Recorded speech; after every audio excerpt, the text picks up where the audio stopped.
All right.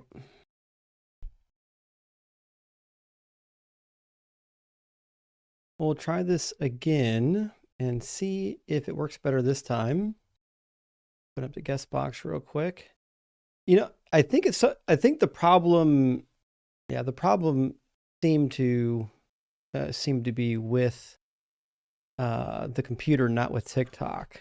So we'll see what happens. I restarted it and the audio came back. So I think we're okay.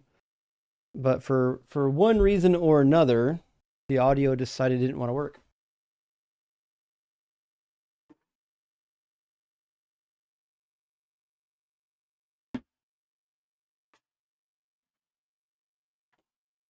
But we'll get her taken care of. Let's bring Dalton back.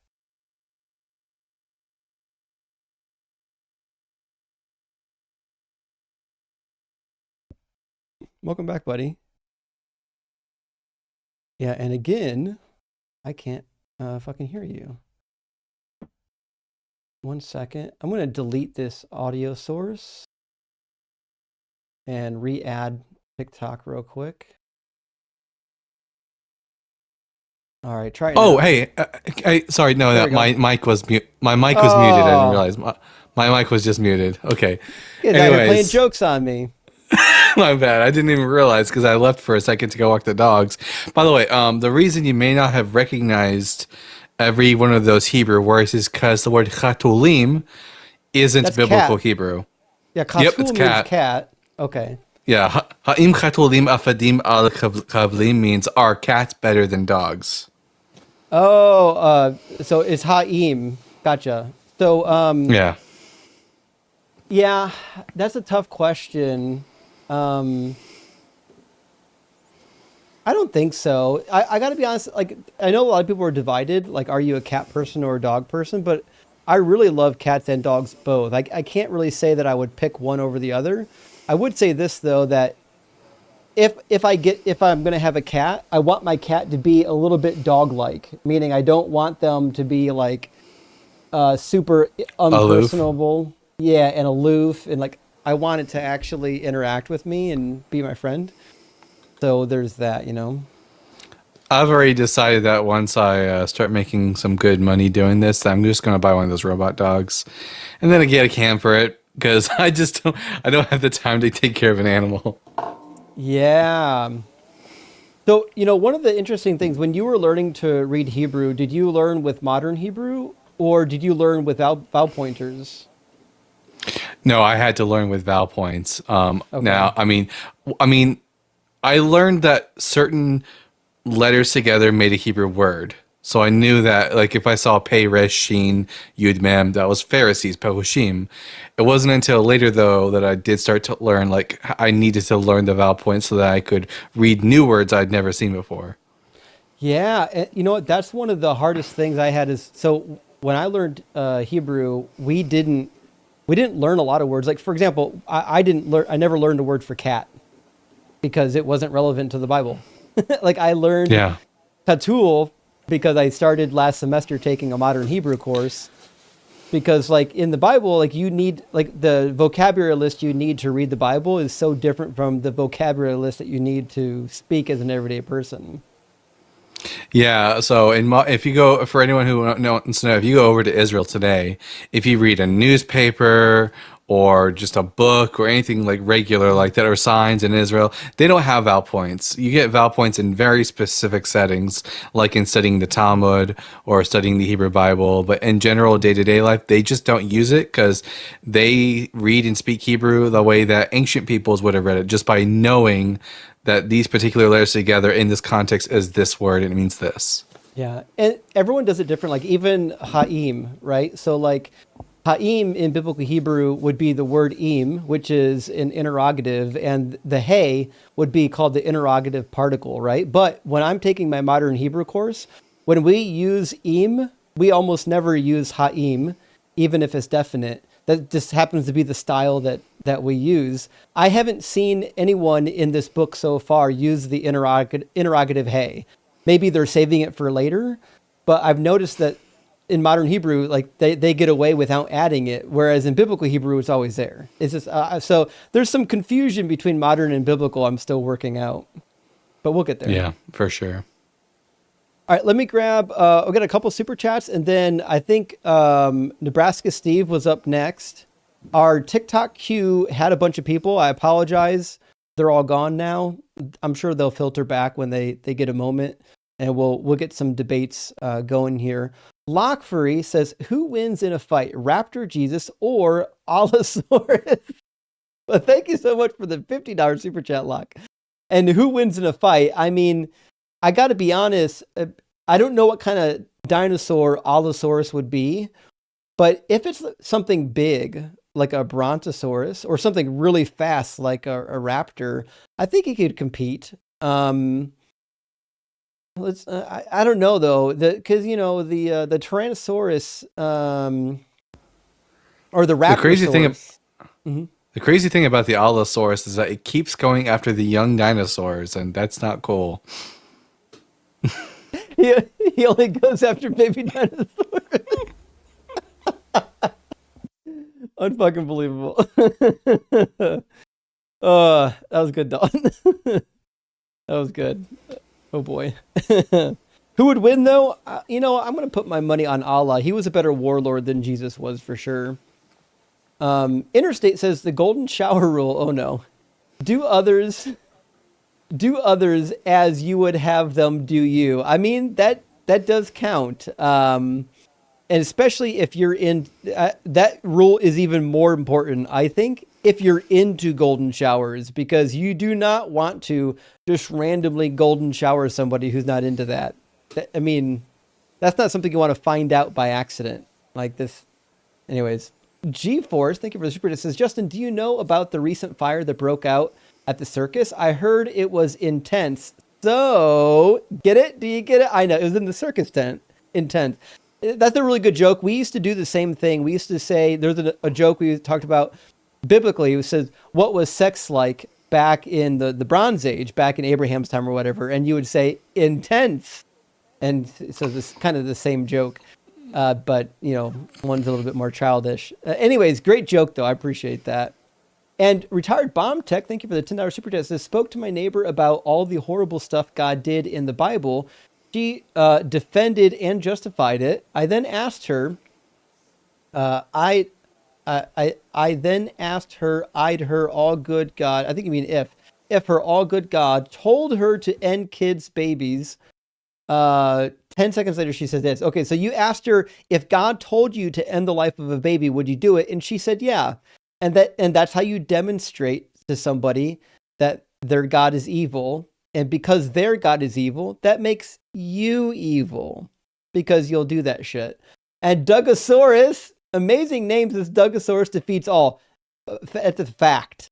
Dugosaurus would beat Raptor Jesus or Allosaurus every day of the week. That's just a cold, hard fact. And Retired Bomb Text also says, welcome back. Well, I appreciate that. We are back and the audio is working. All it took was a reset. There was apparently some piece of software updated and it fucked up my audio. I rebooted it and we seem to be okay now. As technology goes, sometimes just resetting power takes care of it. And Prison says, someone chopped down all the trees in my neighborhood. We don't know who did it. The entire neighborhood is stumped. Unfucking believable. That's just...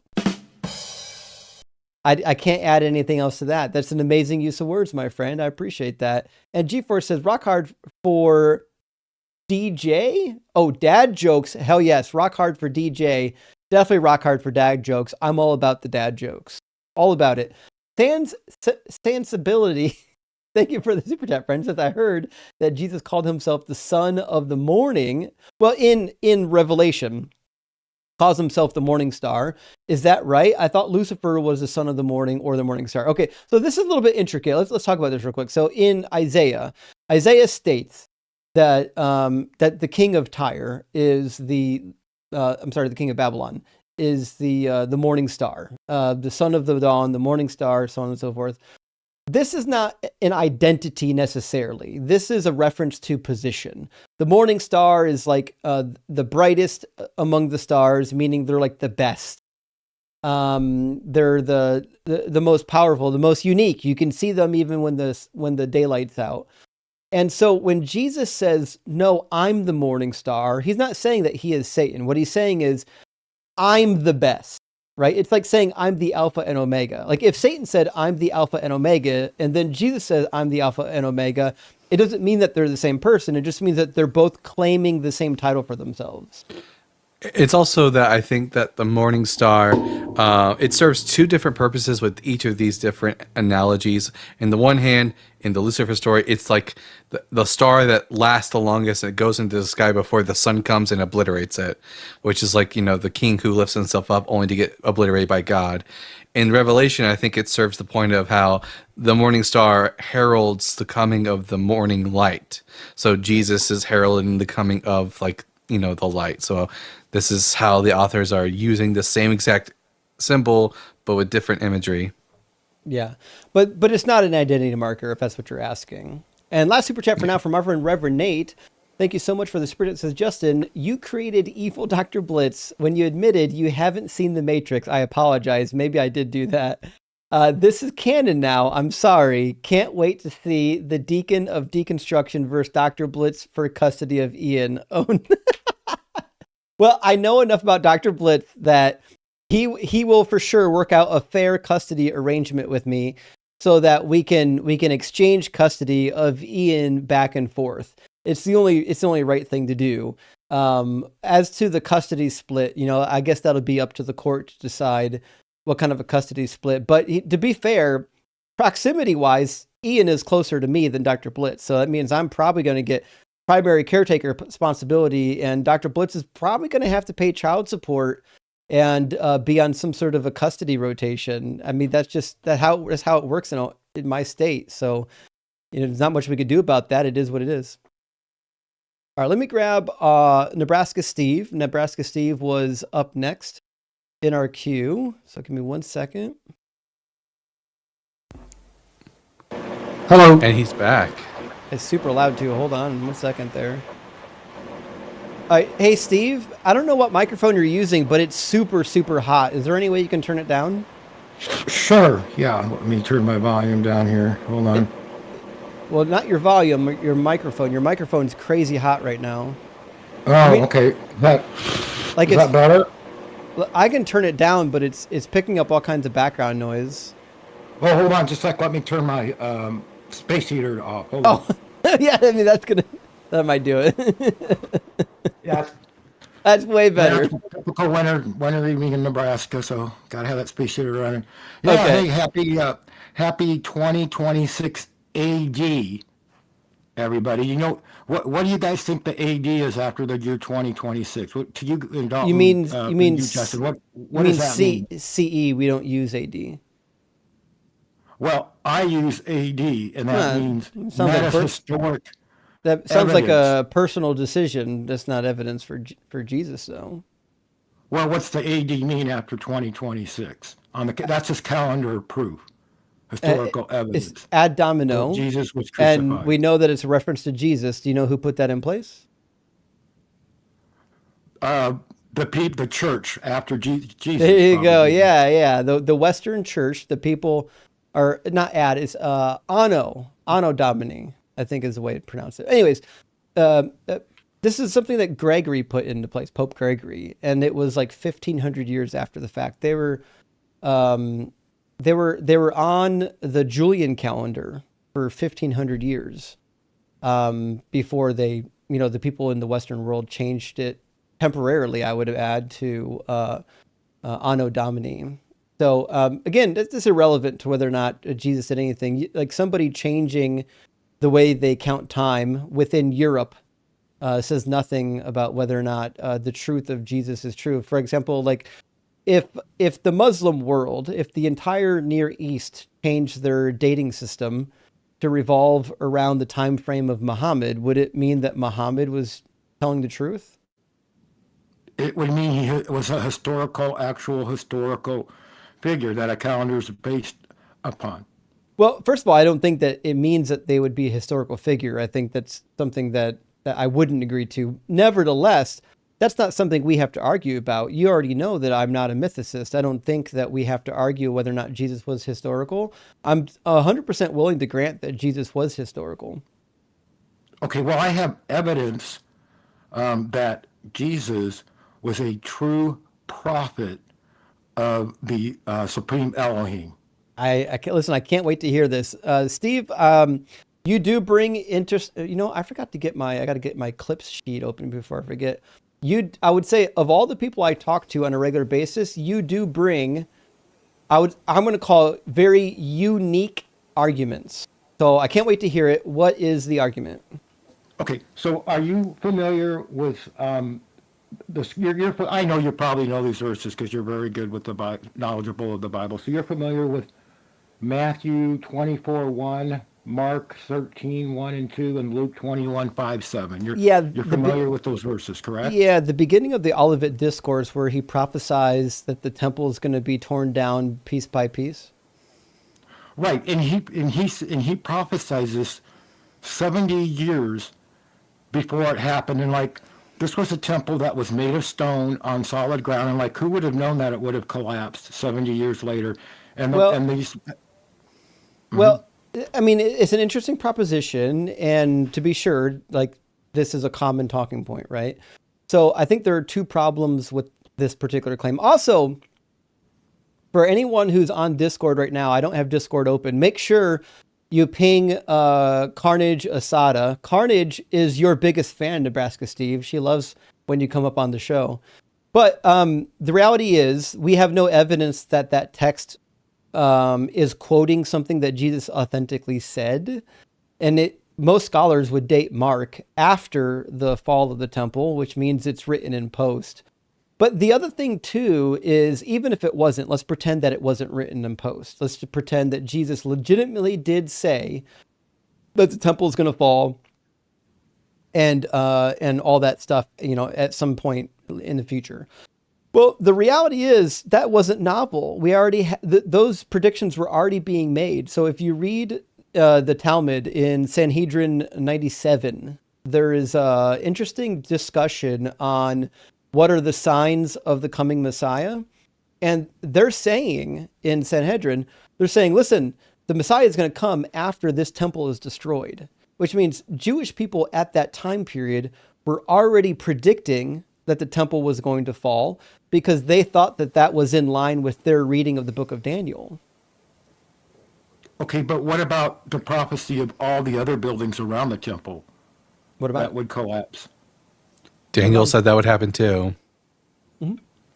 Specifically, Daniel says that the people of the prince who is to come shall destroy the city and the sanctuary. So at this time, the Jewish people had already recontextualized Daniel, and they were already in a belief that the Romans were going to destroy the temple eventually. So Jesus would just be repeating an already held idea amongst the Jews in the first century CE. Well, Daniel was a true prophet too. Well, we could talk about that next. I don't think Daniel was, but to add on a little bit to what Dalton is saying, we know that Jesus is referencing the book of Daniel in the Olivet Discourse. It's not a unique prophecy to him. We know that he's referencing the book of Daniel because in the same Olivet Discourse, he tells you when you see the armies surrounding the city, head to the hills, right? Which is exactly what happens during the Antiochian crisis, when Antiochus comes into the city and he destroys the temple and lights the villages on fire. And then what happens, after a little bit, there's a revolt. Judas Maccabeus says, everyone who is righteous and zealous for the law, join me in the hills, into the mountains, escape with me, right? So Jesus is thinking that there's going to be a replay of Daniel chapter 9 / the book of Maccabees, right? And so I'm not surprised that Jesus and other Jewish thinkers of the time period thought that Daniel chapter 9 was going to come true again. Does that make sense? And it did, right? Because like 70 years after Jesus' death, the temple fell, like he prophesied, exactly like he prophesied. 40. It happened 70 years later. And I think 40. the book of Mark was written before the Roman conquest. So Mark of Jerusalem. We have no evidence that Mark was written prior to that. What we do have evidence of Mark is that people were editing it way after the fall of the temple. So, for example, in chapter 16, we have two different endings of Mark that were tacked onto it hundreds of years after the fact, which means Mark is a gospel that was being worked over long after Mark was already dead and gone, right? So I wouldn't be surprised at all, especially towards the end of Mark, like Mark 13, during the Olivet Discourse, that there's some stuff in there that reflects a later time period. So you're claiming that Mark was written or changed after the temple collapse happened. Well, what I'm saying is, from the evidence we have, now we might find better evidence later, but from the evidence we have, it seems like Mark was writing after 70 AD. We don't have any manuscripts that would suggest that he was writing prior to it. So, like, I realize that trying to say, well, look, Jesus predicted this one thing, and this one thing came true, therefore everything he said must be true. Well, unfortunately, that's just not the case, because that means everything that the rabbis in the Talmud said would be true, because they predicted the fall of the temple as well, right? So the way like these prophecies work from the Bible is like, if you make enough of them, eventually something is going to come true. It just happened to be that this is one of those things that came true, but Jesus's other predictions didn't come true. Like Jesus says, for example, that he's going to come back in the Olivet Discourse in Matthew 24. He says that he's going to come back within that generation, and he doesn't do it. Well, how do you know that was what he meant? Like maybe he meant that maybe it was something different than than his return during the lifetime of his disciples. It could have been the transfiguration. Maybe he was talking about the transfiguration, or maybe he was talking about the church, the founders of the church. So the transfiguration talking point is supposed to be for Matthew 16. Right now we're going to talk about Matthew 24. So in fact, let me make this browser page just a pinch taller. 1 second. There we go. So what we have is, in the Olivet Discourse, his disciples start out by asking him, "Hey, what's going to be the sign of your coming? Like, what are we supposed to look for?" Right? And it says, Jesus answered them, "Beware that no one leads you astray, for many will come in my name, saying, 'I am the Messiah,' and they will lead many astray." And so he starts giving you all these signs, right? And we've got a whole chapter full of them. And we come to a conclusion around 34. He says, "Immediately after the suffering of those days, the sun will be darkened, the moon will not give its light, the stars will fall from heaven, the powers of heaven will be shaken. Then the sign of the Son of Man will appear in heaven, and all the tribes of the earth will mourn, and they will see the Son of Man coming on the clouds of heaven with power and great glory. And he will send out his angels with a loud trumpet call, and they will gather his elect from the four winds, from one end of heaven to the other," which he describes in great detail in the very next chapter, in chapter 25. And then he says, "From the fig tree learn its lesson. As soon as its branch becomes tender and puts forth its leaves, you know that summer is near. So also, when you see all of these things, know that he is near at the very gates. Truly I tell you that this generation will not pass away until all things have taken place." So what I'm reading here is that Jesus is suggesting that the generation currently alive will still be alive when these signs are completed. Well, couldn't you just interpret that as maybe something to do with the finding the church, the church founders, or the establishment of the church, or something different than him actually coming back in a generation, within a generation? No, because what he says here, if you go back a couple verses, he says, "Then the sign of the Son of Man will appear in heaven." So he's talking about something happening, manifesting in the heavens. That's his second coming, right? That's why if you fast forward, he keeps talking about this. He describes what that means in chapter 25, because a lot of people stop at the end of 24. They think that the Olivet Discourse, Bertram, thank you for the levelship. A lot of people think that the Olivet Discourse ends at chapter 24, but it doesn't. It actually keeps going. So chapter 25, he continues the discourse. And he says, "When the Son of Man comes in glory and all the angels with him, Then he will sit on the throne of glory, and all the nations will be gathered before him, and he will separate people one from another, as a shepherd separates sheep from the goats, so on and so forth, right? So when he comes on the clouds, this is the judgment scene. This is not the church. But did he not also say no one knows the day or the hour that he'll return? Right, only the So, Father in so if heaven. nobody knows that, then how would they know it would happen Oh, within a generation of so in the first the, century? so this is a fair question, but look how Jesus couches it, right? So if you go back to 35, he tells you that, hey, this generation will not pass away until all these things have taken place. Heaven and earth will pass away, but my words will not pass away. Then he says, but about that day or hour, no one knows. So what he's saying is, no one knows the exact day or the exact hour. It will take you by surprise. But what he's saying is, it'll happen in this generation. I can't tell you the day or the hour. It's kind of like if I know I'm going to Walmart this weekend, I'm like, listen, I'm going to fucking Walmart this weekend. I don't know what time I'm going. I don't know the day or the hour, but I'm going to Walmart. And it's going to happen this weekend. You know what I mean? Okay. Yeah, okay. I see what you're getting at there. So so he had prophesied. So you think he's actually said, I'm going to return within a generation, when he was speaking within Yeah. a century. That Yep. he would. You're thinking he said that he was claiming that. I think so. And I think that makes the most sense of what we find elsewhere in the scriptures. So, for example, if we go to Matthew 10:23 and also back to 16, what he says in Matthew 10:23, you probably know the story when he sends his disciples out to the villages to preach.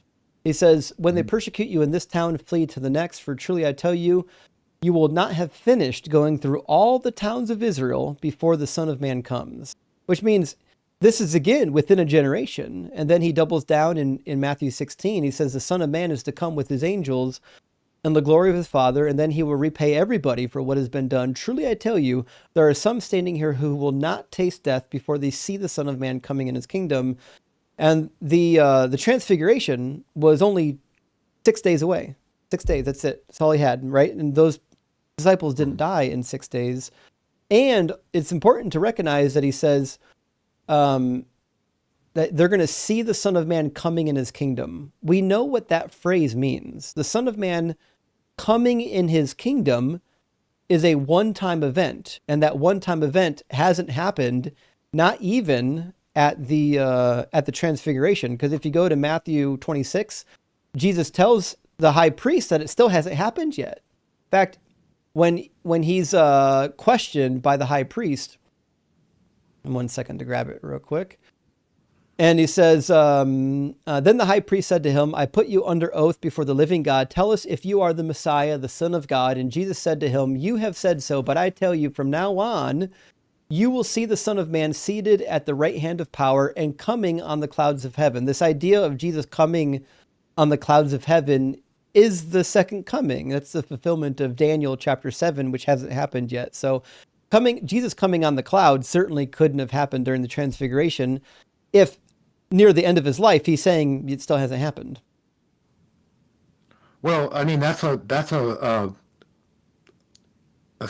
really what I was saying, a failed prophecy. I mean, that's a big failed prophecy. I mean, that more than cancels out one prophecy about a building collapsing I think happening. I mean, so. so so why all these people believe that he's going to return at sometimes well after that, well after a generation So, from the time he was here in the there are various 2000 years ago. apologetics for this. I think the one that makes the most sense, and I don't think it's good, but I think it makes the most sense.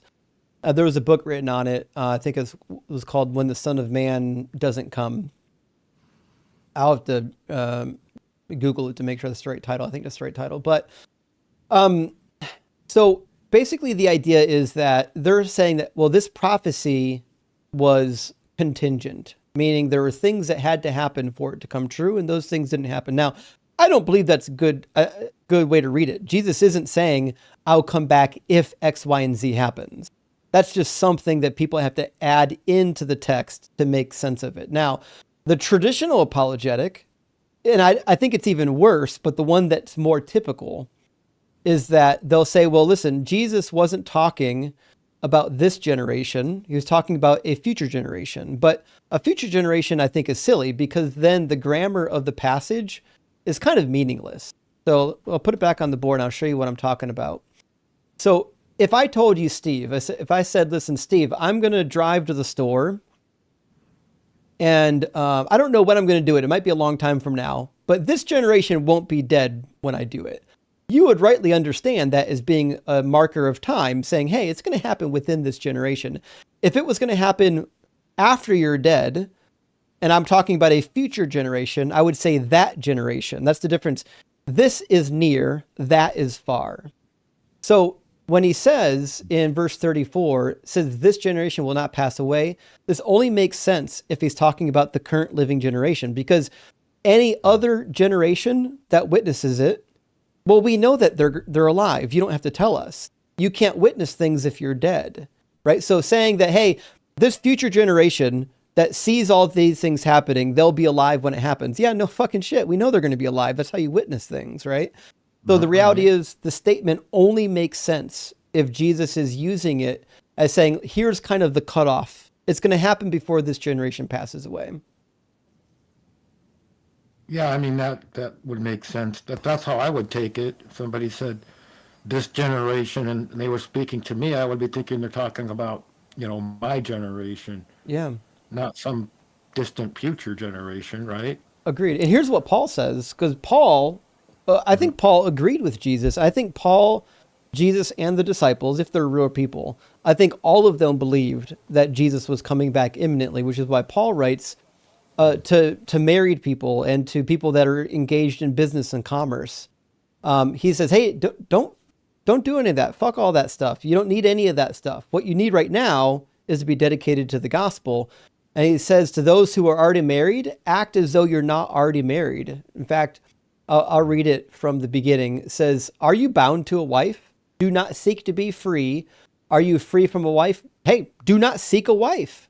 But if you marry, you do not sin. And if a virgin marries, she does not sin. Yet those who marry will experience distress in the flesh, and I would spare you from that. So he starts off by saying, listen, if you're married, that's fine, but don't seek to get married. There's going to be trials and tribulation coming. Just stay as you are. He says, I mean, brothers and sisters, the appointed time has grown short. And from now on, let those who have wives be as though they had none. Meaning, hey, don't procreate anymore. We're done with that. It says, and those who mourn as though they are not mourning, those who rejoice as though they are not rejoicing, those who buy as though they have no possessions, and those who deal with the world as though they had no dealings with it, for the present form of this world is passing away. I believe that everybody in this early Christian movement, all of them, including Jesus, were predicting his imminent return. Every book of the New Testament talks as though he's returning right now, imminently, very soon. And then he never does. Interesting. So Paul was like how many years after Jesus? Like 40, 50 years? Or was it longer than? So it was at least, it says that he waited 14 years after his conversion experience, I believe, before he made his trip to Jerusalem. So we're probably looking at maybe the mid 40s for Paul, but most of his writings are dated to like 50s and 60s. So it's a little bit fuzzy on the timeline. But the reality is, if Jesus told his disciples that he was coming back imminently, and if Paul was in communication with the disciples, you could see why Paul would be like under the impression that, oh fuck, yeah, I mean, he's coming back imminently. Yeah, I mean, 50 years and a generation is what, 70? I mean, it would have had to been happening like in 20 years from. So yeah, a generation. His midlife. Yeah. A generation in the Bible is typically about 40 years.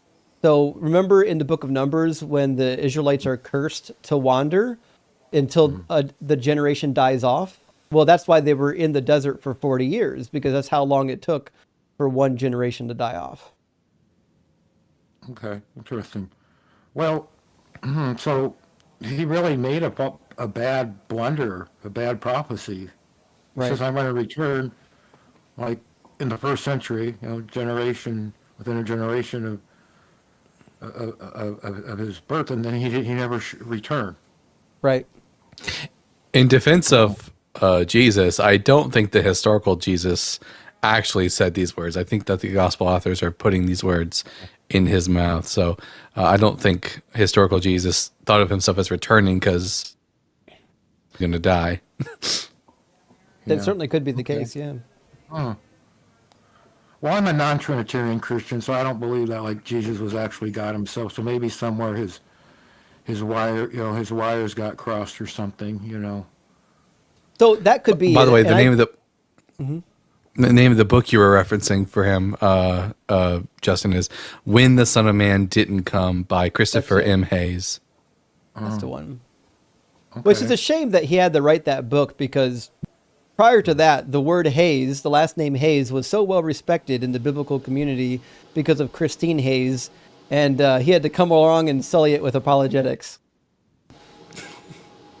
Okay. Well, interesting. Well, thanks for giving me some thought there. I appreciate it. And you guys have a happy new year.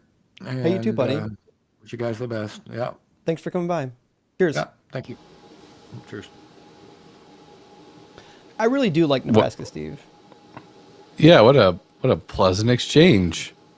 So I Like must have that's talked to him. true humility from a Christian. Yeah, like 6 or 7 times now. I think I've talked to him. I've talked to him on AXP. I've talked to him on the line. I've talked to him here a couple times. He's always usually really nice. He does come up with some very weird theories sometimes, but he's always nice about it. Which is, as we say, like, listen, you can believe whatever you want to believe, and if you're nice about it, you'll get treated well. But if you come up here and you're not being nice, then you might not get the treatment you want. You'll get the treatment you deserve. All right, let me grab my super chats and we're going to get our next guest in here. So as far as I can tell, the next in line was Matt, and then Ed, and Eddie, which I hope is an atheist, because I love that cartoon and I hate to see a Christian co-opt it and ruin the name. Xenothrone says, own the haters by getting a Hebrew Nationals hot dog brand scholarship or sponsorship. You know what? That I would really be should. so good. That would be You know so what? good. They're probably Jewish, the company owners. They'd be all about debunking Jesus being the Messiah. 100%. I'll definitely have to check into that. I've been meaning to get back with Tovia to do some more prophecy debunks. So look forward to that. We kind of got busy around the holidays, but I promise we're gonna get back on it. Side says, letting you know, I got my Justin cup. Hell yeah. Love it. Finish up the morning. Night, y'all. Well, thank you. I really appreciate that. And what they're talking about, hold on. We're going to go to the line. Let's see. Mug brawl. So over on the line, we're currently doing a brawl. It's a competition of sorts. And the various creators on the line have put together. Hold on, let me grab the right browser. But have put together a series of mugs. Let's see, where is it? Got to be that guy. There we go. Put together a series of mugs for the individual content creators on the line, and whoever sells the most wins. So there's a monad mug. There's all kinds of stuff. Fresh squeezed adrenochrome, and my mug that I threw in is Jesus, he came, he lied, he died, end of story. I thought it was punchy. Either way, hey, listen, if you want a mug, go ahead and get yourself an 11-ounce or a 15-ounce mug and help me win the competition, friends. I'm going to get a mug that says, "Who's your Bible daddy?" I would buy that. That's what we need. We have to talk about that. Also, I talked to the people at Deconstruction Junction, and we're going to be putting together a calendar for 2026 for sure. We toyed with it last year. We're doing it for sure. I'm going to be putting it together ASAP. So look forward to that, friends. We're going to have a Deconstruction Junction calendar fundraiser coming up, and we'll have spreads of all the favorites. We'll have Dalton, Thinker, Joel, Mezzo. I'll talk to Daniel, see if Daniel wants in it. It's gonna be fantastic, friends. I'm going to buy my firefighter's outfit now. Listen, I'm saying, especially if you get that mustache back. Genji, thank you for the $20 super chat. Says, when Jesus talks about the Son of Man, was he talking a different figure, or did he fancy himself to be the Son of Man? So this is a good question. So I wrote an article on this. I apologize. I was going to upload it to the Deconstruction Zone website. I didn't do it yet. I'll do it ASAP. So by the time Jesus rolled around, the title Son of Man was already being used as a messianic title. So we find this in the Book of Enoch. We find it in the Dead Sea Scrolls. We even find it in some of the apocalyptical literature, like in the intertestamental period. Let me pull up the article real quick and give you the references. Obviously, it comes from Daniel 7, where it says, one like the Son of Man. And then he gets all the sweet inheritance from Daddy in heaven. We've got a Pesher from the Dead Sea Scrolls that talks about it, and then Second Esdras chapter 13 talks about it.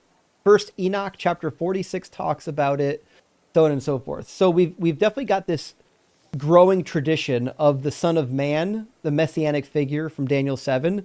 So that by the time Jesus rolls around, he's tapping into something that everybody already knows. That's why the New Testament doesn't explain who the Son of Man is, because they already knew. It was already this huge figure within Judaism. It was a coded reference to the Messiah from Daniel chapter 7. Although I agree with John J. Collins and others that the Son of Man in Daniel 7 wasn't an actual mortal. It was an angel. If you read Daniel carefully, the angels are called men, and they're also called like God. They're like some halfway point between men and God, right? They're like God men. And so the one like the Son of Man could only be a reference to an angel. Like in chapter 3, Daniel talks about, like, said there's one like the son of a god, or like the son of the gods in the fiery furnace, chapter 3. And then later on in the same paragraph, it refers to that individual as an angel. We know that this messianic man figure is just one of the angels. That's why in Daniel chapter 12, we see the archangel Michael doing the work of the Messiah, coming in and fighting on behalf of the Israelites and subjugating and winning the whole thing for the Israelites, right? So chapter 12 says, at that time there shall arise Michael, the great prince and the guardian of your people. The Messiah I think it's Michael the archangel. I always wonder if first century Christians reading the Greek translation of Daniel 12 see that says that Michael would anastasis, rise up, but anastasis is another word for resurrect, if they would have made that connection for themselves. Ooh, you know what? That is possible, actually. We should talk about that one offline and see what we can find out. I bet there's some commentaries on that. Drew, thank you for the $50 super chat. I really appreciate that. Tithes for the cat gods. Well, thank you, Drew. I really appreciate that, buddy. Big W. Thank you for being here and supporting the channel so much. It really makes things possible. I don't want to overemphasize this, but I want to make sure it gets emphasized enough. My channel couldn't exist if it wasn't for generous supporters and people that are here watching, liking, commenting, sharing, and super chatting on the shows and the replays. So big W for everybody. And it looks like Faraday came to say hi. Demon, thank you for the super chat. Says, I went to the aquarium and had a really good conversation with a dolphin. We just clicked. Oh yeah, that was good. That was good. I appreciate that. Big W. Last super chat from our friend Adam. Good to see you. Says, missed you, buddy. Well, I missed you, Adam. Says, question, how did Jacob wrestle God and not die? Someone claimed it was actually Jesus, but that's stupid. I know, I agree. Rock hard for Doug and hail the whores. Okay. So Adam, this is a fair question. So the reality is it refers to the entity being wrestled as an Elohim, and an Elohim is not strictly God or not the God. It's any type of a divine figure. The book of Hosea actually references this. In Hosea, it says that he wrestled an angel, and an angel can be classified as an Elohim. In fact, the angels were Elohim; they were little gods. The other thing too is like even just dead human beings can be considered Elohim. For example, Samuel, when the witch of Endor conjures up the ghost of Samuel, it refers to him as an Elohim. It says, "I see one like the Elohim," which it just refers to some sort of either post-mortal or heavenly divine figure. Oh my gosh, Faraday? Who was that? Volta, Volta, what are you doing? In fact, I was just reading Philo's work yesterday and came across Philo, who himself recontextualized many of the stories in Genesis, like God coming to Sarah and Sarah laughing at what God said, as not God himself, but rather the Logos, which is the archangelic figure. So Jews in the first century had recontextualized a lot of these anthropomorphic sections concerning Yahweh to be angels instead. Yes, Later theological development. that's actually a really good talking point too, because like we have evidence from our biblical texts that demonstrate that they were adding angel into the text as a buffer between Yahweh and human beings. They didn't want Yahweh getting his hands dirty. So Oh that's a yeah, yeah. because Jacob wrestles with Yahweh explicitly in Genesis, but if you read Hosea, the author, or at least the version of Hosea we have now, it says angel of the Lord Yes. wrestled with Jacob. Yeah. So it seems to be something that happened much later. This angel of the Lord was a development that was added onto the text. I don't think it was original to the text, but our next guest in line, I believe, was going to be Matt. And so we're going to grab Matt, and then we'll grab Chase after Matt. Give me 1 second to bring in. There you go. Matt, the masculinist, welcome in. Are you at least 18? And do you believe in God? And also, are you still here? Okay, Matt is here. Awesome. Matt, is your microphone turned on?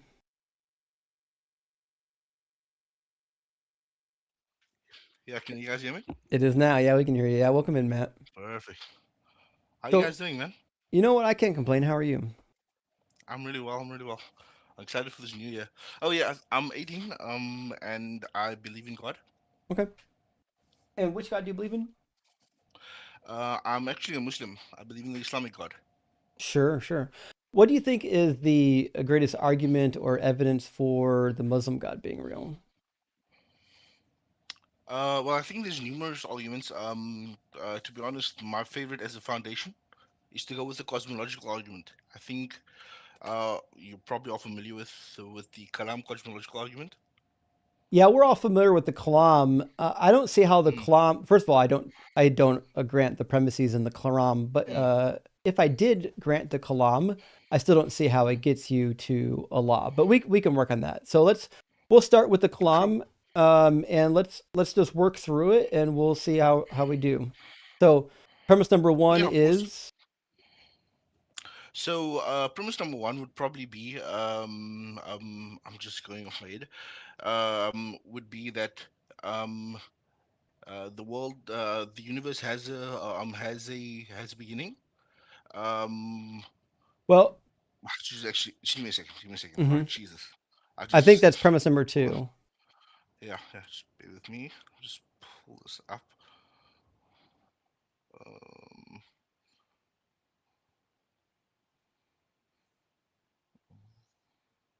Also, by the way, Dalton, if you're interested in over-the-ear headphones, I went to Best Buy and tested as many as I could find to see what was the most comfortable because sometimes they make my head hurt. I got a soft spot right here in my head, and this has a really Oh, thick pad, and it's super light. these these are super comfortable. These are like $500 Sony headphones I Oh got from shit, my brother-in-law.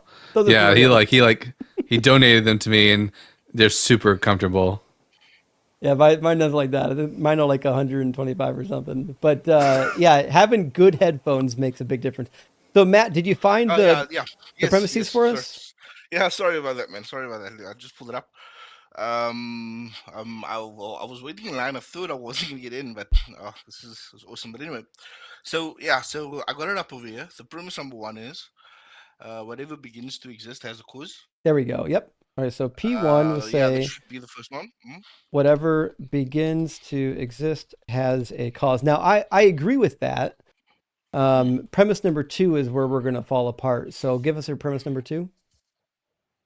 The universe began to exist. Gotcha. So Okay. yeah, All right. So yeah. what Go what ahead. can Good.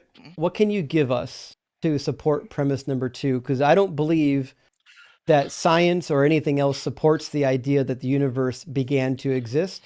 I think science points towards it always existing.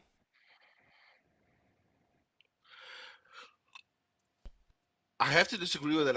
I think, according to the Big Bang Theory, I think what we do know is that the universe is expanding. I think that's the first thing we do know because it's expanding. There's a strong argument, or there's a hypothesis that it started. If something is expanding, it must have started somewhere. So I do believe that the universe must have had a cause because it's something that exists. It's finite and um, infinite realities. I don't think is possible. Okay. So because the universe is finite, it had to have the beginning. Yeah, go ahead. Sorry. Okay. So there's a couple things happen. Oh, hold on. I might. Oh, careful. My Hellcats here are trying to destroy everything on my desk. So So you could. first of all, the Big Bang doesn't posit that there was nothing prior to the Big Bang, and the expansion of the universe doesn't have anything to do with that either. So, for example, there's a handful of models out there from physicists that explain how the universe could have existed forever in various forms. Roger Penrose has a model. There's other models that it depends. Like I like the Big Bang Big Crunch model, especially now that we have evidence that the expansion acceleration rate is decreasing. And also, we've got evidence now for what we're calling like black hole bounces. A black hole bounce is a possible explanation for how the expansion began, meaning everything was condensed in something akin to a black hole, and then there was a bounce that was created from it. So, if that's the case, if the universe Yeah. is just continually in a cycle of bang and bust because of the way physics work, I guess I don't see why we would assume that it has a starting point. I do hear what you're saying. Look, this is all theories. We all speaking theories over here. Like for example, I have physicists that agree with me as well. That the universe does have a beginning. For example, you didn't mention the Big Bang Theory. I didn't say that the Big Bang Theory posits that the universe had a beginning. I did say that it expanded, and that's the argument. Because Well, I, something's expanding, it I must mean, have.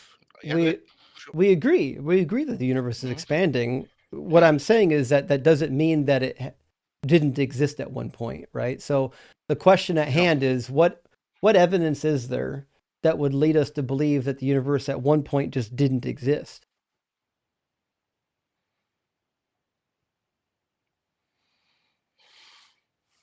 So,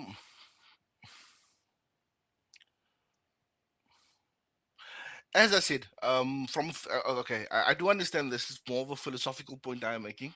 Because the universe is finite, there had to have been a beginning. So there had to have been a time when the universe did not exist. If Oh, that no, makes sense. we actually don't Do you know if the understand? universe is finite. Well, if it wasn't finite, it's okay. Let me ask you a different question, but on the same topic. Do you believe in an infinite reality? Do you believe an infinite reality can exist? I don't know what you mean by infinite reality. Do I believe Yeah. in like infinite space? Like like do you believe in an infinite? Like I, something can like an infinite is real outside of mathematics. I Does do that make sense? believe that things can be infinite. I believe that you can have Mm. infinite time. I believe that you can have infinite numbers. I believe that you can have infinite space. Um, if there's a container to Yeah. space time, I can't. I've never seen a good explanation for why there would be a container. So yeah, in numbers, definitely that's mathematics. So infinites are definitely um, um, um, realistic in mathematics, but not in reality. So, for example, there was a I'm not really sure if you're familiar with the physician. Just give me a second. I just want to pull this up. I got it. Yeah. So, I mean, I'm not sure what you're Yeah. Go ahead. trying to prove with this argument. Even William Lane Mhm. Craig says that there's no problem with infinite, even an infinite past. He's just saying that the problem with infinites is it's hard to instantiate in, like, it's hard for us to imagine them existing in the real world. But I don't think they're actually all that hard to imagine. Like, we can imagine easily that there's an infinite future.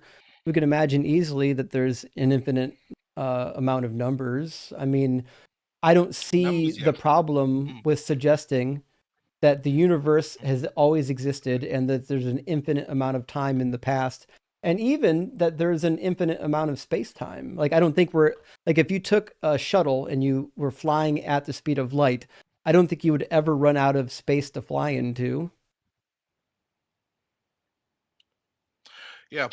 Um, I can disagree with that obviously because I'm a theist, but I would say Well, so. Matt, just What I'm trying to yeah, hold go ahead. on 1 second. Go ahead. I just wanted, because I think you said something, and you're being honest. I think you said something Yeah. honestly here, but you Mm, said that you don't believe that because you're a theist, right? Which means mm, your ideas of science are mm, coming secondary to your yeah. theism.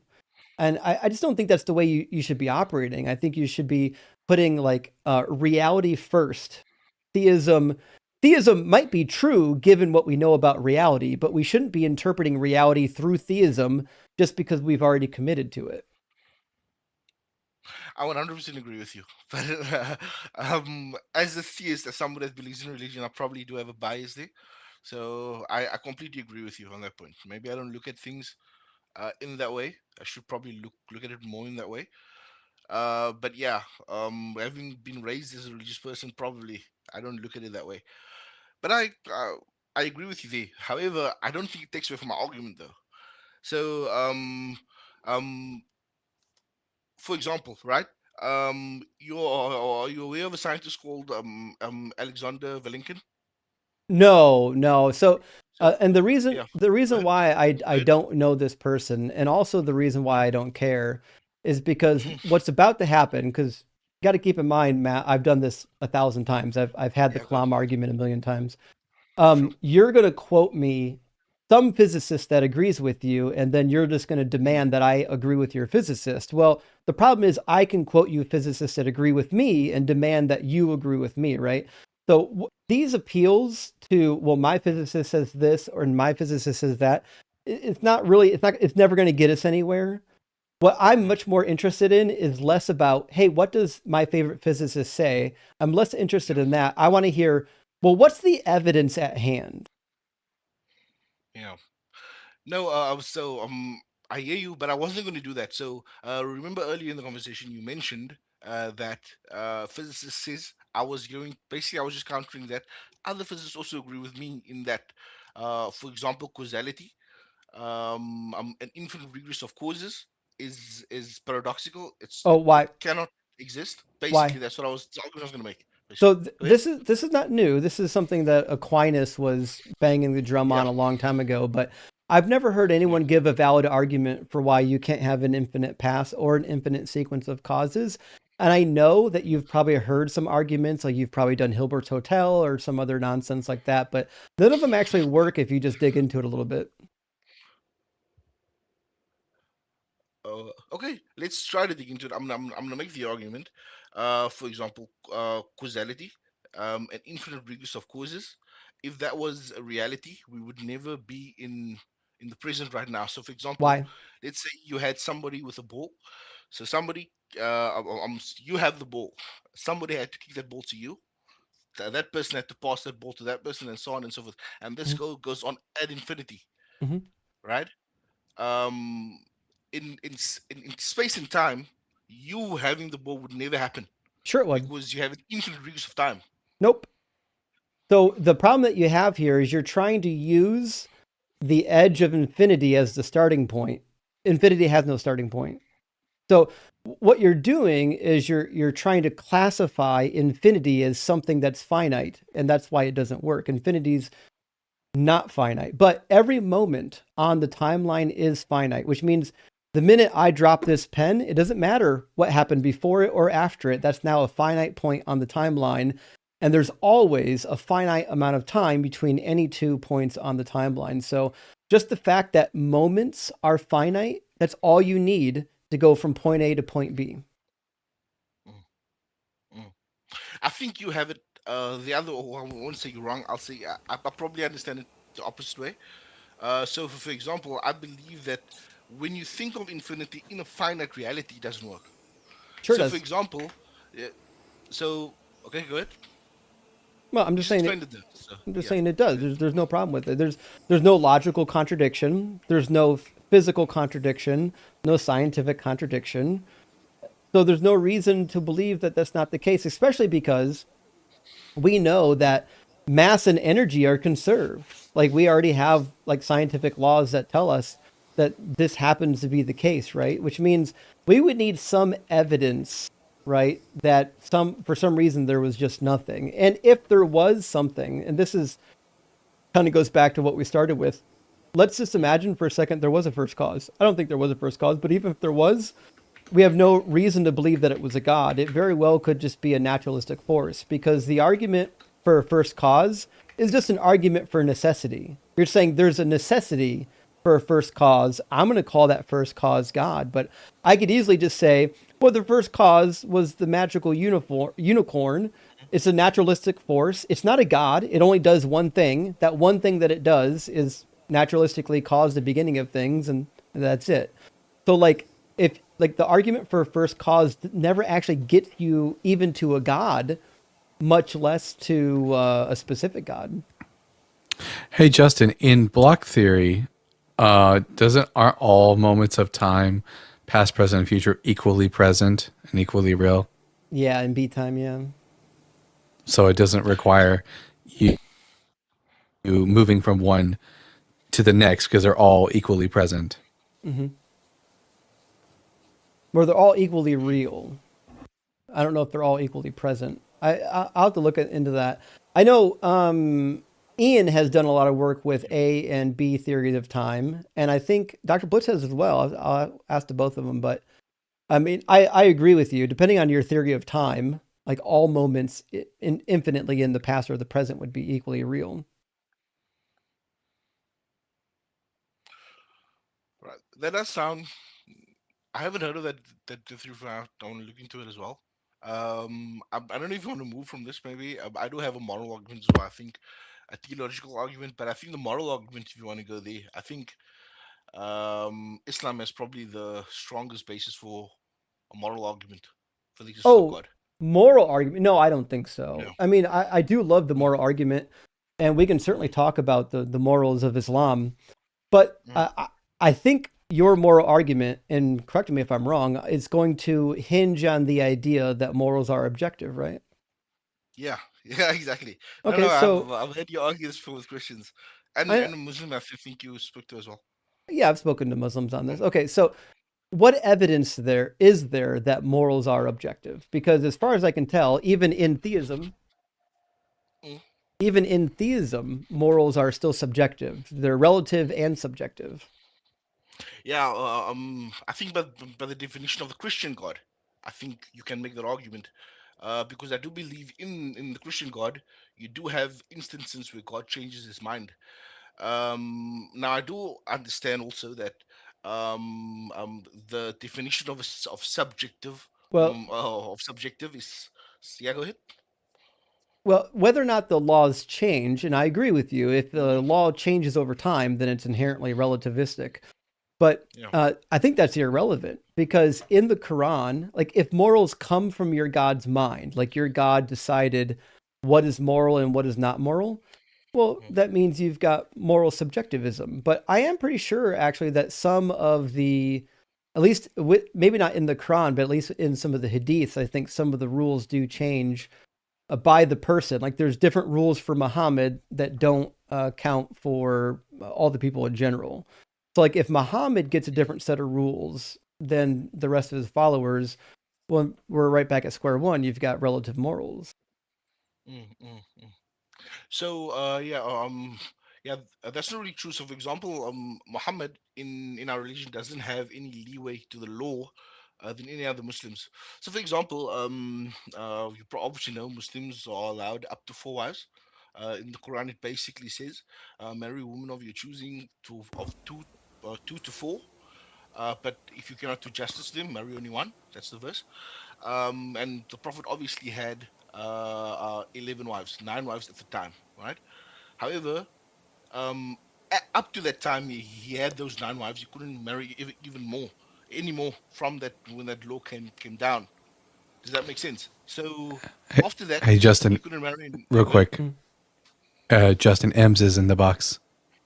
For sure, for sure. Yeah, we'll grab them here in a second. Thank you. So the reason All right.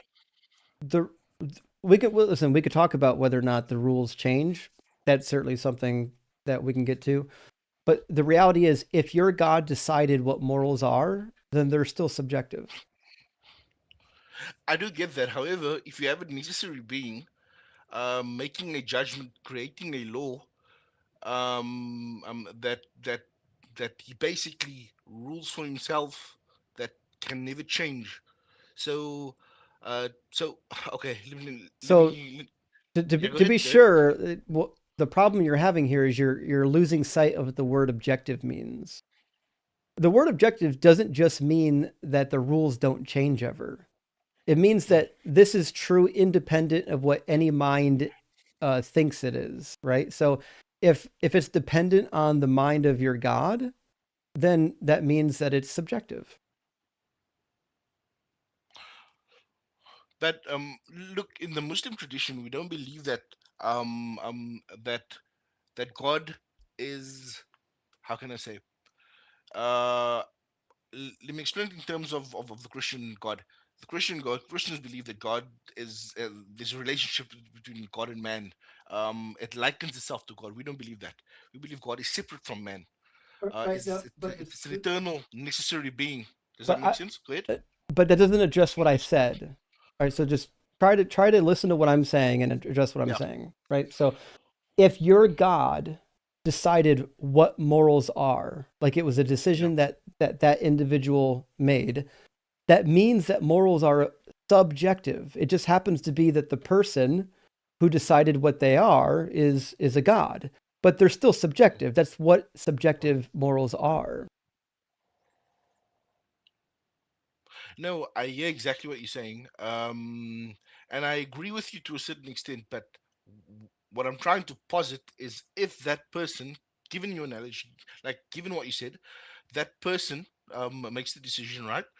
And the decision is the key word that you're obviously making. However, if that being is outside of the rest of us, like completely separate, let's say, then and that's the only necessary being. Everybody else, all of us are contingent being.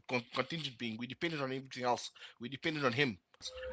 But Then you could make an argument of objectivity, is it not? no, but you can't. Objectivity doesn't mean necessarily just that something is unchanging. Something unchanging doesn't become objective because it's unchanging. Can we read a verse?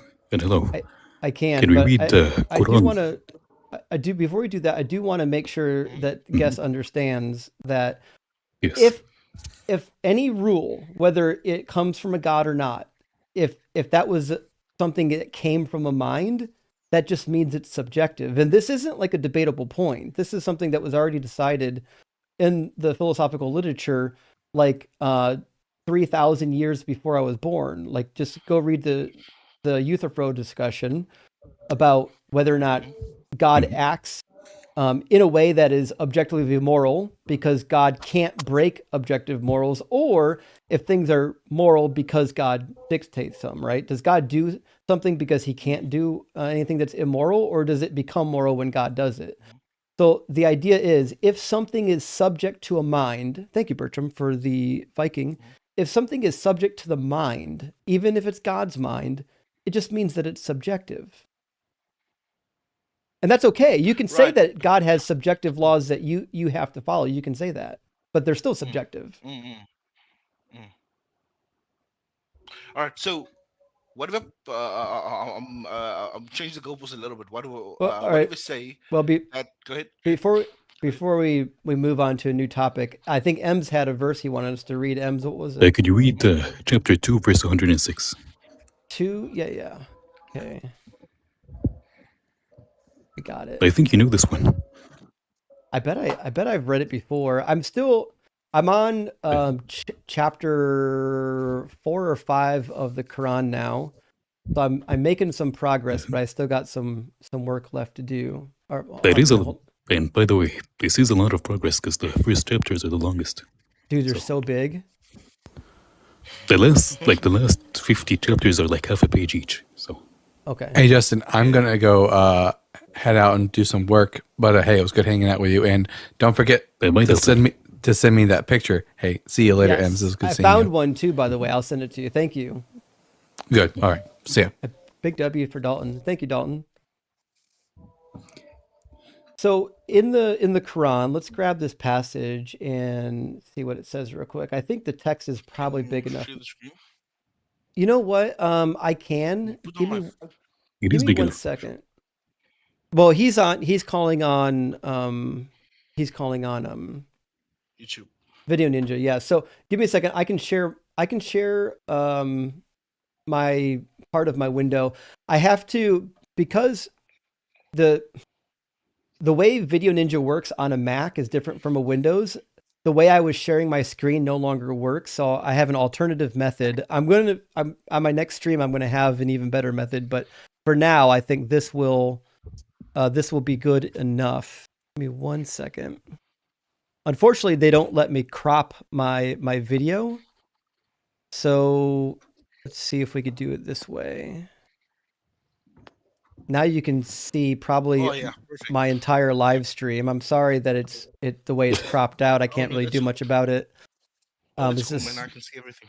Okay. All right. So is this one of those things? Okay. I switched from my Windows to my Mac, and now I've got some things I have to work out. But so it says in 106, if we ever abrogate a verse or cause it to be forgotten, we replace it with a better or similar one. Do you not know that Allah is most capable of everything? Yeah, that's the verse on Nansakh. And what this demonstrates, is that the laws and the morality of Allah does change. God does change what is allowed, and also God replaces his perfect verses with better verses. Oh no. No, I think you completely misunderstanding the verse. So this verse is on Nansakh. No, I'm not. نأتي بخير منها أو فنسيها فنأتي مثلها. بخير منها.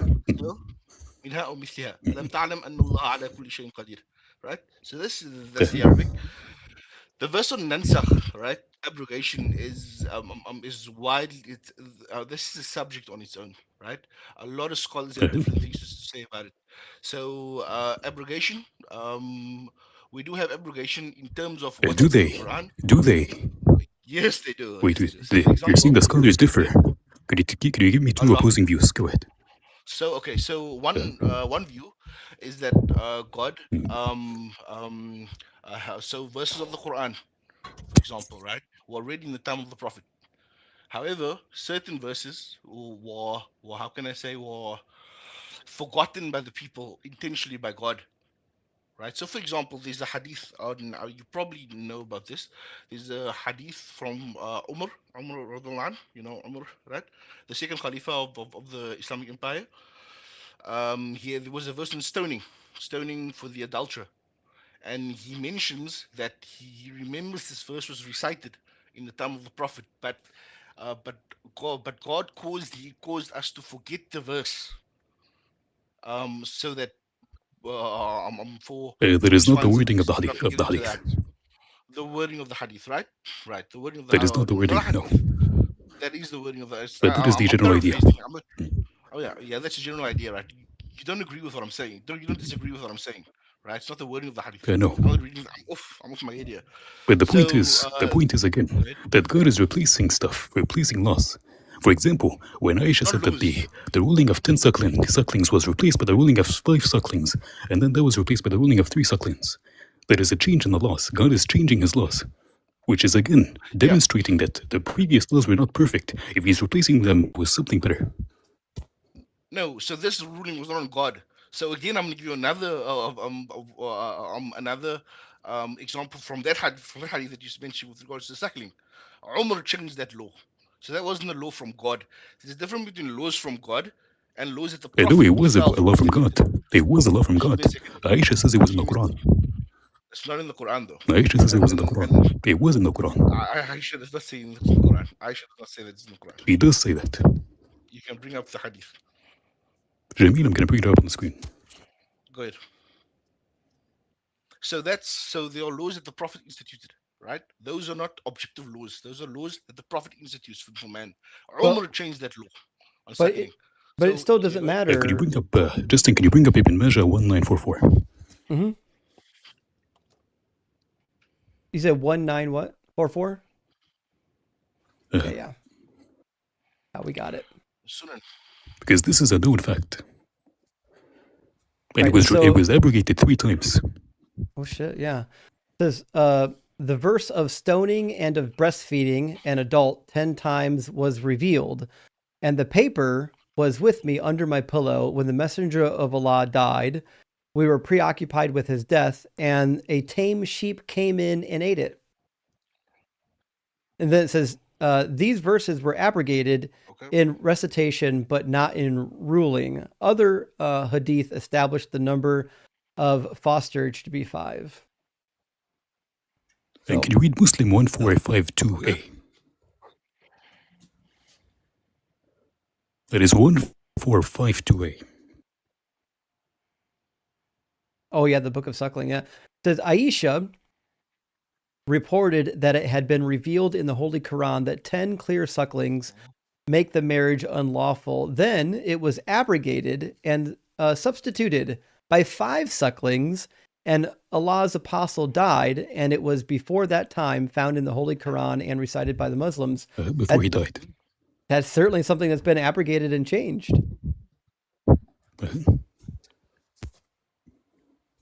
Just give me a second. And now what?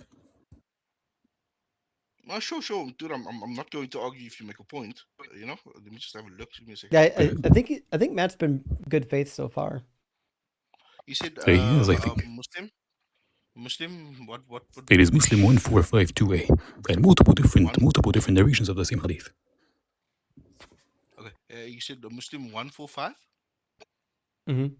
1452, part A.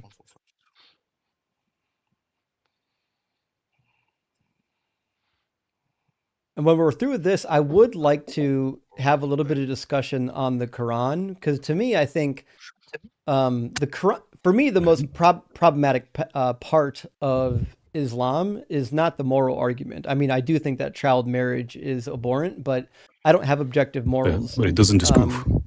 Right, but I think there are definitely passages in the Quran that are demonstrably untrue that we should go over. Yep. Sure, yeah, definitely. I'm here.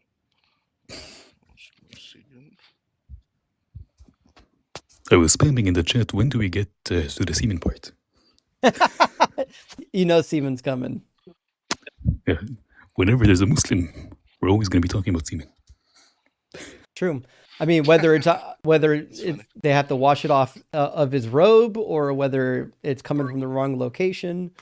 Yeah.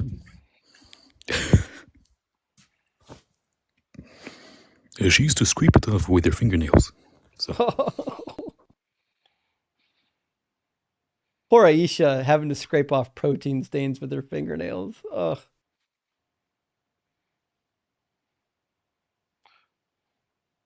Matt, just want to make sure I'm up to speed. Yeah, you're reading this right now, right? Yeah, I'm reading it right now. Gotcha. Okay, this hadith I wasn't aware of, so I'll give this one to you. I don't. I'll have to look into this a bit more, but I'll take your point I'll take your point here, with regards to the changing. Yeah. Just give me a second. I'm just looking at the authenticity of the narration. Give me a second.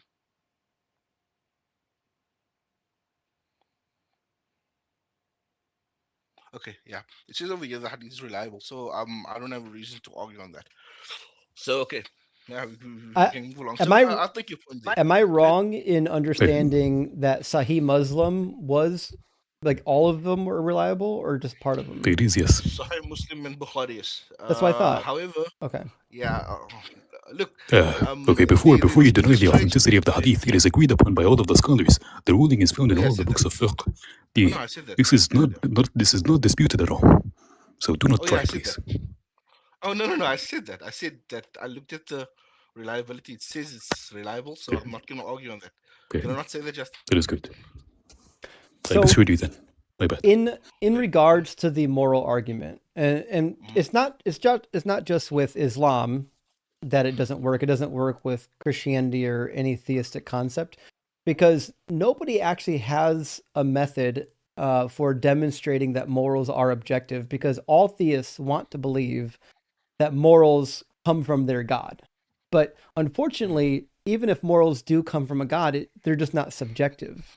So we would have to demonstrate that they're objective first. Now, as it turns out, there is a naturalistic argument for objective morals. Ian runs it really well. I don't know if I actually buy into it, but even if I did, I certainly wouldn't get me to a God. I still don't know how objective morals gets you to a God.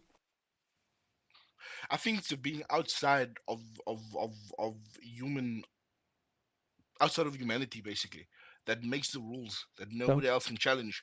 I'll say, that is. But how do you know? Yeah, go ahead.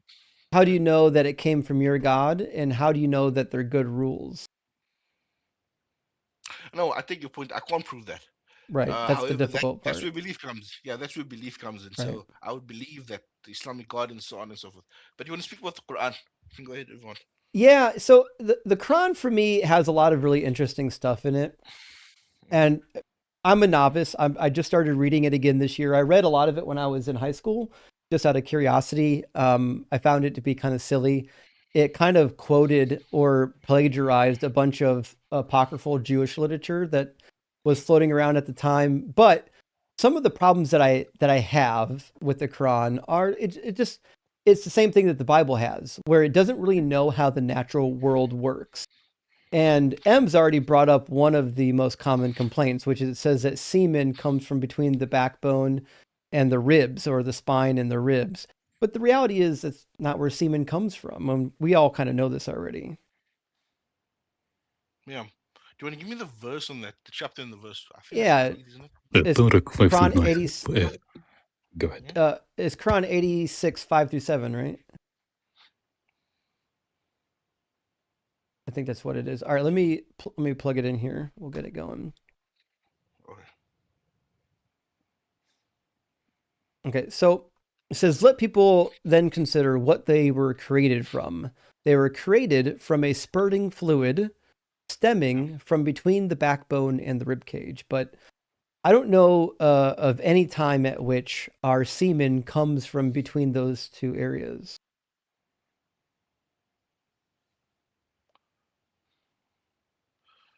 Could you just give me that verse number very quickly one more time? Sorry about that, man. Yeah, it's 86, 5-7. 6, 5-7. And unfortunately, I don't know the names of the chapters. I just know the chapter fine. numbers. So, like, I can't tell you the name of it. Oh, that's fine. And I made the mistake of calling them books once. Apparently, they're not books either. They're supposed to be chapters, right? Yeah. It is one book. Yeah, you can call it books as well. It's fine. Right. I really can't though, but I digress. Oh my God. Chat, the TikTok chat said, would that be the back shots? I feel I'm getting a different verse over here. So I'm looking at you one over here. Admit it. It is a Tariq. You should have the entire chapter memorized. Let me grab It's a my thought. Quran as well. It's on the screen, but also I think it's worded differently depending on which one you're reading.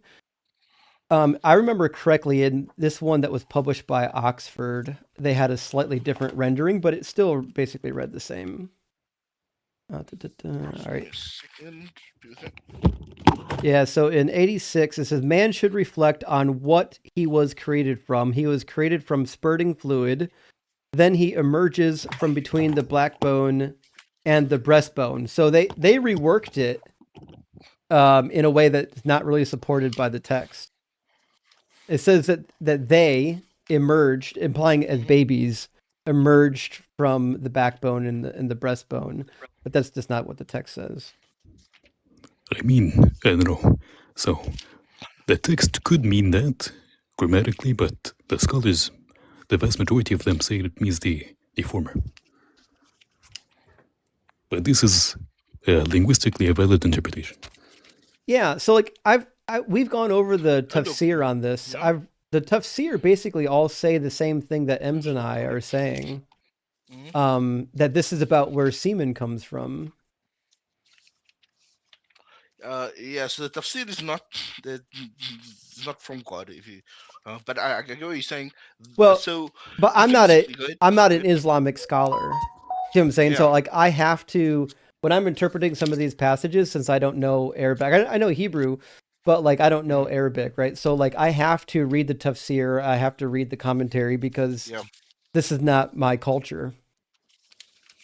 No, of course, I completely get that.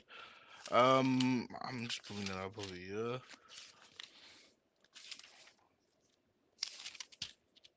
Oh, So like here it says the meaning, he is created from a water gushing forth, meaning the sexual fluid that comes out bursting forth and from the man and the woman.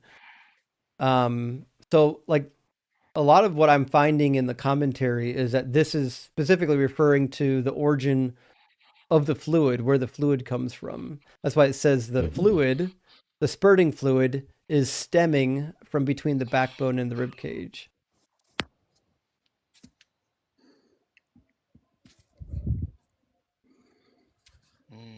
I see it over here now. Steve.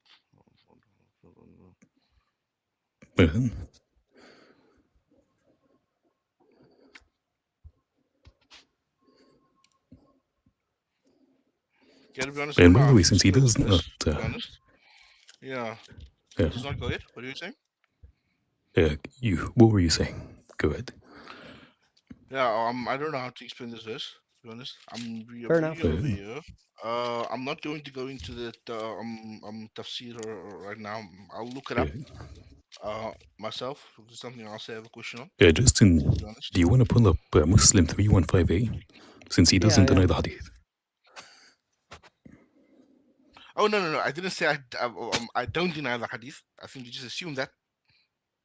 So you do deny Muslim. No, I don't deny Muslim. What I do So, deny is Jamil, everything then Muslim. I'm bringing up, No. then I'm bringing up Muslim. Give me a second. Give me a second. Let me explain. I know. Yeah, I know you're probably quite excited, but I'm not that guy. I'm not. Trust me, I'm not that guy. Hey, I'm not a guy that's going to fight you on things. If things don't make sense to me, I call it out. I'm not that guy. Right. So we definitely respect that. Yeah. So I'm not a hadith denier. I do deny the complete authenticity of hadith of Muslim and Bukhari. I don't believe everything 100% in them are completely authentic. That's a classical belief. I don't believe that now. So go ahead. Yeah. Jamil, do you have a problem with this hadith? In its strain or in its but go ahead. Muslim 315a. So it says, It is also an agreed upon hadith. Yeah, while I was standing beside the messenger of Allah, one of the rabbis of the Jews came and said, "Peace be upon you, O Muhammad." I pushed him back with a push that he was going to fall. Upon this, he said, "Why do you push me?" I said, "Why don't you say, O messenger of Allah?" The Jew said, "We call him by the name by which he was named by his family." The messenger of Allah said, "My name is Muhammad, with which I was named by my family." The Jew said, "I have come to ask you something." The messenger of Allah said, should that thing be any of benefit to you if I tell you that?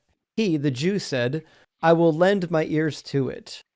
The messenger of Allah drew a line with the help of a stick that he had with him and said, ask whatever you like. Thereupon the Jew said, where would the human beings be on the day when the earth would change into another earth and the heavens too would change into other heavens? The messenger of Allah said, they would be in darkness beside the bridge. The Jew again said, who amongst people would be the first to cross this bridge? He said, they would be the poor amongst the refugees. The Jew said, what would constitute their breakfast when they would enter paradise? The Holy Prophet replied, a caul of the fish liver. He, the Jew, said, what would be their food after this? The Holy Prophet said, a bullock which was fed in the different quarters of paradise would be slaughtered for them. How much of this do we need to read? This is actually pretty lengthy. You're getting to the point. Okay. I should have told you to read from the middle, but... Sorry. The Holy Prophet replied, a caul of the fish liver. And the Jews said, what would be their food after this? And the Holy Prophet said, a bullock which was fed in the different quarters of paradise would be slaughtered for them. He, the Jew, said, what would their drink be? The Holy Prophet said, they would be given drink from the fountain, which is named Salsabil. And the Jew said, I have come to ask you about a thing which no one amongst the people on earth knows except an apostle or one or two men besides him. He, the Holy Prophet, said, what would it benefit you if I tell you that? He, the Jew, said, I would lend ears to that. Then he said, I have come to ask you about the child. He, the Holy Prophet, said, the reproductive substance of man is white, and that of woman, IV, the ovum central portion, yellow. Ignore the skull, sure. The whatever they're putting in, because the Prophet did not say ovum. So the reproductive substance of that woman would be yellow, and when they have sexual intercourse and the male's substance prevails upon the female's substance, it is the male child that is created by Allah's decree. And when the substance of female prevails upon the substance contributed by the male, a female child is formed by the decree of Allah. That's actually pretty crazy. I'm surprised I've never heard this one before. By the way, the wording in Arabic is not prevail. It is if it's higher in volume. Oh, okay. So if the woman comes more, then the child is a girl. If the man comes more, the child is a male. That's pretty wild. And in a different narration, I think. Yeah, just continue reading, It gets worse. All right. It says, and the Jew said, what you have said is true. Verily, you are an apostle. He then returned and went away. The messenger of Allah said, he asked me about such and such things of which I had no knowledge until Allah gave it to me. Huh. Okay. So this is direct revelation from God. So God would have failed. Dude, come on, dude. It is. Come on, dude. It is. No, it's Read not. the Habibi. It's a hadith. Jamil al-Hadith. Just a second. Let me finish. Hadith, by the consensus of the scholars, Hadith is revelation. That is number one. No, Number it's two, not. God in the Quran. Yes, it is by the consensus of the scholars. That is number one. Number two, that is true. I can literally show you the consensus of the scholars. No, it's not. If you're gonna lie, then go ahead and lie. But the scholars do have a consensus that Hadith is revelation. That is number one. Number two, the Quran itself says, وَلَا يَنْطُقُ عَنْ الْهَوَىٰ إِلَّا هُوَ وَحْيٌ يُوحَىٰ. Everything the Prophet says is revelation regarding religion. Number three, the Hadith itself at the end says that the Prophet said that this was given to him directly by God. I mean, that seems to be what's implied. It says, referring to the Jew, he says, he asked me about such and such things of which I had no knowledge until Allah gave me that, which means the reply that he gave to the Jewish man came from Allah. And by the consensus of literally every single scholar, Hadith is revelation. No, so okay. Let me put it like this: like Hadith is not Quran. There is a very big difference between Hadith and I didn't Quran. say it was. I didn't say it was. Why are you strawmanning me? I didn't. Wait, Yeah. I didn't say you said that. I'm asking you a question. Yeah. right? I think you Yeah, need to calm down a bit, buddy. Just a little bit. yeah, go ahead. I want to be respectful. Yeah, So you do believe, right? I'm asking you a question. You do believe that Quran, there's a yeah, big difference between Quran and Hadith, right? yeah, Very there big is. difference, right? And you know the Because with difference Quran, according to you the can scholars. Do you know what the difference is according to the scholars? go ahead, go ahead. Both are revelation. The difference between the Quran and the Hadith is that the Quran, the wording is given to Allah, and the Hadith, the wording is given to the Prophet. Perfect, perfect, perfect.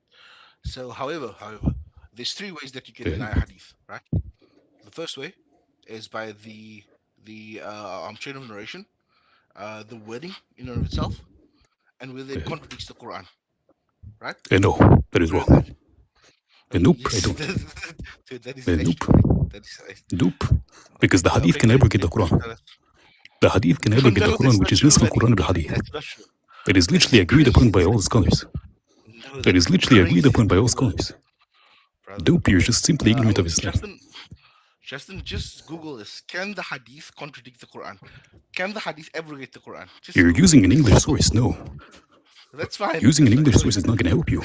Scholars, Justin, again, just I can give you an example quickly. Justin, can you bring up 434? wait, Not Muslim? 434, 424. Justin, No, Justin, can no. you just Google, right? Could you Can stop? the Could you stop Hadith? interrupting me?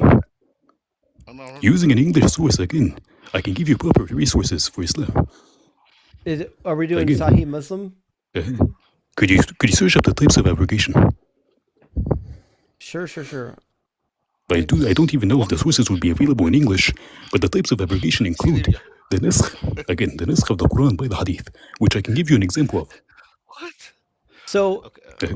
I can This give is basic you fiqh. yeah, what I can give you is what the AI is telling me. And it says it lists different types. It says ruling abrogated, text remains, and then text abrogated, ruling remains, and then both ruling then both and abrogated. text abrogated. Yeah. Yeah. And then search up the abrogation of the Quran by the Hadith. Yep. Okay, go for This it. is literally basic. Like, It's not basic. you know, like It's you would really learn not this. You would basic. know. You would learn this. You would learn this in elementary Azhar. No, So that's not true. in one article, it says, yes, classical Islamic jurisprudence accepts that hadith, Prophet Muhammad's sayings and actions, can abrogate or modify Quranic verses, Yes. viewing Now both go. as I can divine give you an example of revelation. this. I can give you an example of this. Go to 424. Yep. And this is the reason. This is the reason Shias still believe in muta marriage, because 424 allows you to do muta, and then it is abrogated by the Prophet in the Hadith. And because of the Shias do not agree, do not accept the Hadith upon which the Prophet abrogates this verse, they still accept muta marriage. Go to the Hadith, to the Quranic verse 424. Hold on. Shia don't believe in Sunni Hadith. You do realize that, right? I know. Right. Which is why they still believe in muta marriage. No. Because they the Quran allows it. They don't believe that the Prophet I know. abrogated it. That's what I'm saying. I know. That is So the how point. can- That is the exactly, point. that's what I'm trying to- no, The that's the point, point. yeah, Habibi, the point is that Sunnis, again, let me finish. The point is that Sunnis believe that the Prophet can abrogate the Quran. So this verse allows you to do muta. It says, فِيمَا اسْتَمْتَعْتُمْ بِهِ مِنْهُنَّ فَأَتُوهُنَّ أُجُورَهُنَّ. جميل? So by what you have enjoyed, if you open up the tafsir and then scroll down and read the part about muta and the abrogation of muta.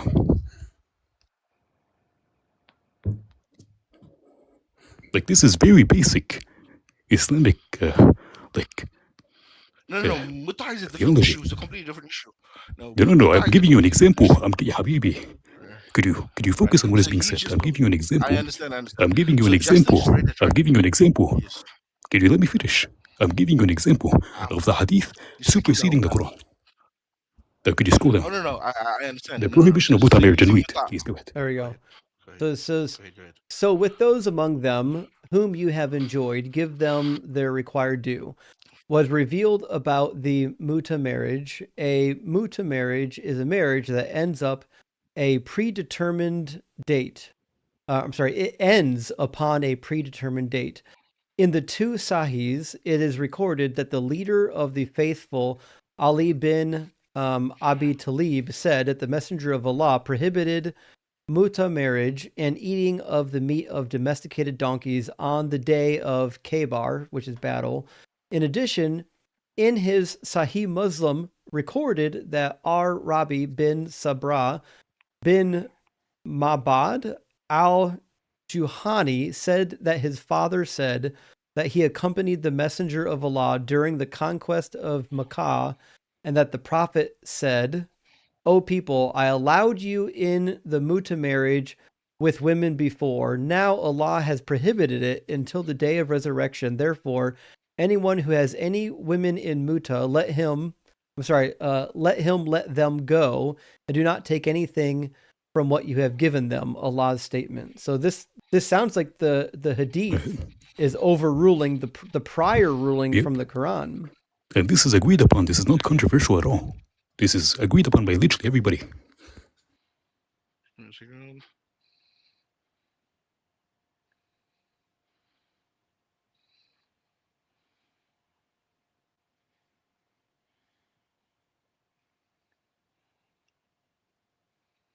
So I think Yeah. So Mhm. go ahead. Go ahead. So I think the problem we have here is, whether you believe the hadiths are equally as valid as the Quran.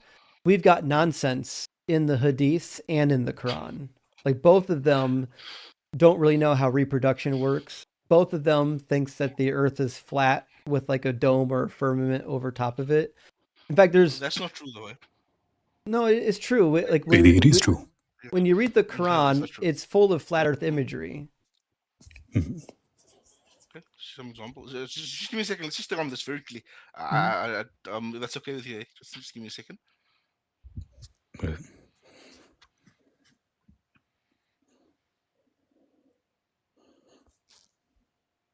Like, I know that this is like kind of throwing shade at the guest, but I hate when like people are overly no. confident about very obvious I'm things not over, in I'm not religious overly confident, buddy. things. You're a bit too You were fast. literally No. laughing. No, You were no, literally laughing. because you're making crazy statements. Just give me a second. You're laughing at a basic fact. Okay, so the Quran doesn't say anything about muta marriage, right? It does. So It I'm looking at does. the hadith over here. No, it doesn't. It Okay, bring up does. the verse. The Quran Let's does. see. 424. Bring up the verse. Bring up 424. 424. Bring up 424. It's literally on the screen. If you've been focusing, you'd have read it. Read it. Go ahead, Justin. Oh, I already had it right here. All right, so it says, "Also forbidden are married women, except female captives in your possession. This is Allah's commandment to you."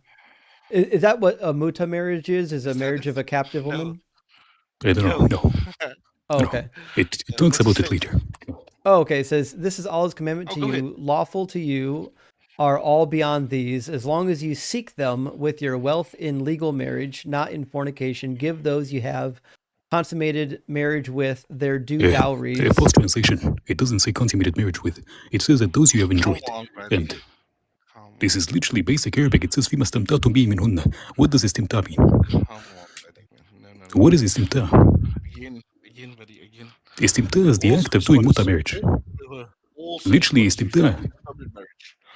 All Sunni scholars refer to this permanent marriage. So, Oh, really? muta marriage Then is open up the tafsir again. Then open up the tafsir again. Could you stop lying? We literally just read it. Could you stop lying? We literally just read it. We had it on the screen, the interpretation of Ibn Kathir. Like, if you focus, you're not going to embarrass yourself. It literally, we had it on the screen. I'm not bound to It says that this, it says verbatim, that this verse was revealed regarding muta marriage. Okay, again, I'm not bound to Tirmidhi or Nasai. I'm not bound to any of them. Matt, what he's But you are saying tough. is, he's not saying that you're bound to the scholarly interpretation. What he's saying is that his interpretation of this passage agrees with the scholarly interpretation. So why should he change his interpretation? And it also agrees with the Arabic. It literally says, and those you have done muta with. In Arabic, plainly. It says, again, muta marriage is a noun. The muta is the enjoyment. It says, and those you have done enjoyment with, mima istamta'tum, muta istimta. It is the same word, just different, like phrasing of it. Those you have done the muta with, then give them their wages. Which is why it says that this was revealed regarding muta, because it literally says, and those you have done muta with. So why should I think that God is lying to me and believe you?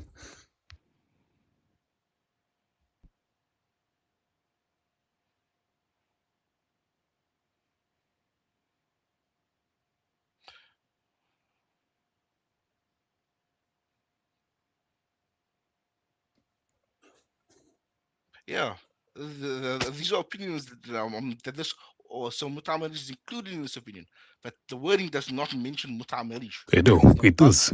If you speak Arabic, you would understand, but you don't. I read Arabic. It doesn't really matter though. Reading it, Impact Habibi, on. reading it is not the same as understanding it. It's okay. You're reading out things. It's entirely No, useless to me. Again, it literally says, and those you have committed muta with, then give them the wages.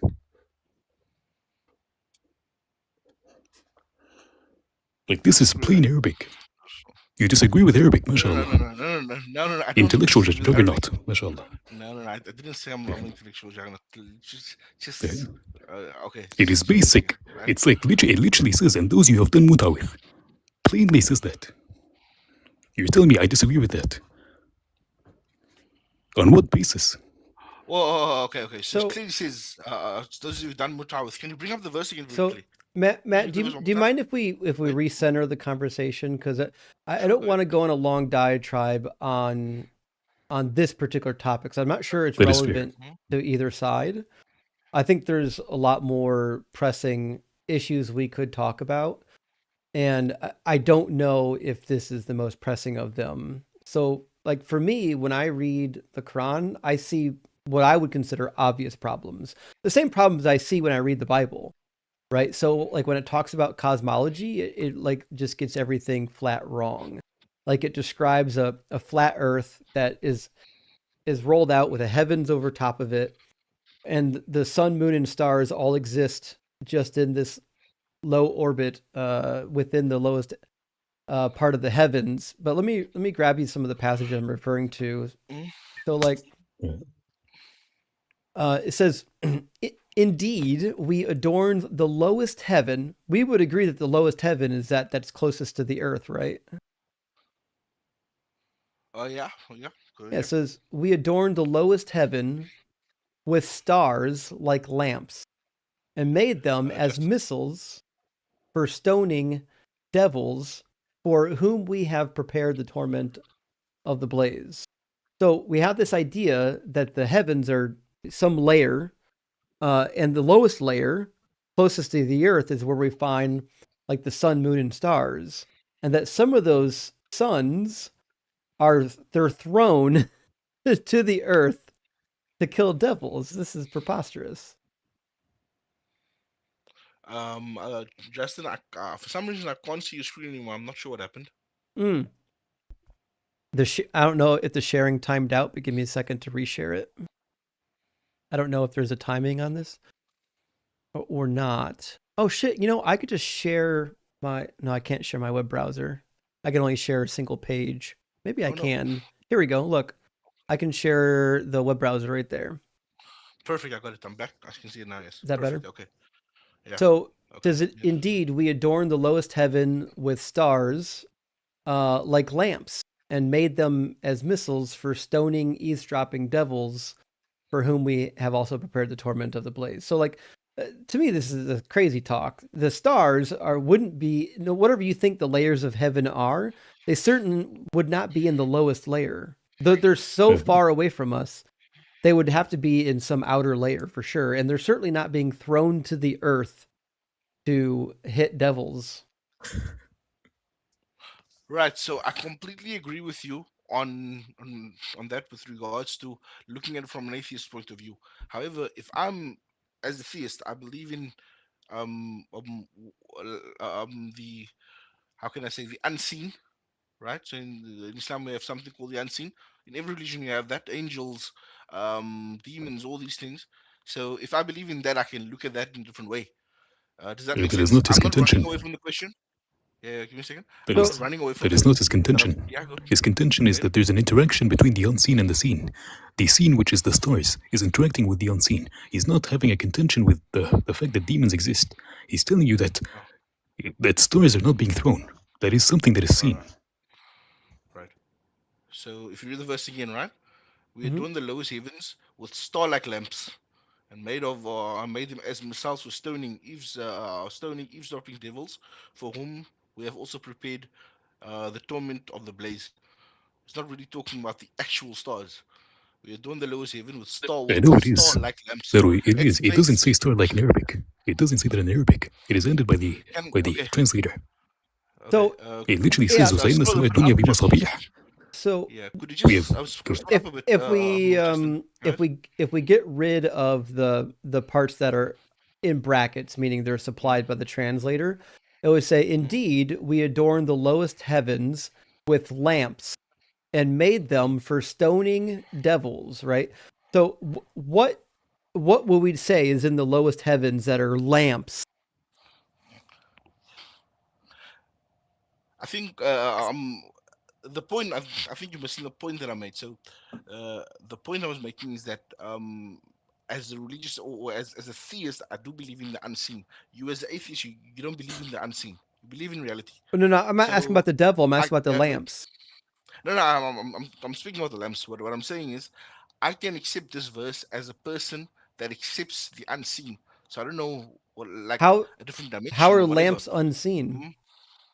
No. I'm saying, let's say, right? Let's say I read this verse as a religious person, as a person that also believes that there is an unseen, right, No, I get from that God. part, but Go ahead. I'm asking what in the passage about the lamps in the heavens would lead me to believe that these lamps are unseen lamps.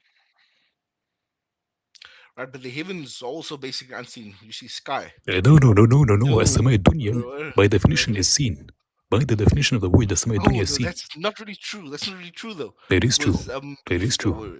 yeah, if you read the story Literally, of if you open up any Islamic dictionary, السماء الدنيا هي كل ما يرى في السماء.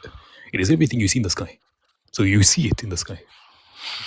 no, so you This is basic terminology. Come on. Justin, can you just scroll up? I just want to read the Arabic. Mhm. Give me a second. As if you understand it. Sure. Yeah, there. You're a bit aggressive, buddy. Eh? Yeah, I like that. I'm gonna have to learn Arabic this. after I Yeah. finish up modern Hebrew this year. I would tutor. I definitely appreciate modern Hebrew is tough because they don't write the vowels in there. So like sometimes I see a word and I'm like, fuck, I don't. Modern Arabic doesn't either. So Oh shit. Yeah.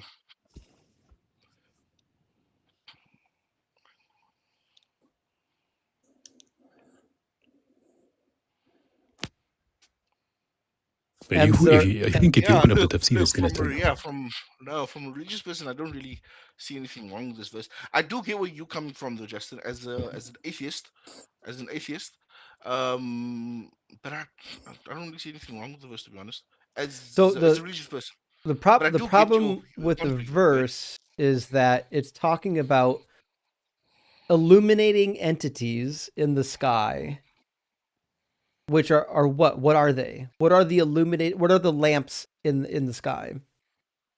Oh, I don't know. That's what I'm trying to Right, say. that's the point, So, right? So the text yeah. clearly Mm.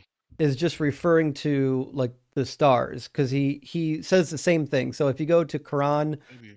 71, 15, and 16, we find much of the same type of dialogue, right? So it says, do you not see how Allah created 7 heavens, one above the other, placing the moon within them as as a light, and the sun By as the a way, lamp? horrible translation.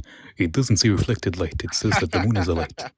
Yeah, no, I Come didn't. on, buddy. I didn't read that part because it was in Go ahead. brackets, right? So it just Justin, says, Like the dishonesty is insane. it says he Go ahead, places the Justin, could you scroll moon up? within them as a light and the sun as a lamp. So what the Quran is saying in 71 is that the sun is a lamp. And he says elsewhere that we just read that there are lamps in the lowest heaven. The sun's not the only one. There are lamps in the lowest heavens, and they're used for stoning devils. So these are clearly stars. The sun Yeah. is a lamp, it's a star, but they're actually not in the lowest heavens. I get that. You just did something very sneaky there. Could you just go back to the previous verse and bring up the Arabic? Yeah, 71. Yeah. Yeah. وجعل القمر سراجا. فيهن نورا وجعل الشمس سراجا. Right? You just said that this is a bad. It's a bad. It is a bad Um, um, transition. um, uh, there's a reason you're saying that, right? Yeah. Because scientifically we do realize that the moon is reflected light, right? And the word Yeah. nur, hey, No, is a reflected light. we weren't going Though that you're stupid route. if you see that. You're That's stupid if okay. you see That's that. okay. That's You're okay. simply stupid That's if you see that. Find me a single lexicon that says that the word nur is defined as a reflected light. You're nur simply is a lying reflected to sound as coward if you see light. that. Look, you don't have to. You don't have to Find a insult me, single man. lexicon. I'm not here to Find a fight with single lexicon. Find a single lexicon, modern or classical, that says that light, that nur means reflected. you, bro.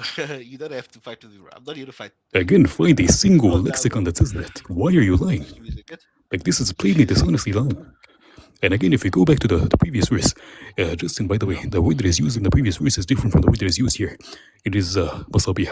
And masabih, according to, again, the classical language, also refers to stars and planets.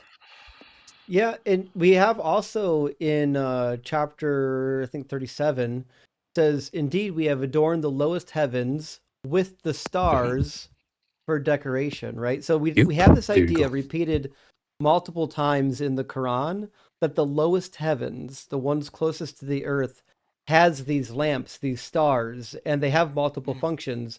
Sometimes they're for killing devils. It says, and protection from every rebellious evil, because they would be used as missiles to kill the devils, right? So this idea that there's these stars in low orbit, and they get thrown to the earth, I think is preposterous. It reflects this idea of cosmology that in the ancient world a lot of people believed, but now in the modern world we know is just wrong.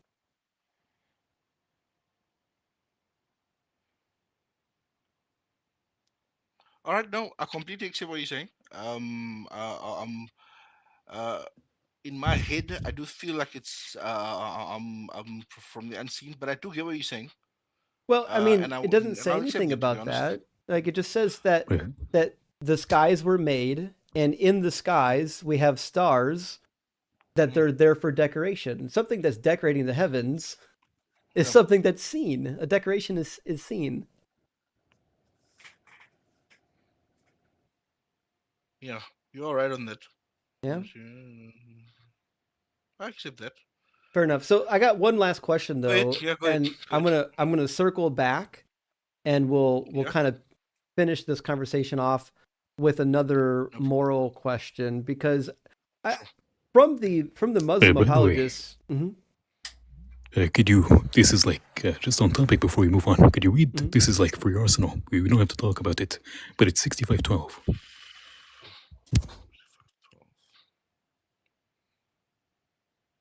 Yeah. Oh yeah, I've got this one on the cheat sheet too. It says Allah. Oh, sorry, let me put it back on the screen. It says Allah is the one who created seven heavens in layers, and likewise for the earth. The divine command descends between them, so you may know that Allah is most capable of everything, and that Allah certainly encompasses all things in His knowledge.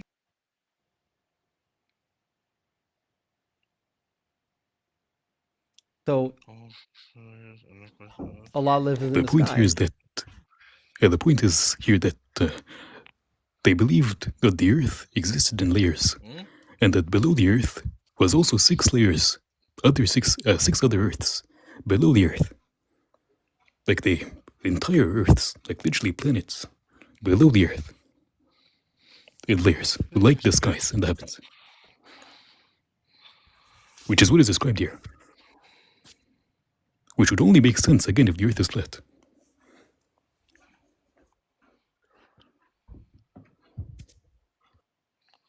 Wait a second.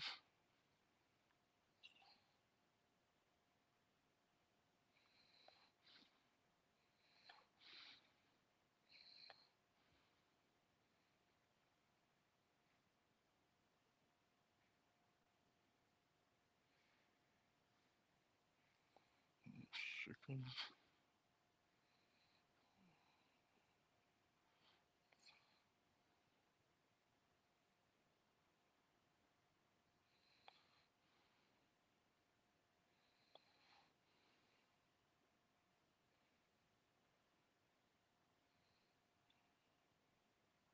all right?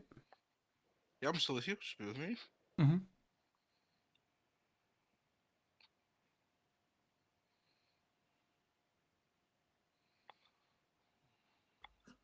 What are you reading? But no idea what he's reading. Just reading the commentary on the verse. Just give me a second. I'm just reading the commentary on the I verse. thought you said you don't like commentary.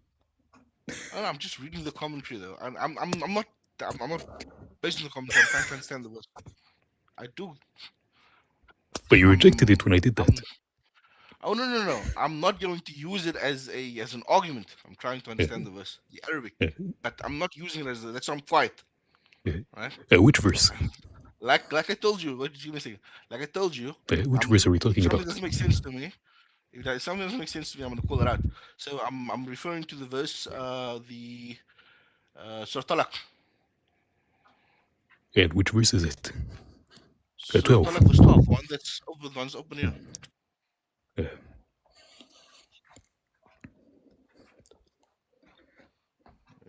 here it is. Is it? I mean, Okay. it is literally like 7 words. It is he who made the earth, or made the 7 heavens, layered out of the earth like them. In Arabic, it's like 7 or 8 words.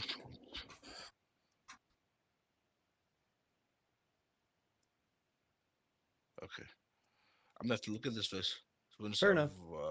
Yeah, I'm gonna have to look at this verse. I'm just gonna take it down. So let's kind of button up the conversation with Right, a final point, and it kind of touches on the moral argument, which is I think this is kind of a good evidence that I think the moral argument for Islam typically, not always, but typically fails, because I would ask you, is it okay to marry 6-year-old children and consummate that marriage at age 9? Yeah. Is that a permissible thing? Yeah, I don't really agree with that though, right? I don't agree that that Aisha was 6. So I don't she was agree that Aisha was yeah, good. she was lying in the hadith when she said that she was? I believe she did say that, right? So there's a modern argument which I do more or less agree with. I think there's more grounds for it. Um, um, I believe classical scholars were very rigid on things that were said. I don't believe. Well, So did I hear you I'll give you an wrong example. earlier Right? when you said that some of the hadith are authentic, like Sahih Bukhari? Yes, Do you not believe that? exactly. Do you not believe Yeah. that it's authentic?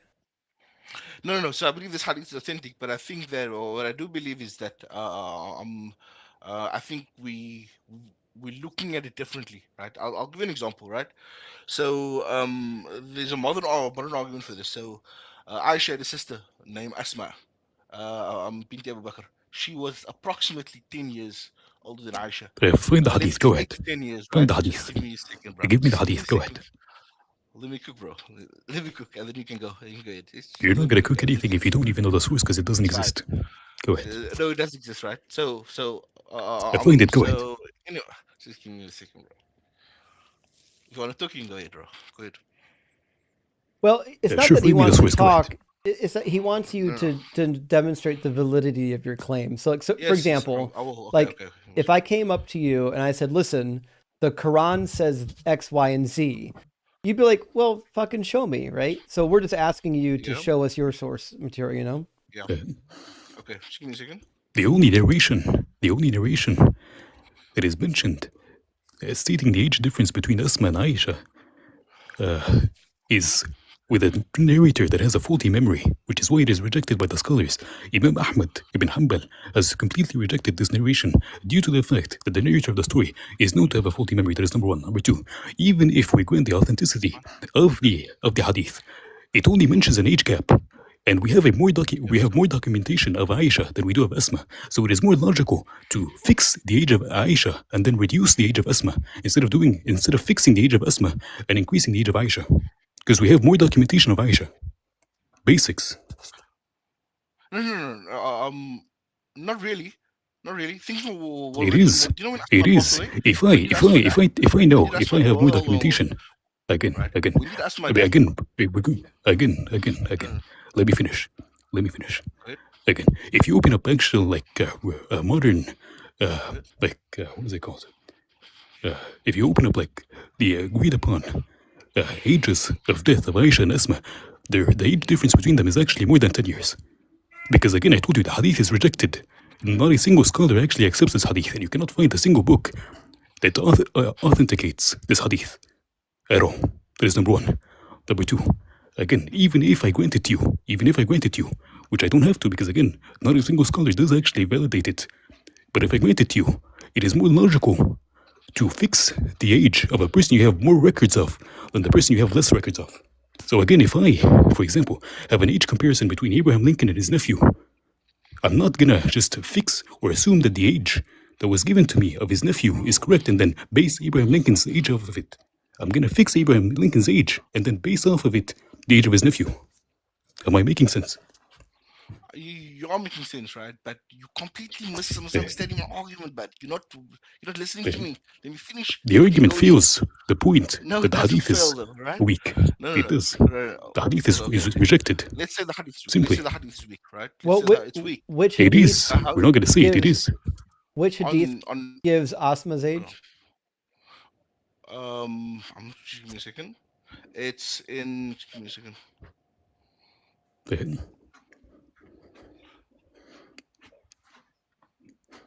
It is mentioned in a hadith book that is not even part of the main five. And it's not even available in English, the entire book. It doesn't So really it's- matter, though. So it's not part of the It does matter. authentic collection, and it contradicts the authentic collection. So why would I take that over the authentic hadiths? Right. And the narrator I is understand of what you're faulty saying. memory. I understand what you're saying, right? Just give me a second. So, this argument, right? Let me just give you the argument so that I understand the argument, then you can go ahead. So, this argument is based on historical construction. So, Asma bint Abu Bakr died after Aisha. She died in the year 73 after Hijrah, right? She was approximately 100 years old. Right? She died in a later stage in the reign of Abdullah bin Zubayr in Mecca, right? Her grandson, right? What we do know is she's because of the weak hadith, right? As you know, just because the hadith is weak doesn't mean we don't accept it. We don't accept it for ruling and for law. However, for something like this, we can approximate. She's about 10 years. No. That is not how you do anything regarding ilm rijal. No, This is what simply are you wrong. talking about? Bro, you have We no accept understanding hadith. of hadith. We accept. No, you have no understanding of Hadith. hadith. You You don't simply have no understanding understand of hadith. Bro, Really? hadith are accepted, but not in law. No, they're not accepted at all. Yes, you There's can, no bro. doubt. That was the basis. That was the basis of ilm rijal. That's not true. And No, like that's not true, though. again. No. It is simply true. This is Al-ilm basics. rijal- No. I know what al-ilm rijal is. Listen to me, bro. Could you define it? Listen to what I'm saying. I'm telling you. Could you define it? that weak hadith- Could you define what that is? Listen, bro. Could you define what that is? Listen, bro. Yeah. Listen to me, bro. Listen to me. He's simply stating blatantly false stuff. He's like saying that the proton is negative. Weak- It's this, weak like, hadith. it's blatant. Dude. Weak Yeah, hadith go ahead. are not accepted in law.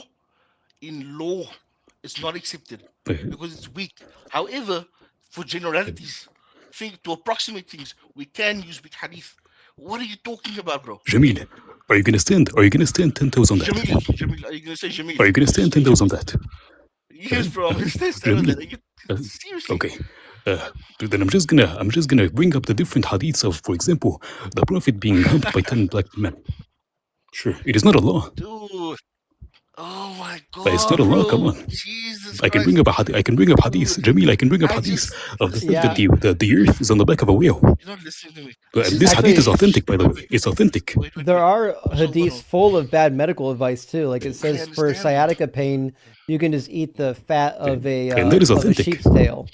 which is Yeah, that crazy. is I authentic. understand that. No, I understand that. I But then understand that. we're gonna go back. We're gonna go Hear me back out. to the hadith. What is? Show me a single scholar that says that a weak hadith is not completely thrown out. Go ahead. It's not completely thrown out. Literally, It is. That is literally the basis of no, Bukhari's you can entire use it work. to, no, but الاكتفاء you can use it بصحيح.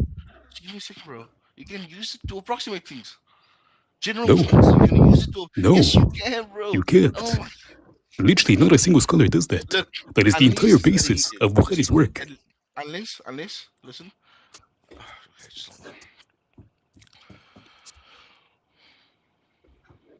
Like, do you know anything about مبدأ الاكتفاء بالصحيح? Like, this is the entire like concept. Yeah.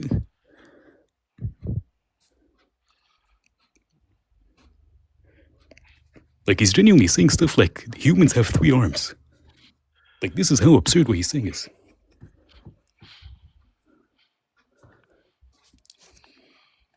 We hadith, daif hadith specifically, are not entirely thrown out, but the use depends on the context and the purpose. We hadith is one that fails. It's one of the criteria. What are you reading? Blah, blah, blah. So we hadith does automatically mean false. What are you reading? But it cannot be treated as sahih authentic hadith. So listen to me. And what are you reading? Hadith. Just give me a second. I'm googling this, bro. Listen, This is Google AI 100%. Oh no. Oh no. This is 100% Google AI. Don't give us the Google AI overview. No. But what would I bring up to explain this? Bring a single classical scholar that says that a weak hadith that is given, again, give a single scholar. Then this is, by the way, this is not a weak hadith, this is a rejected hadith. Because of the fact that, again, the narrator is a faulty memory. What hadith are you talking about, bro? The one about Asma's, the difference between Asma and Aisha's age. Because the actual difference between them is 19 years, not 10. You just mentioned it. Okay, bring up hadith. Let's see the hadith. I don't have the reference of it because it's irrelevant. It's completely irrelevant. No. You telling me that the hadith is rejected, right? But you don't know the hadith. Yeah, because it's literally irrelevant. But you're just saying it though, bro. It is rejected. What you say I'm doing. For example, Bukhari collected 600,000 hadiths. Doesn't matter, bro. Bukhari collected 600,000 hadiths. Stay on point. Are you stupid? Are you stupid? I'm gonna say you're stupid, bro. But you're doing exactly you need to what listen. I'm doing. You need to listen. Well, you are acting like you're stupid. No. You said that the hadith is rejected. It is. What hadith are you referring According to Ahmad ibn Hanbal. Wait, okay, bring the one about the age difference between Asma and Aisha. Bring up his verdict then. Let me see. Sure, I'm going to bring it up. Yeah, we can put it up. So I just want to be sure that we're still centered on what's happening here. So like, yeah, I haven't heard a good rebuttal to what Ems was saying earlier, which is, listen, we've got in authentic hadith, we've got the age of Aisha from her own lips, right? Or however you want to word it, right? In some unauthentic hadith, there's a listing of her sister's age, and if you do the calculus just right, one of the ages is wrong, right? So the argument that Ems is making is that, listen, the one that was wrong clearly should be her sister, not Aisha, because the authentic hadith gives the age of Aisha. The unauthentic hadith gives the age of her sister. And also we have a lot more material in history on Aisha as opposed to her sister. So based on the principle that one, the authentic hadith gives us the information, and number two, we have a lot more information for Aisha, it just makes logical sense that the age that was wrong in the unauthentic hadith would be for her sister. Do you understand the basis of the argument? I completely understand, right? But he's not even finishing the argument. Finish the argument. I'm not saying anything regarding that hadith. I'm not saying that hadith is wrong, right? I'm trying to make an argument. Could you put me on the screen, please? You see, this again, is dude, guys, a lot, dude, man. You asked me for the source. It's on the screen. Okay. Go ahead. Give me a second. Let me just place this let me put you on big real quick. Give me a second. Go ahead and read. There's a modern scholar, right, named Muhammad al-Ghazali. No, this is Ahmad ibn Hanbal, Habibi. No, I'm not talking about... Dude, relax, bro. Let me make the argument. And then you can... I'll listen to you, bro. And you make a better argument. I'll take it. right? Can I just let me just say this, right? Go ahead. There's an argument made by a scholar named Muhammad al-Ghazali, many other scholars. It is, and I will admit, it's a minority opinion, right? Most Sunni scholars still take that It is Aisha a was rejected 69 when opinion. she consummated. It's not a rejected opinion, bro. It's a minority It opinion. is. It's a It is constructed opinion, rejected. bro. According to Let the me just Prophet, make it is the rejected, yes. let me make the argument, right? You Let me know, make the you know argument, nothing about and you Islamic can tell theology, me but go what's ahead, continue. wrong. Wait, Go tell me ahead. what's wrong with the argument, right? Go You ahead. just want to talk, bro. You want to look good. I Uh-huh. understand that. That's fine though. But no, you're simply But just let me just make the wasting time argument. for no Yeah, reason. you're Go wasting ahead. time. You interrupting me. Uh-huh. So Go this is ahead. the argument, right? So according to history, Asma died in the year 73 at approximately 100 years of age, right? Aisha in this hadith says she was approximately 6 years old when she married the Prophet, right? And 9 months when he consummated. What scholars, modern scholars, they argue that Aisha was making this was giving this age in terms of her menstrual cycle when she Give the scholar. when she Name the became scholar. Go ahead. dude when she became puberty. Name I the just scholar. mentioned the scholar Muhammad al-Ghazali. Muhammad al-Ghazali made this Muhammad argument. A lot of other al-Ghazali. scholars, modern scholars, Wait, made wait, this. wait, wait. Muhammad What al-Ghazali. Muhammad Is it al-Ghazali? who I think it is? It's not that Ghazali, brother. It's a different Ghazali. You see, calm No, down. no, I'm not talking It's a about modern scholar. al-Ghazali. I'm talking about It's a Muhammad 21st century al-Ghazali. scholar. Yeah, it's Mhm. 21st century scholar. Uh-huh. Anyway, other scholars as I well, mean, right? where does he say that? Where does he say Anyway, that? Go ahead. I'll tell you now. I'll tell you now, right? And then what they Go also ahead. argue, the reason they agree with this is because when you bring that down, when you compare it to Asma, it comes to the same age. That if she was approximately 10 years old, 10 years older, she would be 17, between 17 and 18 years old, right? And that agrees Nope. with the age gap between Asma and Aisha approximately. That's where the argument comes from, right?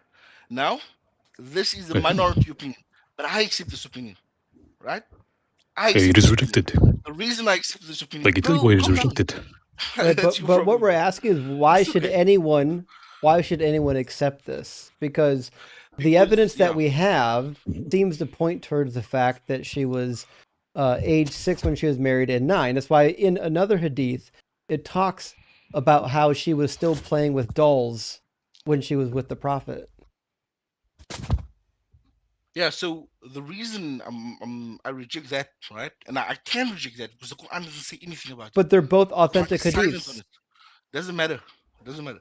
The Quran is silent on. It's Okay, completely silent on just that. just to be So clear, if just to yeah, be clear, we have two authentic hadiths that describe Aisha as being a little girl, still playing with dolls, being age 9 and 6, when she was married to the prophet. Uh-huh. You want us to believe that we should ignore these no, authentic hadiths in favor of an unauthentic hadith just because you prefer the no, I interpretation of didn't the say I unauthentic prefer. one? I don't say I prefer that. Well, I said that's makes what more we're sense asking to me. for. Give us the reason why we would accept the unauthentic one as opposed to the authentic one, because we also find elsewhere in the narrations that other people mention the age of Aisha. Yeah, exactly. That doesn't really matter though, right?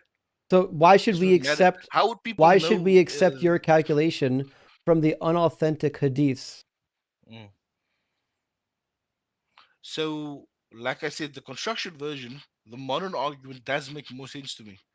No, no, no, Looking at no. it historically, I know it makes okay? more sense to you. I'm asking you, Yeah. give us the argument for why it's better to believe the unauthentic hadith over what the authentic ones say.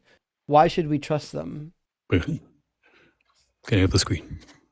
Right. So I'm not saying accept the unauthentic hadith as opposed to rejecting the authentic hadith. I'm saying that if history tells something different, if we can look down the chronology, I'm going to reject the hadith.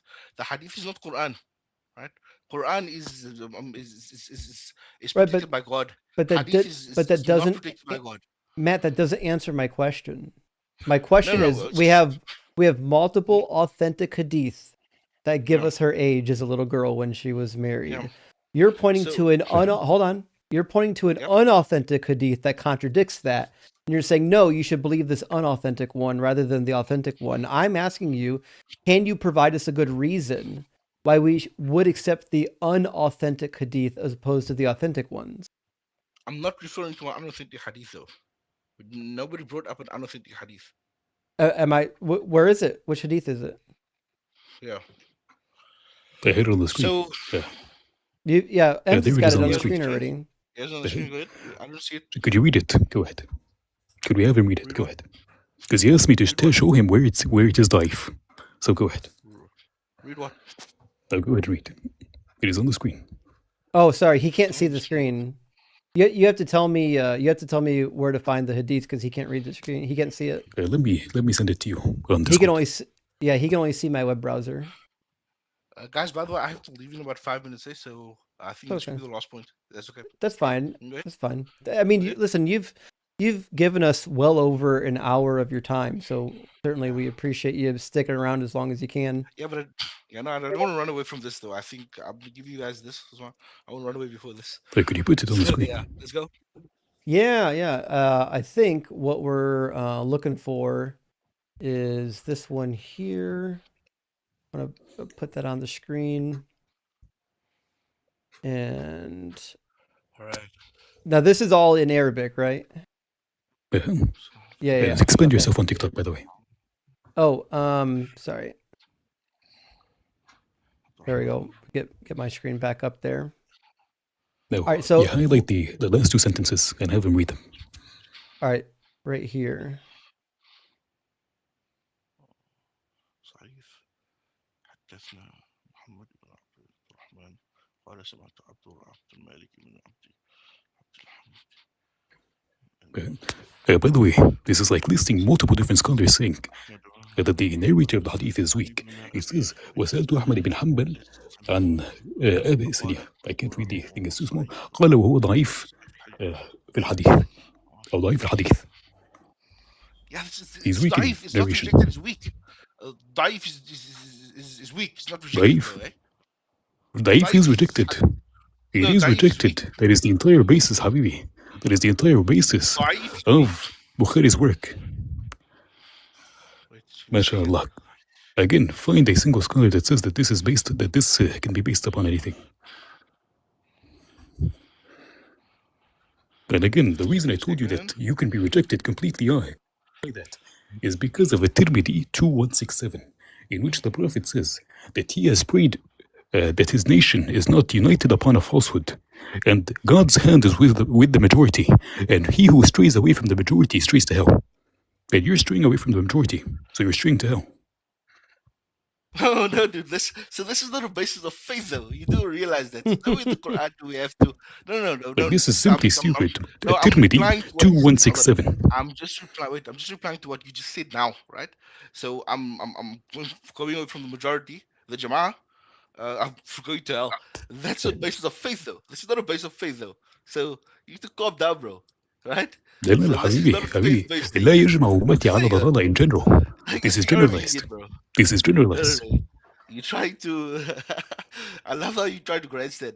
I would like. I like to do Justin, you know, but you're a little The grandstand. panic is real. But I mean, I appreciate it though. Just give me a second. Just bear with me. The panic is amazing. So I think the problem that we have is Right?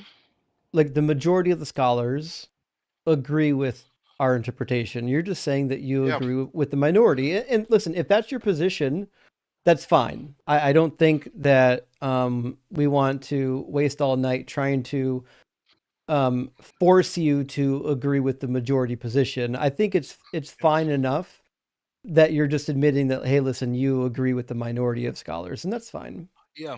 I said that from the beginning. I said this is a minority opinion. It is a minority. It's a Mhm. modern opinion. It is not even a Looking minority at opinion, by the way. technology, looking at history, it's a minority opinion.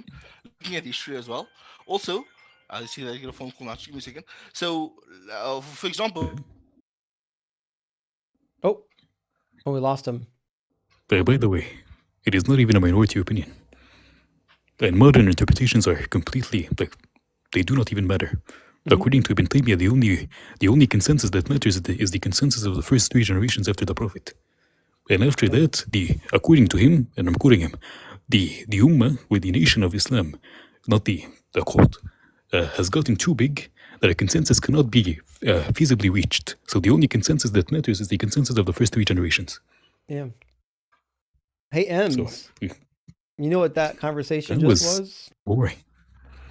That was was Dunning-Kruger. our very first Muslim cooking of 2026.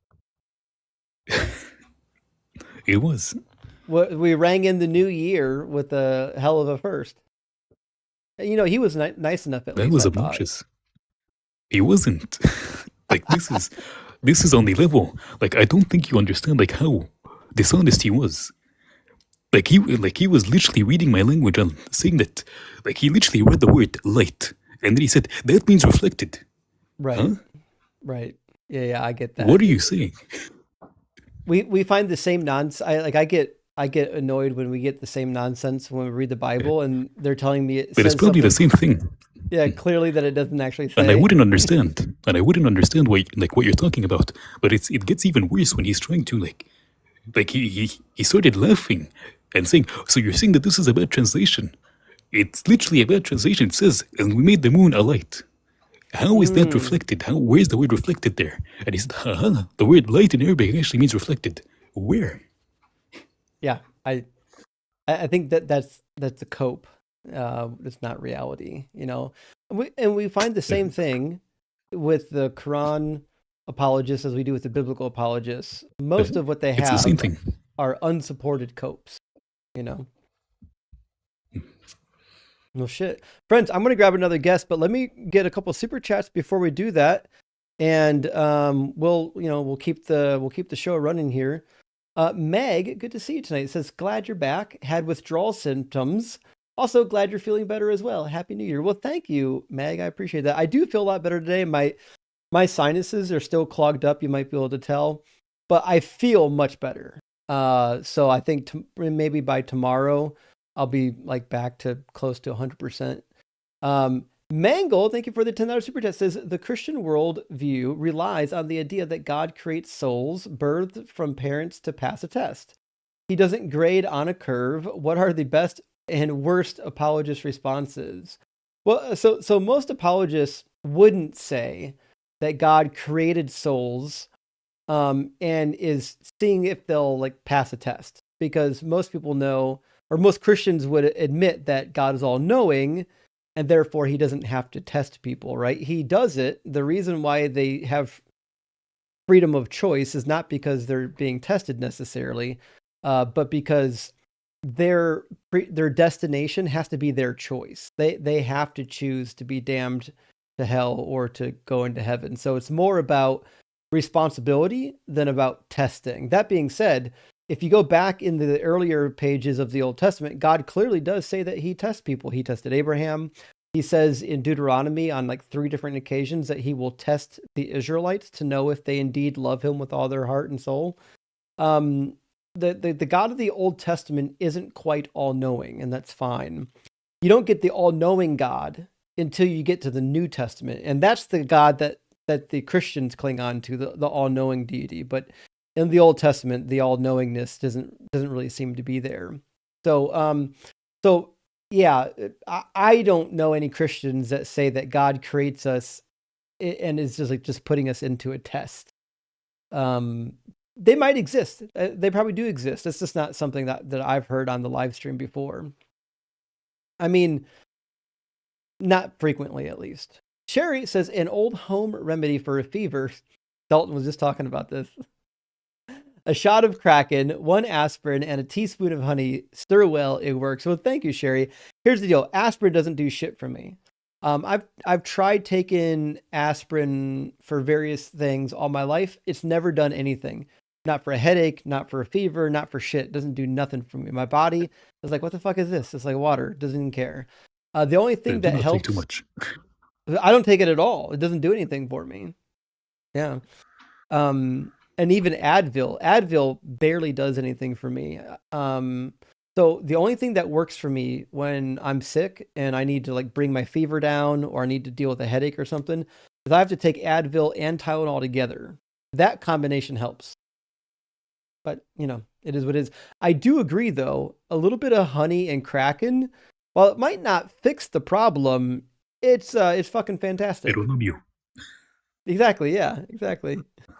Absent-minded professor says, need a Nebraska Steve compilation. Well, you know what? Here's the thing. I keep track. I've been since the late June. I've been keeping track of all the people I talk to. I've got a spreadsheet and I'm writing them down as I'm talking to them.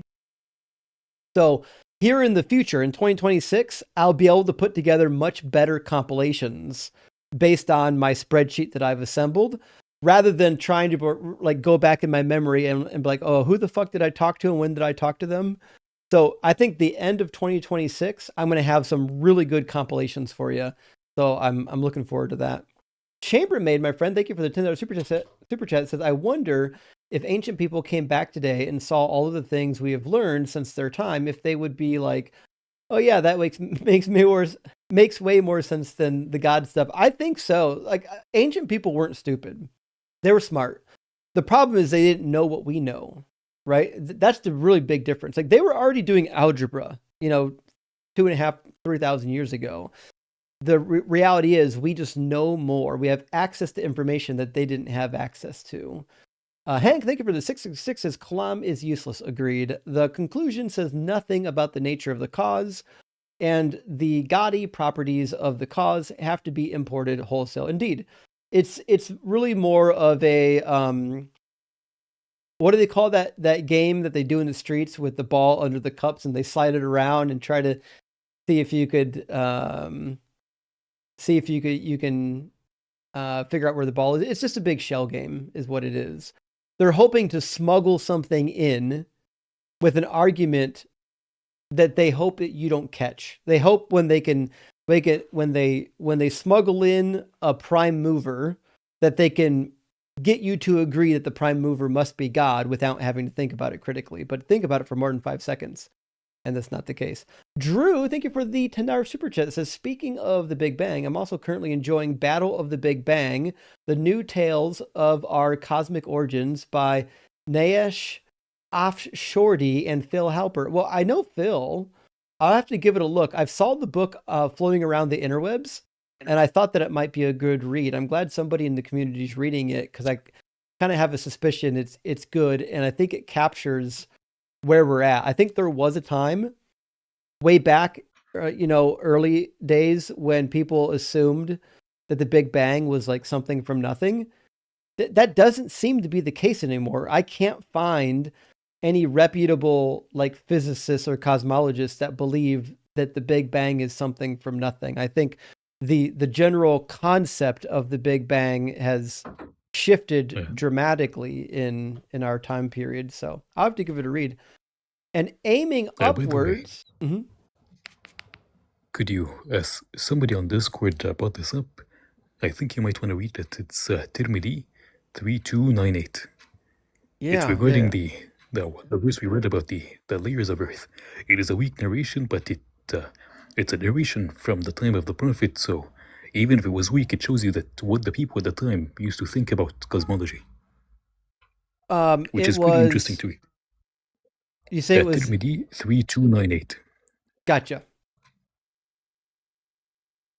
All right, let me put the super chat down for a second. And hello, Sarah. Hey, Sarah. Hi.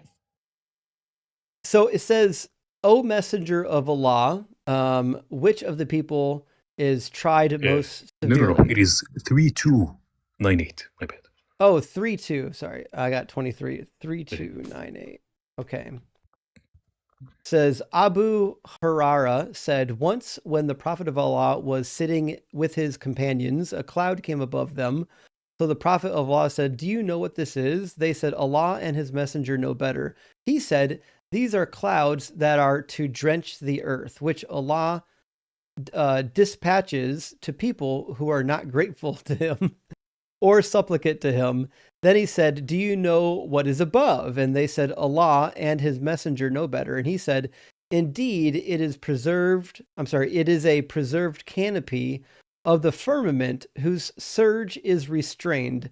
Then he said, "Do you know how much is between you and between it?" So between the firmament and between the earth. And they said, "Allah and his messenger know better." And he said, "Between you and it, of 500, 500 year. What's that mean, 500 year? The distance of 500 years? A walking distance. Oh, it's the walking distance of 500 years. Then he said, do you know what is above that? And they said, Allah and his messenger know better. And he said, verily, above that are 2 heavens.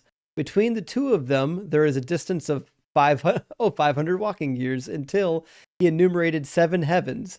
So the 7 heavens are only 500 walking years apart. Yeah, so each heaven is 500 from the one previous. That's crazy. Okay. I got to write that one down. Give me a second. Continue reading because it gets worse. Oh, no, it gets worse. Like a lot worse.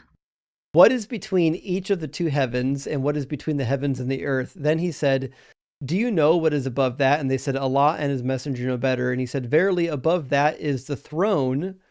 Between it and the heavens is a distance like what is between 2 of the heavens. So a throne, I assuming, is Allah's throne. So far out in the heavens. Then he said, do you know what is under you? And they said, Allah and his messenger, I lost it, know better. He said, indeed, it is the earth. Then he said, do you know what is under that? They said, Allah and his messenger know better. He said, verily, below it is another earth, between the 2 of which is a distance of 500 years, until he enumerated 7 earths. Between every 2 earths is a distance of 500 years. Then he said, by the one whose hand is the soul of Muhammad, if you were to send a man down with a rope to the lowest earth, then he would descend upon Allah. Then he recited, he is, I don't know that, this must be Arabic, and he has knowledge over all things. That's crazy cosmology. All right, I got to write that down. Hold on. It's pretty funny. That's wild. But be wary, it's a weak narration, but it shows you what they used to think at the time, based upon the verse in 65:12 when it said that 7 heavens and then 7 earths. This is pretty wild. Let's see if I can copy all this in one go without fucking up my browser. There we go.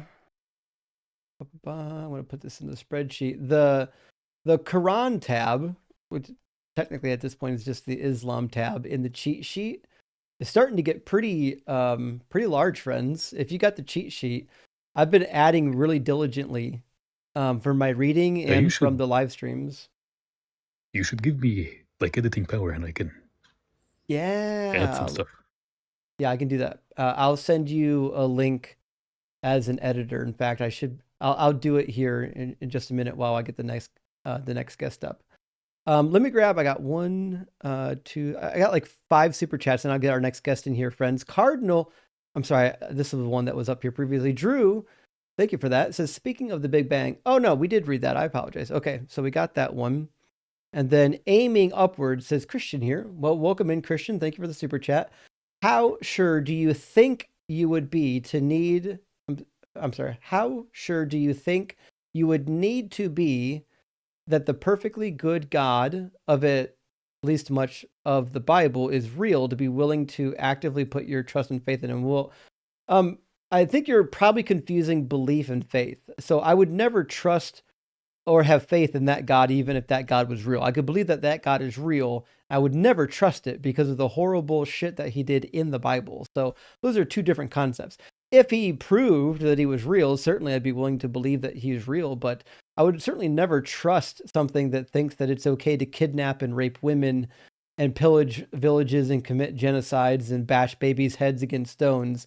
That's not an entity that I would trust no matter how real that entity is.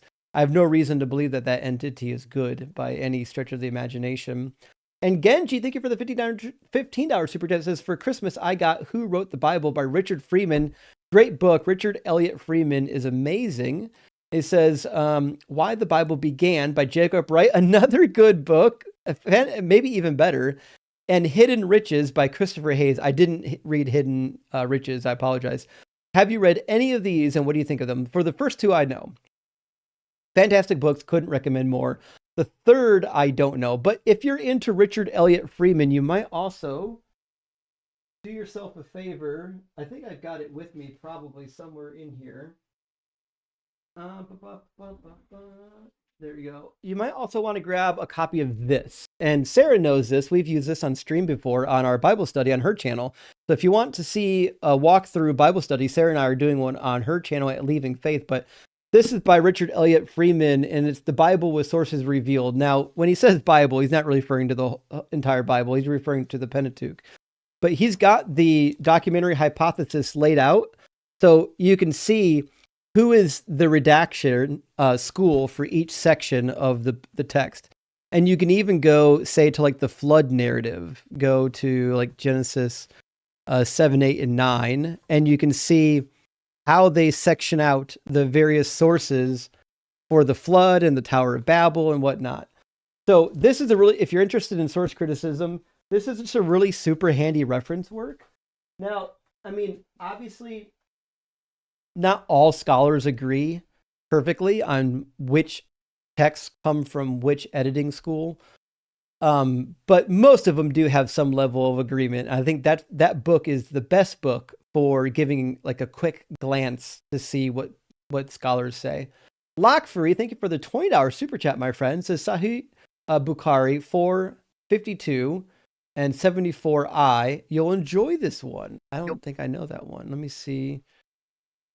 Sahih Bukhari 452. No, it is a different, search thing. So it is volume 4, chapter 52, hadith 74. The one on Sunnah is standardized. So Okay. just copy it from the super chat. Well, I don't have the ability to copy from the super chat, but I can. Yeah, so just read it that way. Yeah, I can type it in the way that it shows up. So, Justin, can you say the title of that book again for the audience? Like what the title of that is? Called The Bible with Sources Revealed by Richard Elliott Freeman. Thank you. Excellent resource. Just an awesome scholar. Okay, so in volume 4, 52, 74, I don't see a section I. Give me a second to see if I can find it. I've got it right here. The website can't be loaded. Fantastic. What about from this website? 74? No.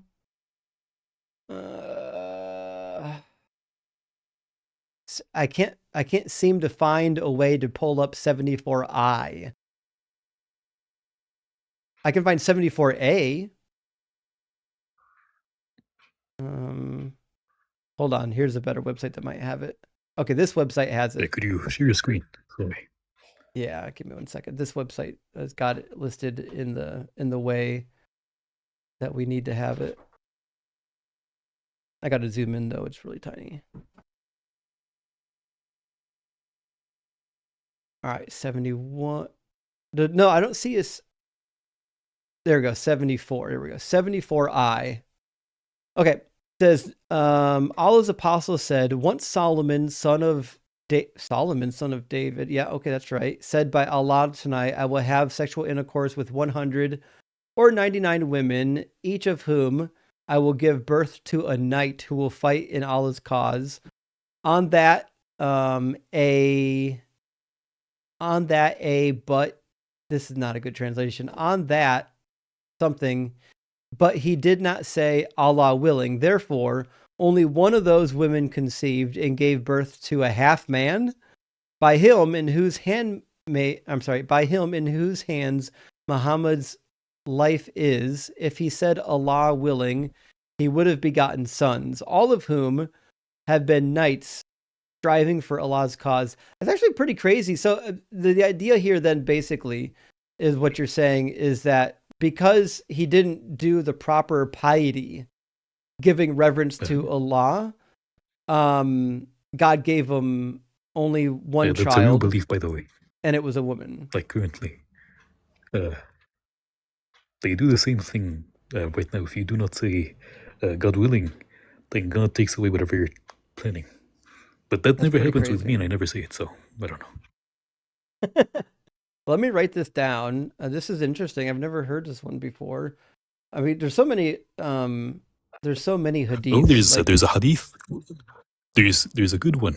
There's a hadith that talks about like it describes Jesus and his crucifixion, even though it never happened. oh my gosh. Yeah, they don't believe that Jesus was crucified. Search up the hadith, a prophet being crucified by his people. Oh boy. I do not remember the reference, so you're just gonna have to search it up. And he says, like, Father, why have you forsaken me or something?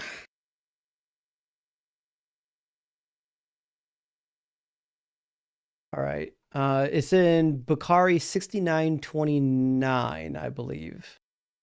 Or possibly, yeah. Okay.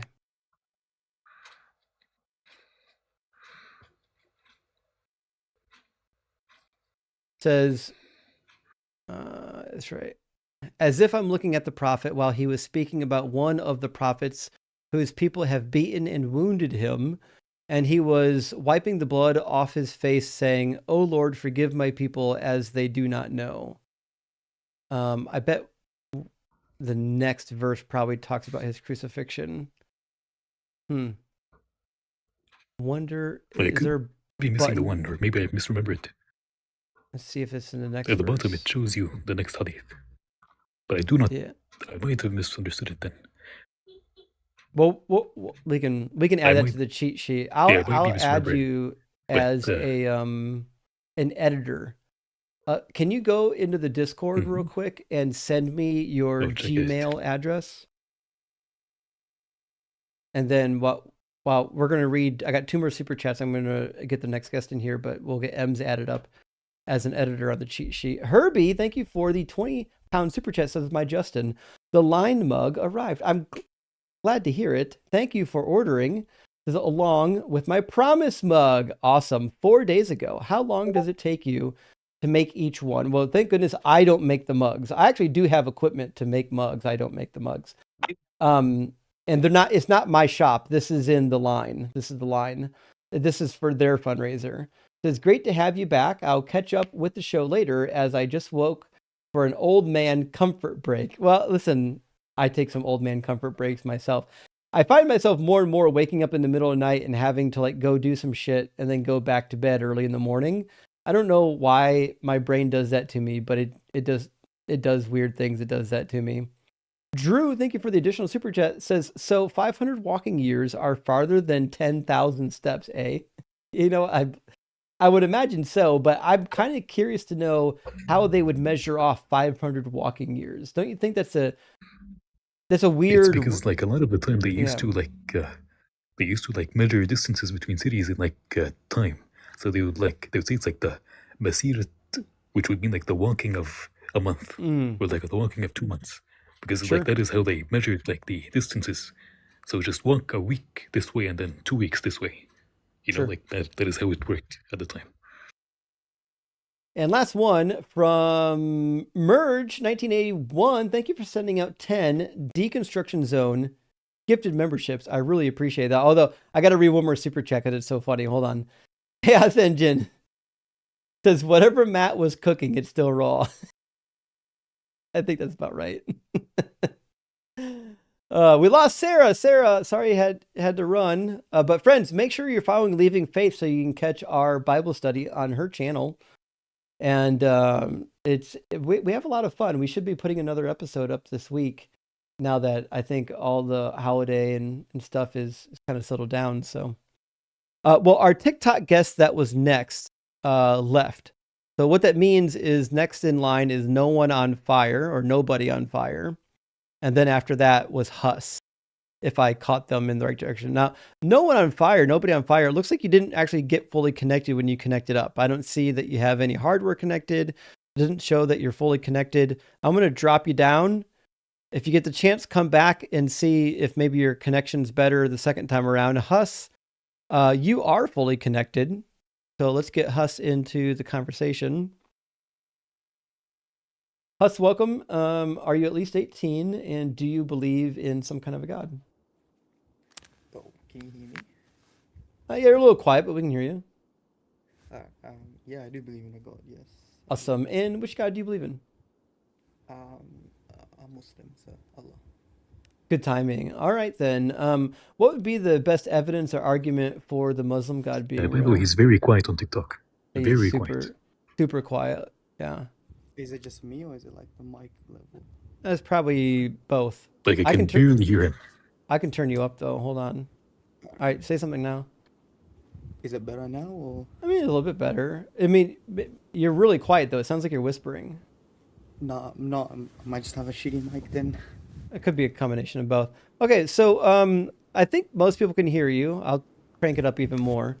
I think we should be okay. So, like, what is the best argument or piece of evidence for the Muslim God existing?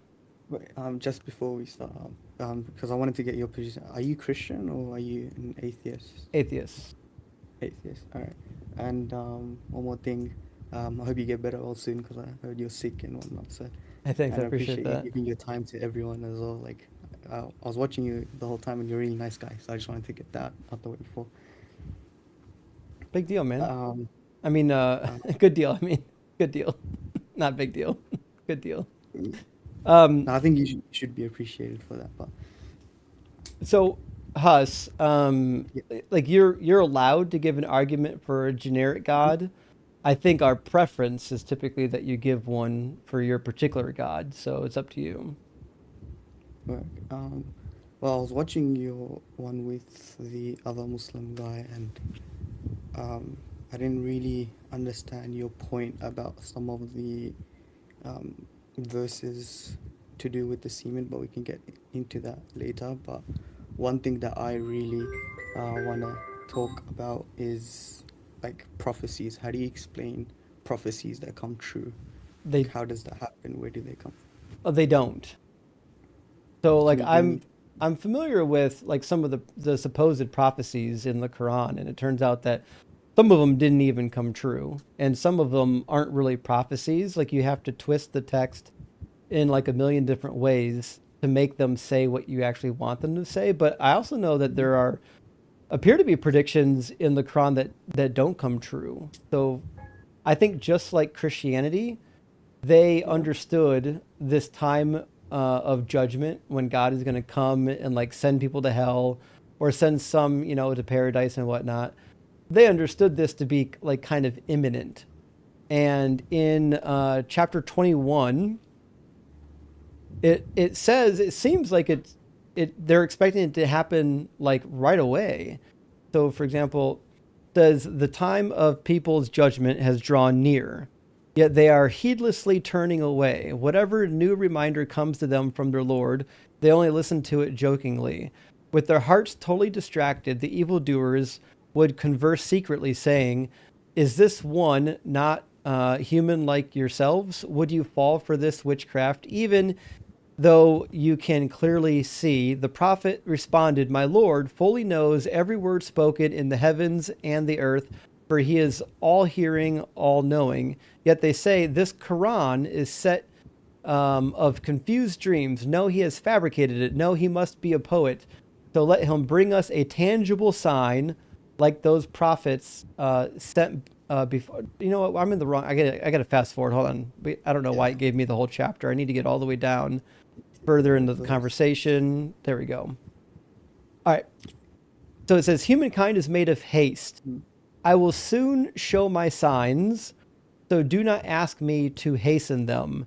They ask the believers, "When will this threat come to pass if you say what is true?" If only the disbelievers knew that a time will come when they will not be able to keep the fire off their faces or backs, nor will they be helped.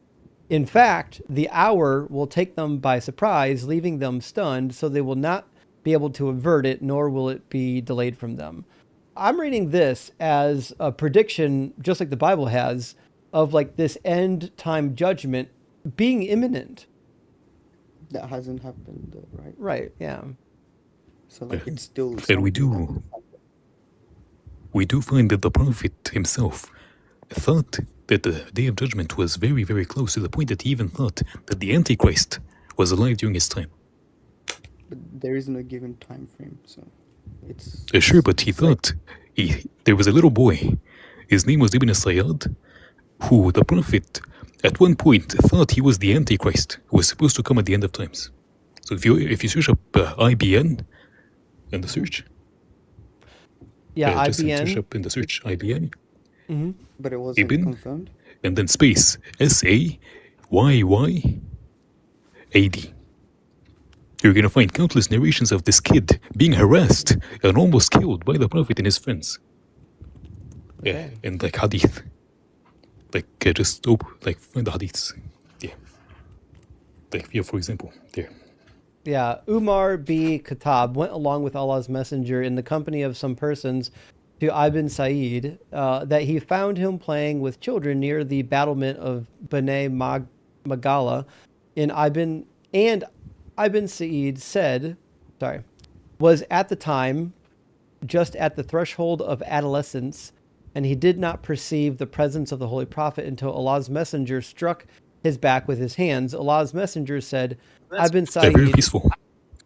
yeah, Beating a Ibn child. Sa'id, don't you bear witness that I am the messenger of Allah? And Ibn Sa'id looked toward him and he said, I bear witness to the fact that you are the messenger of the unlettered. Oh boy. Ibn Sa'id said In to Arabic, it says Allah, the foolish. I believe that, right? Do you bear witness to the fact that I am the messenger of Allah? And Allah's messenger rejected this and said, I affirm my faith in Allah and in his messengers. Then Allah's messenger said to him, what do you see? Ibn Sa'id said, it is a duke. What's a duke? D-U-K-H? Like, So maybe map. let me check the Arabic one sec. I don't know that word. I can try to search it up as well.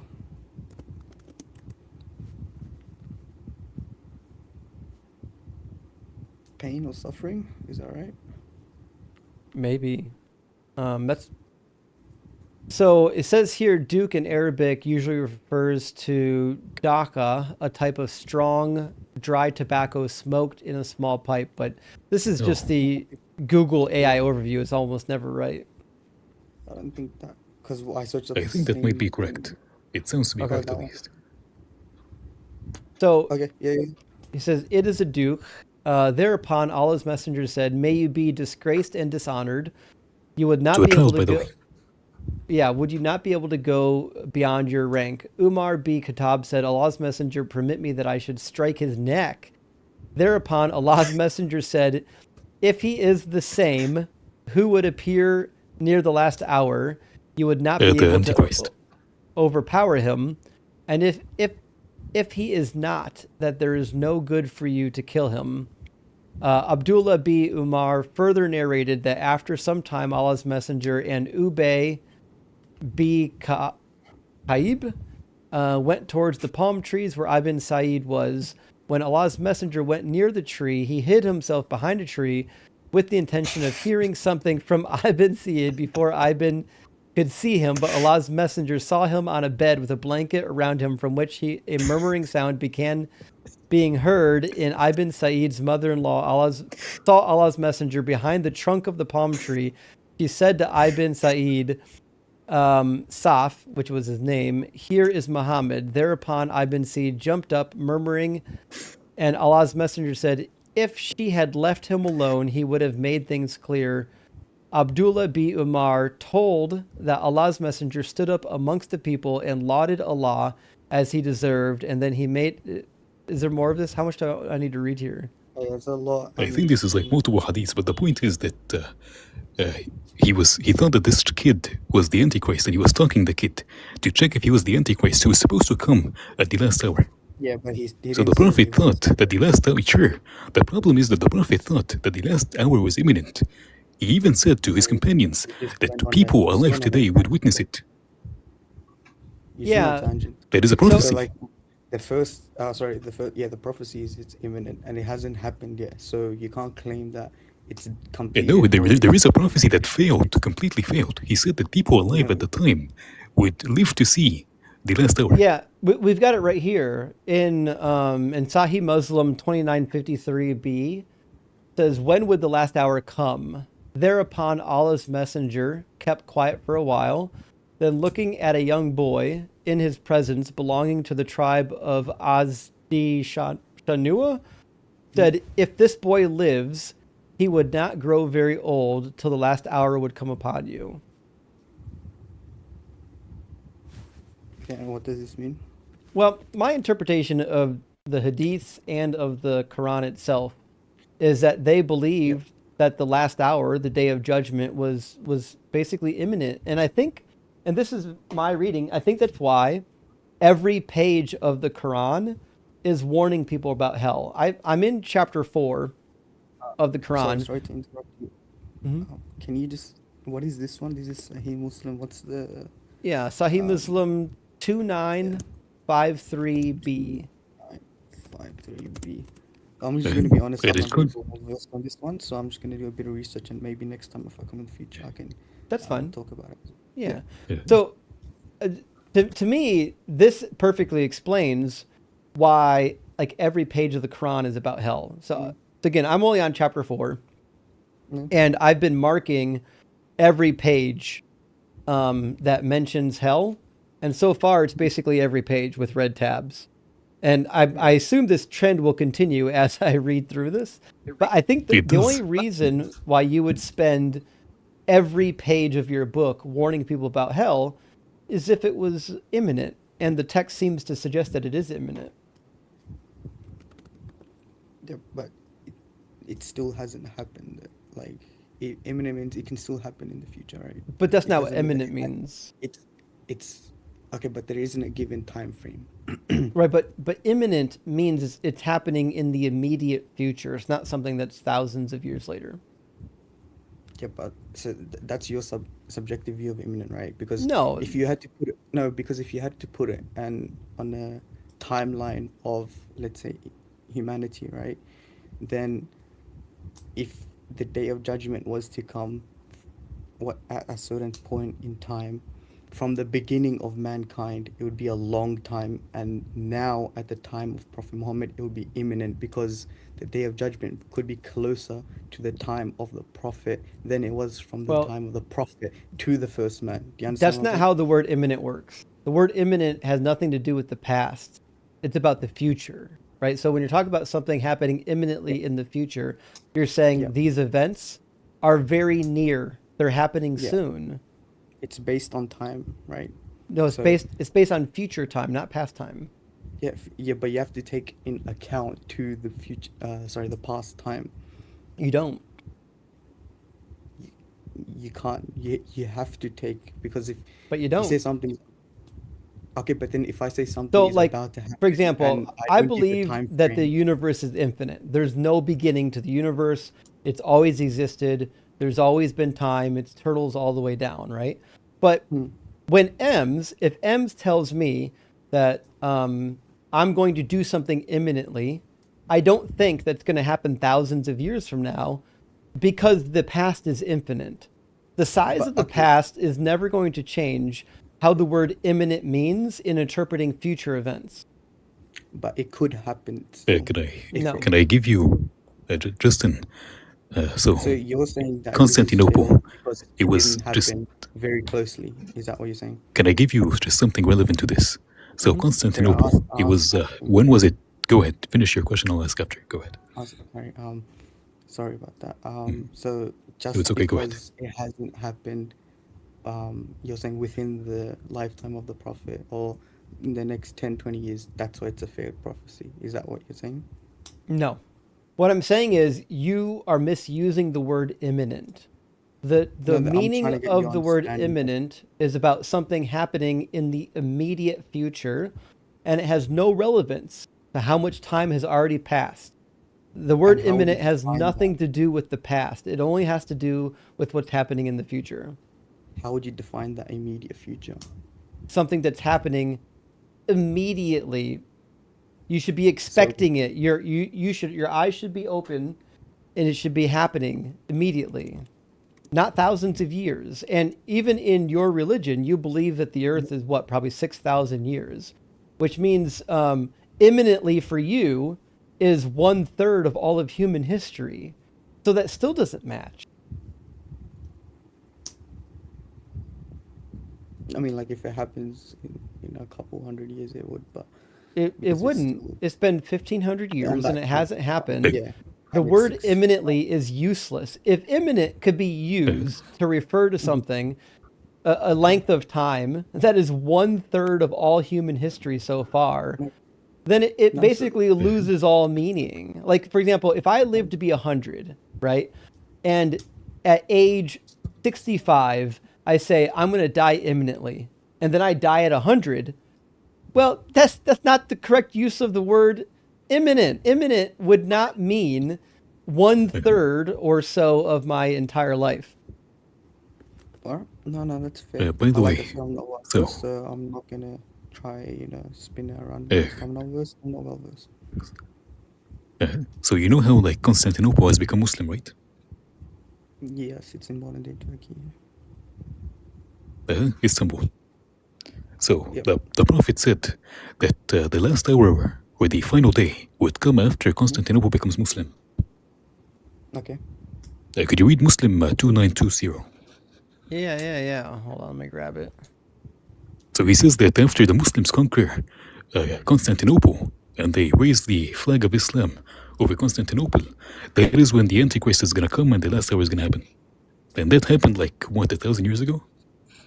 Yeah, it says, you have heard about a city, one side of which is on land and the other is in the sea, Constantinople. They said, Allah's messenger, yes.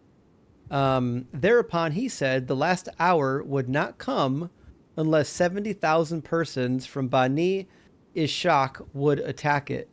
When they would land there, they will neither fight with weapons nor would shower arrows, but would only say, there is no God but Allah, and Allah is the greatest.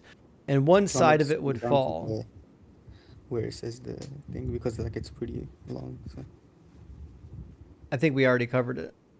Okay, so sorry, what were you saying that the time, the day of judgment will come after Constantinople? Continue reading and it's going to show.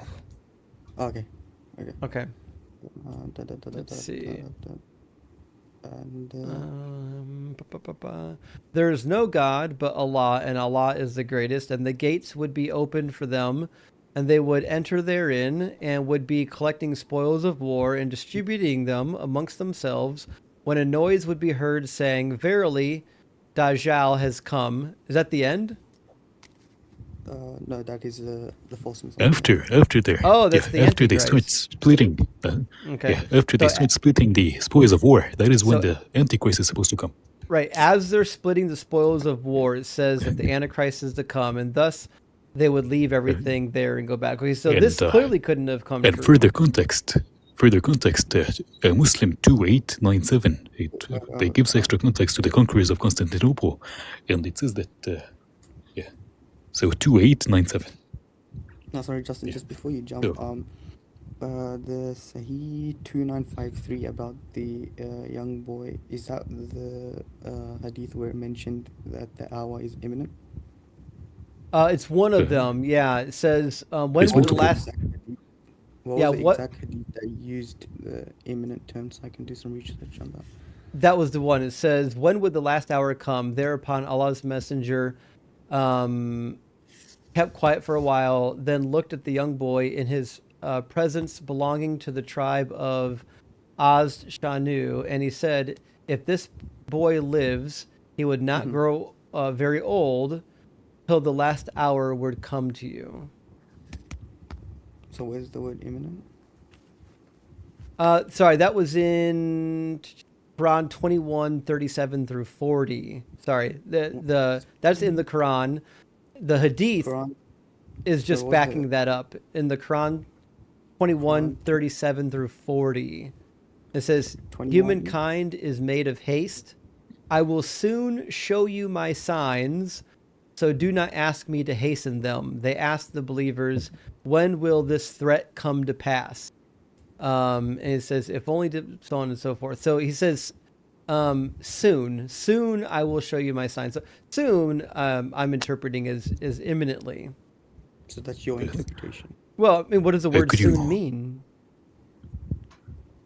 Soon could be in the future.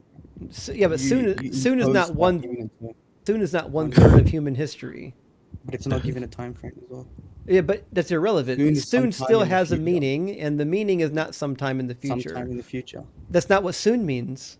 Soon means So it- sometime in the future, very Yeah. close in proximity of time. It doesn't mean Not imminent, any though. time in the future, and it certainly doesn't mean 1,500 years later. And it certainly does not mean imminent, because imminent It is certainly very, does. It's imminent is more direct and precise than Both soon. of Would you both not of agree? them are the immediate Sure. future. The Prophet in the Hadith, he put two fingers right next to each other, literally sticking together, and he said, "I and the last hour have been sent like this." Yep.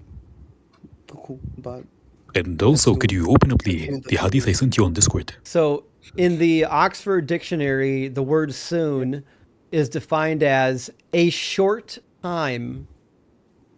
yeah. So 1/3 of all human history is not a short time.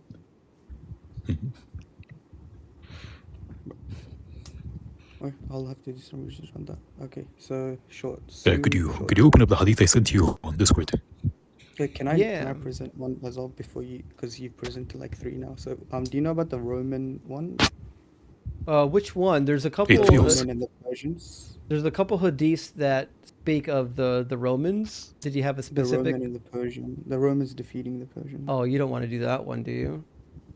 Okay, I just want your thoughts on that one. fair enough. So this is referring to the war at the deepest Yeah. Yeah. geographical level. All right, what about it? So how does it like precisely within a time frame dictate when the Romans will defeat the Persians? Well, it didn't. The prediction failed. How? Yeah, let's bring it. It's Quran 30. There we go. It says the Romans have been defeated in a nearby land. Although, if I remember, the textual note's important. The text doesn't say a nearby land. It says this can also mean in the lowest part of the earth. So it says they were defeated. It says في أدنى الأرض, the lowest of the earth. There you go. It was in the lowest of the earth. It says, yet following their defeat, they will triumph, which they didn't. Within 3 to 9 years, which didn't happen. So the Romans did not defeat the Persians? Not in Could you name 39 the battle years. that happened? And could you name the battle that happened at the Dead Sea? Like, Yeah, where but is I'm that talking battle? about- I'm I talking cannot about find this it at all. specific- I'm talking about this specific verse within 3 to 9 years. Sure. At the time reference that this was revealed, this didn't happen. There was no battles at that area at all. Did Again, if you could find the battle that happened, في أدنى الأرض, as the Prophet prophesied, then again, go ahead. But the battle literally never happened. They never had a battle around that area at that time. No, but what I'm asking is, did the Romans defeat the Persians within that framework? Sure, which battle? But so you're saying that it's not fulfilled So- because there wasn't one big battle that happened. No, no. So even if there was the more problem No, is that is not is the it- claim. is it describes a battle that's going to happen that doesn't happen. That's the point. So let me put it back on the screen. So it says that the battle's going to happen. It says Romans, or it did. It says the Romans have been defeated in the lowest part of the earth. This would be where the Dead Sea is. Yet following their defeat, they will triumph within 3 to 9 years. So the reality Can you is go to the 3 this- to 9 years on? this battle doesn't exist. Can you just scroll down to the 3 to 9 year one? Yeah. Within 3 to 9, the whole matter. And it doesn't say 3 to 9 years, by the way. It says in some years. No, the Arabic doesn't say that. That's what. Buddha Sidin does not mean 3 to 9 years, no. That is, it is a term that is used. Buddha literally just means some. It's. But that it term doesn't was- carry 3 to 9 years. No, it doesn't. Yeah, term was- in fact, that term even was in the often- direct translation on Quran.com, it lists the definition of this word as a few. Yeah, yeah, So, but that's a a few phrase that was years. used. That was a phrase used for 3 to 9 years. Yes, just Nope, because it not wasn't. sure. Yes, it was. That's in Lugha Arabiya. Sure, find the lexicon, go ahead. So if I find the lexicon, you're Because gonna don't- accept this properly. If you do, yes, go ahead. And then what happens if you do? you accept this prophecy, are you gonna accept the Quran? Yeah. I know I'm gonna something accept that Bada just means 3 to 9. Go ahead and show me. okay. But you first mentioned that there was a battle, but it doesn't even mention a battle in this one. It just says that within 3 to It 9 does. It years. says غُلِبَتِ الروم في أدنى الأرض, that they have been defeated in the lowest land. Where was this battle? That's the Romans. That's the Romans that were being defeated. Yes, sure. But It I'm says talking about that the Romans. the I'm talking about the triumph, sure, Romans. the triumph. I'm talking. Let me finish type so you can understand. The triumph of the Romans happens after this battle that happened at the lowest of the land. So what is this battle that happened in the Dead Sea between the Romans and the Persians that precedes the triumph of the Romans? So essentially, your argument is because there's no historical. It's a question. Documentation It's not an of- argument. No, that is. It's basically because there isn't a specific battle that was documented in history. It No, just I'm means asking you a there's question. prophecies. That is all. That is not what I said. Yeah, I'm but asking you, what is this battle? that's Do you have any literally what evidence you that it said. happened? Because your claim is Yes, that you're asking for historical your claim evidence is that the happened. Quran prophesied that. Let me tell you what my claim is. Instead of you telling me what it is, you're saying that the Quran has predicted that after the defeat of the Romans at a specific battle, they're gonna win. Yep. Now, Yep. if the first battle never even happened, or we have no evidence of it happening, then how would you know the time frame upon which you said 3 to 9 years after the first battle?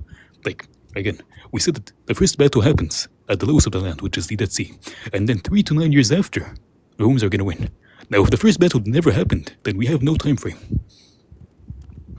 Yeah, so your entire argument relies on the historical evidence for the first battle. Is that correct? That is literally how prophecies work. Yes. Yep. Okay, so you're saying just because there isn't evidence that this doesn't happen, that's what you're saying. In other words, That is we're literally what a saying is- prophecy is. That is how you prove it. The Quran is citing a battle that didn't exist, or it's citing a false geological/geographical phenomenon, right? It might be talking about a real battle, and it Yes. thought that it was in the lowest part of the earth, but it's not, because they're wrong. They didn't realize that the Dead Sea was the lowest part. Those are multiple possibilities, but all of the possibilities still entail that the Quran says something false. no, but what I wanted to focus on was that this 3 to 9 years where it was defeated, and then Well, is there not? well, again, the How problem do you that know it is have, 3 to 9 years? yeah, the problem that you How do have you know it is here 3 to 9 years? is it just says a few years, and But so it's been carried for as 3 this to 9 is years. the problem that you have here is it's just a couple years. We don't care if it's 3 to 9, whatever, not important. This is a prediction that the Romans are going to eventually win the battle at some point. That's not a novel prediction. Anyone could have guessed that the Romans, the most powerful army in the world, was going to defeat the Persians, just like they defeated everyone before them. Like Could you this open is up not the not tafsir? even and just read? remotely interesting. Like, so for example, there was like 4 or 5 different wars that they had with the Parthians. If somebody would have predicted that the Romans are going to win the war against the Parthians in some short number of years in the future, that's not a novel, interesting prediction. Anyone could have done that. It's like if Canada goes to war with the United States and somebody says the United States are going to win the war within a few years. This is a nonsense prediction. We know the United States we get the most powerful army in the world. Like, geopolitical military predictions are the least useful predictions ever, because we find them all over the place. We find them in the Bible. In fact, we find them in Babylonian literature. I've got lots of predictions in the Babylonian literature where it predicts the outcome of particular battles, and it comes true, right? So this prediction, first of all, I don't think it says what you say it says, but even if it did, it wouldn't be interesting or special. So you're Do you know why the translation says 3 to 9 years? Open up the tafsir open up the tafsir. It's going to explain it to you, and it's going to make it worse. So just read the tafsir. Yeah, there you go. Read from there. There you go. It says, the Romans have been defeated in the nearest land. He said they were defeated and then they were victorious. He said the idolaters wanted the Persians to prevail over the Romans because they were idol worshippers. And the Muslims wanted the Romans to prevail over the Persians because they were people of the book. This was mentioned to Abu Bakr, who mentioned it to the Messenger of Allah. The Messenger of Allah said, they will certainly prevail. Abu Bakr mentioned this to the idolaters, and they said, set a time limit for that. And if we prevail, we will get such and such. And if you prevail, you will get such and such. So he set a time limit of 5 years, and they, the Romans, did not prevail. Abu Bakr mentioned that the messenger of Allah, and he said, why do you not make it less than? I, the narrator, think he meant less than 10. Sa'id bin Jubair said, bid means less than 10. Then the Romans were victorious, and he said, that is what Allah said. The Romans So the have been... first bid was 5 years. Okay. And then after that failed, it was increased to 10 years. It was Bid'ah Sinin, right? It was 3 to 9, and it was done Uh, in 7 the years. word Buddha does not indicate 3 to 9 years, which is why the idolaters that did the bet with the Prophet did not understand it to mean 3 to 9 years. In the first, when they told him to set a time limit, and then he said 5 years, and then after 5 years the Romans did not prevail, he increased it to 10 years. No, but Bid'ah, the term Bid'ah is... It Bid'ah doesn't, Sinin and is also normally the referred to a few years or small number of years. it does right? mean And it does mean a few linked years, 3 but to 9. also it is not linked to 3 to 9, or else the idolaters would not have assumed it to mean less than 5, which is what the scholar, which is why it failed at the beginning. If you open up the tafsir again, he said he set a time limit. He set a time limit of 5 years, and they did not prevail in the 5 years. Yeah, but Were you I just- focusing? I just searched up. Yeah, you talked about the Arabic lexicons in Lisan al-Arab. Taj Were you al-Arab, focusing on what was saying? Or did you focus on what was said? about the Bid'ah not meaning 3 to 9. Justin, Mm-hmm. was the argument clear, Justin? I mean, I thought it was clear. I don't know why the guest is not catching it. I guessed. When they asked him to set a time limit, he set it for 5 years, and it failed. And when it failed, he increased it to 10 years, Who said that? which is Abu Bakr, the right? hadith of the companions of the Prophet, yes. There was Yeah, Abu Bakr narrating what the Prophet said. Right. Abu Yeah, so it Bakr wasn't- said that he made a Abu- yeah, prediction it was- initially for yeah. 5 years, and then it failed. So then they increased it to 10. Yeah, but what I'm saying is that term meant 3 to 9 from the beginning. Right? No, it doesn't. No, it Not doesn't. only does it Yeah, not, but it's also They asked for irrelevant. lexicons, but then in Lisan al-Arab and Taj al-Arab, that Bid'ah Sinin usually means 3 to 9. Lisan al-Arab does not say that, but sure. It usually means 3 to 9. I searched it. It Can you doesn't say that. show us the reference? Yeah, it was just I'll pull up the lexicon. What you got?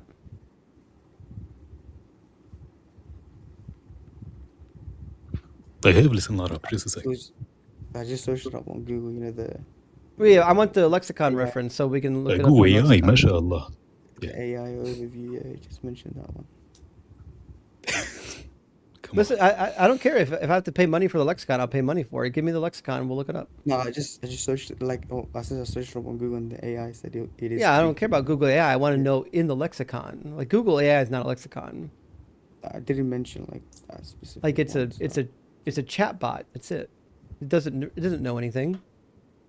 Yeah, true. Okay, then I have to concede because it didn't mention a specific thing. But it just mentioned Fair these enough. 2 books. So, I'll have to concede. on that. I big W for being honest on that. But like, listen, I don't think that the Quran predicts anything interesting, anything special. And in fact, most of the supposed predictions in the Quran we also find in other literature. But the problem I have with the Quran is that it says things that are just like demonstrably untrue, right? So I think that's way more interesting than this idea that like, well, here's an interesting passage in the Quran that must come from God because how else could they have known it, right? But like, to me, there's lots of reasons why those arguments fail. I think it's much more difficult to figure out like why they don't know how mountains work. So Okay, on multiple Can I occasions, shift- Can I shift the conversation to a specific topic if you don't mind that you talked about before regarding like the semen and the sperm? If that's we okay? we'd love to, but I will give you one warning. Besides also knowing Islam very well, Ems is also a medical doctor, so this is going to get Okay. more difficult, not less difficult. Yeah. Because I just wanted to clarify some stuff. It's better for me if you tell me something that I don't know and I go do more research, because otherwise then I'm just, blind faith, which I prefer not to have. Hmm. Yeah. So So just the one that was we can put the passage in back if you want to. 86:6. Mm-hmm. Says they were created from a spurting fluid stemming from between the backbone and the rib cage. So how was this one wrong? Because semen doesn't come from between the backbone and the rib It's cage. not talking about semen. Yeah, it It says is. a spurting fluid. Open up the tafsir. That is all we need to do. Yeah. And it's Let's scroll down. with And mind, I boom. think it's gushing fluid, right? And what is this gushing fluid? According to the Yeah. all Mufassirin. Yeah, it's semen, and the second verse says it's It's what is the many. second verse? Sorry. يخرج من بين الصلب والترائب. The following one, Justin, if you could just Just open you the want tafsir the for next verse? verse 5 not the or tafsir, 6, the next, 7 I the mean. next Yeah. one. Yes. So yes, this one. 7 This says stemming, stemming right? from between So the it's saying that backbone this- and the rib cage. yes. And the question that needs to be answered is, Yes. when it says stemming, what is the proper antecedent for that verb? So isn't stemming like it's What- referring to the origin of this gushing fluid. Yes, no. thank you. No, No, the not the Arabic word origin. is not stemming. The Arabic word is leaving. يخرج is like leaving or exiting. Emerging origin. You It's can still the highlight it. point of origin. No, the يخرج, the word يخرج does not necessitate a point of origin. It says leaving from or exiting from. So, for example, also- you could say also- that you can say, for example, that piss leaves from your urethra. That does not mean that it originates from your urethra. Yeah, so if you just look at the plain reading definition provided from Quran.com, the plain reading definition just means coming forth, meaning that the spurting fluid is coming forth from between the backbone and the rib cage. Leaving is better, but yeah. Yeah, Yep. the English translation here, and I found this a lot, not with Quran.com only, but also with my particular Quran, is they try to translate pretty deceptively. So you're saying it does not mean origin. Well, No, it doesn't.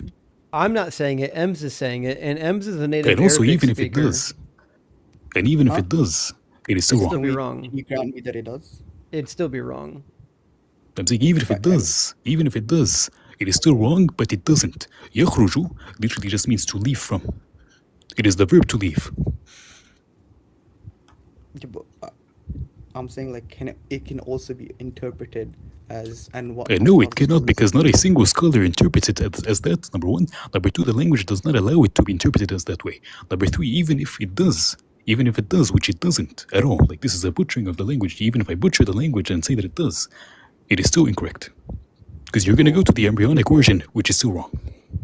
Yeah, so that's exactly where I'm gonna go. So can you explain? Well, yeah, it's still linguistically incorrect because again, the khuruj has to refer to something that is within the context of what we're talking about. So, for example, if I say that my friend Ahmed is very nice, he plays in the garden, the he cannot be referring, or the place, like the verb to play, cannot be referring to my dog.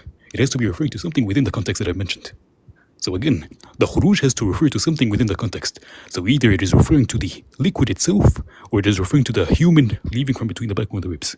So it cannot be referring to the testes and the origin point at the back near to the kidneys. It cannot be referring to that. And also additionally, a tribe means the upper ribs, and that is not the origin point of testes.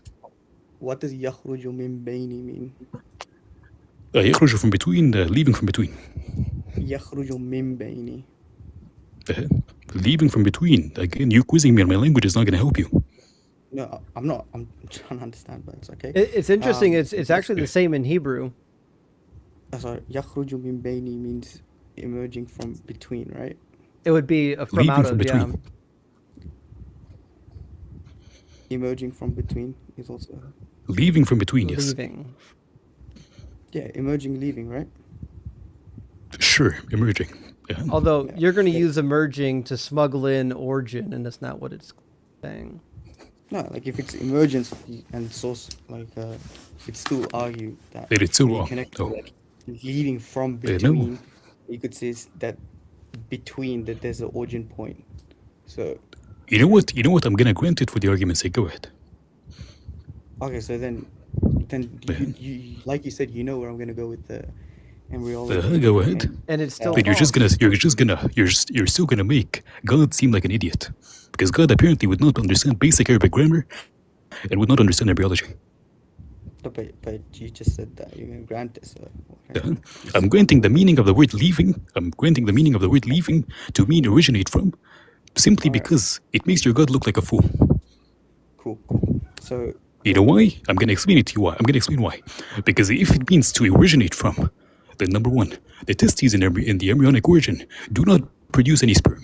The process of spermatogenesis occurs on the onset of puberty. That is number one. Number two, the origin point of the testes, which originates from the intermediate mesoderm alongside the kidneys, is below, again, the level of the tarab. The tarab is described as the level between the breast, like the breast of the woman, which is like between the T, like at around T4 of your vertebra and below your collarbone, which is the upper ribs. It is not the origin point of testes or the kidneys. It has nothing to do with it. Ibn Abbas said, At-Tarab is the resting place of the necklace. Your testes do not originate at the necklace. So again, and also, you'd have to say that what is leaving from between the backbone and the ribs is the testes. But the verb in the context can only refer to the liquid or the baby. It cannot refer to the testes because it is not mentioned in the context. So either God does not understand what the word tarab means, or he doesn't understand basic grammar, or he doesn't understand embryology, which is it. okay, you are a professional in the Arabic language, I'm guessing. He's a native Arabic It is my speaker. tongue. That's his mother tongue. So the entire, basically what I'm saying is this all falls apart because of the term yakhruj, right? No, it falls apart because of Arabic grammar. Yeah, because yakhruj means what you said. No. leaving from. That would be like the definition of the word yakhruju. The problem is the attribution of the verb, regardless of what it means. The attribution of the verb has to be the liquid or the baby. And testes in embryology do not produce sperm. That is number one. Number two, the origin point of them would be incorrect to describe it as between a sulbi or tarayb, because the tarayb are the upper ribs. It is what is below the clavicle, or turquoise. Yeah. Also, I think it's kind of dishonest too to say that the testes are equivalent to the spurting fluid. Like the argument is about the spurting fluid, not about the testes. But they do come from the testes, so you see where But- they kind of wrap No. around from that. So. No, because there's no sperm in the testes before they descend. Yeah, but like that's the point of origin. But there's no sperm there. There's no No, origin it is not the there. point of origin. That is not the point of origin. Because again, they're not being produced at all. That is number one. Number two, again, what is doing the action of leaving or originating is happening between the backbone and the ribs. So the process itself has to happen between the backbone and the ribs. The testes descending from between the backbone and the ribs, which again, it wouldn't be between the backbone and the ribs. The testes would be a little below that. Again, a little below the ribs on either side of the spine. So it wouldn't be between. So, Okay, so- again, that still is anatomically incorrect, grammatically incorrect, linguistically incorrect. So go ahead. Also, I mean, all throughout Sorry, the sir. Quran and the Hadiths, we find that they don't know how the human body works. Like we just covered with the last guest, Sahih Muslim 315, where it literally says that if the semen prevails over the female reproductive fluid, they have no idea that they have no idea that eggs exist. If semen before we- prevails over the reproductive fluid of the woman, it's a man. If the female's reproductive fluid prevails over the semen, then it becomes a woman. That's not how reproduction works. This book is full I of always like, make the bad science about the human body.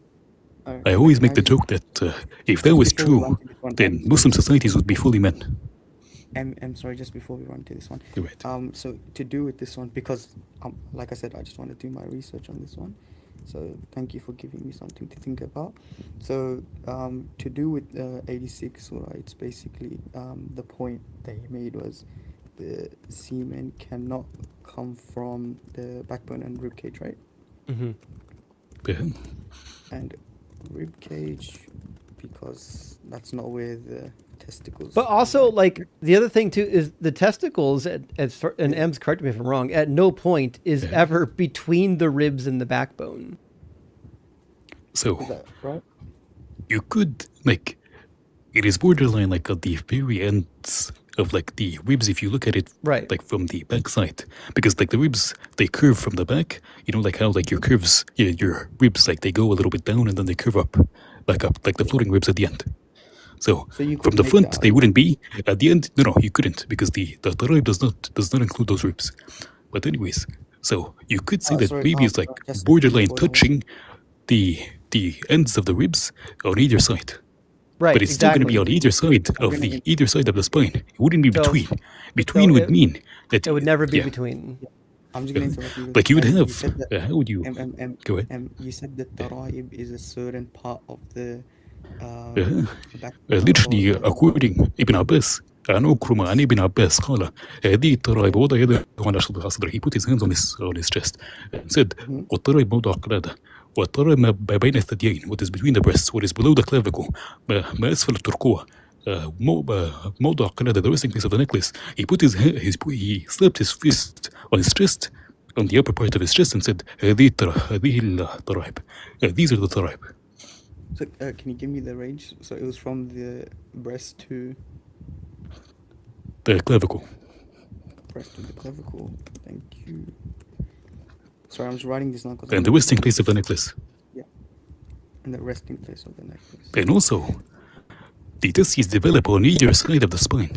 So again, it is not between. Between would mean that, like, one thing would start, and then the other would, like, for example, you'd expect, like, for example, the spine to be right behind, and then the ribs would be right in front. Or, for example, the ribs would be right next to, and then the spine would be on the other side of. So no, it is not in between. They're literally all like parallel to each other. You know what? Let me show you like something. Let me just pull up something. Maybe it's gonna help. One second.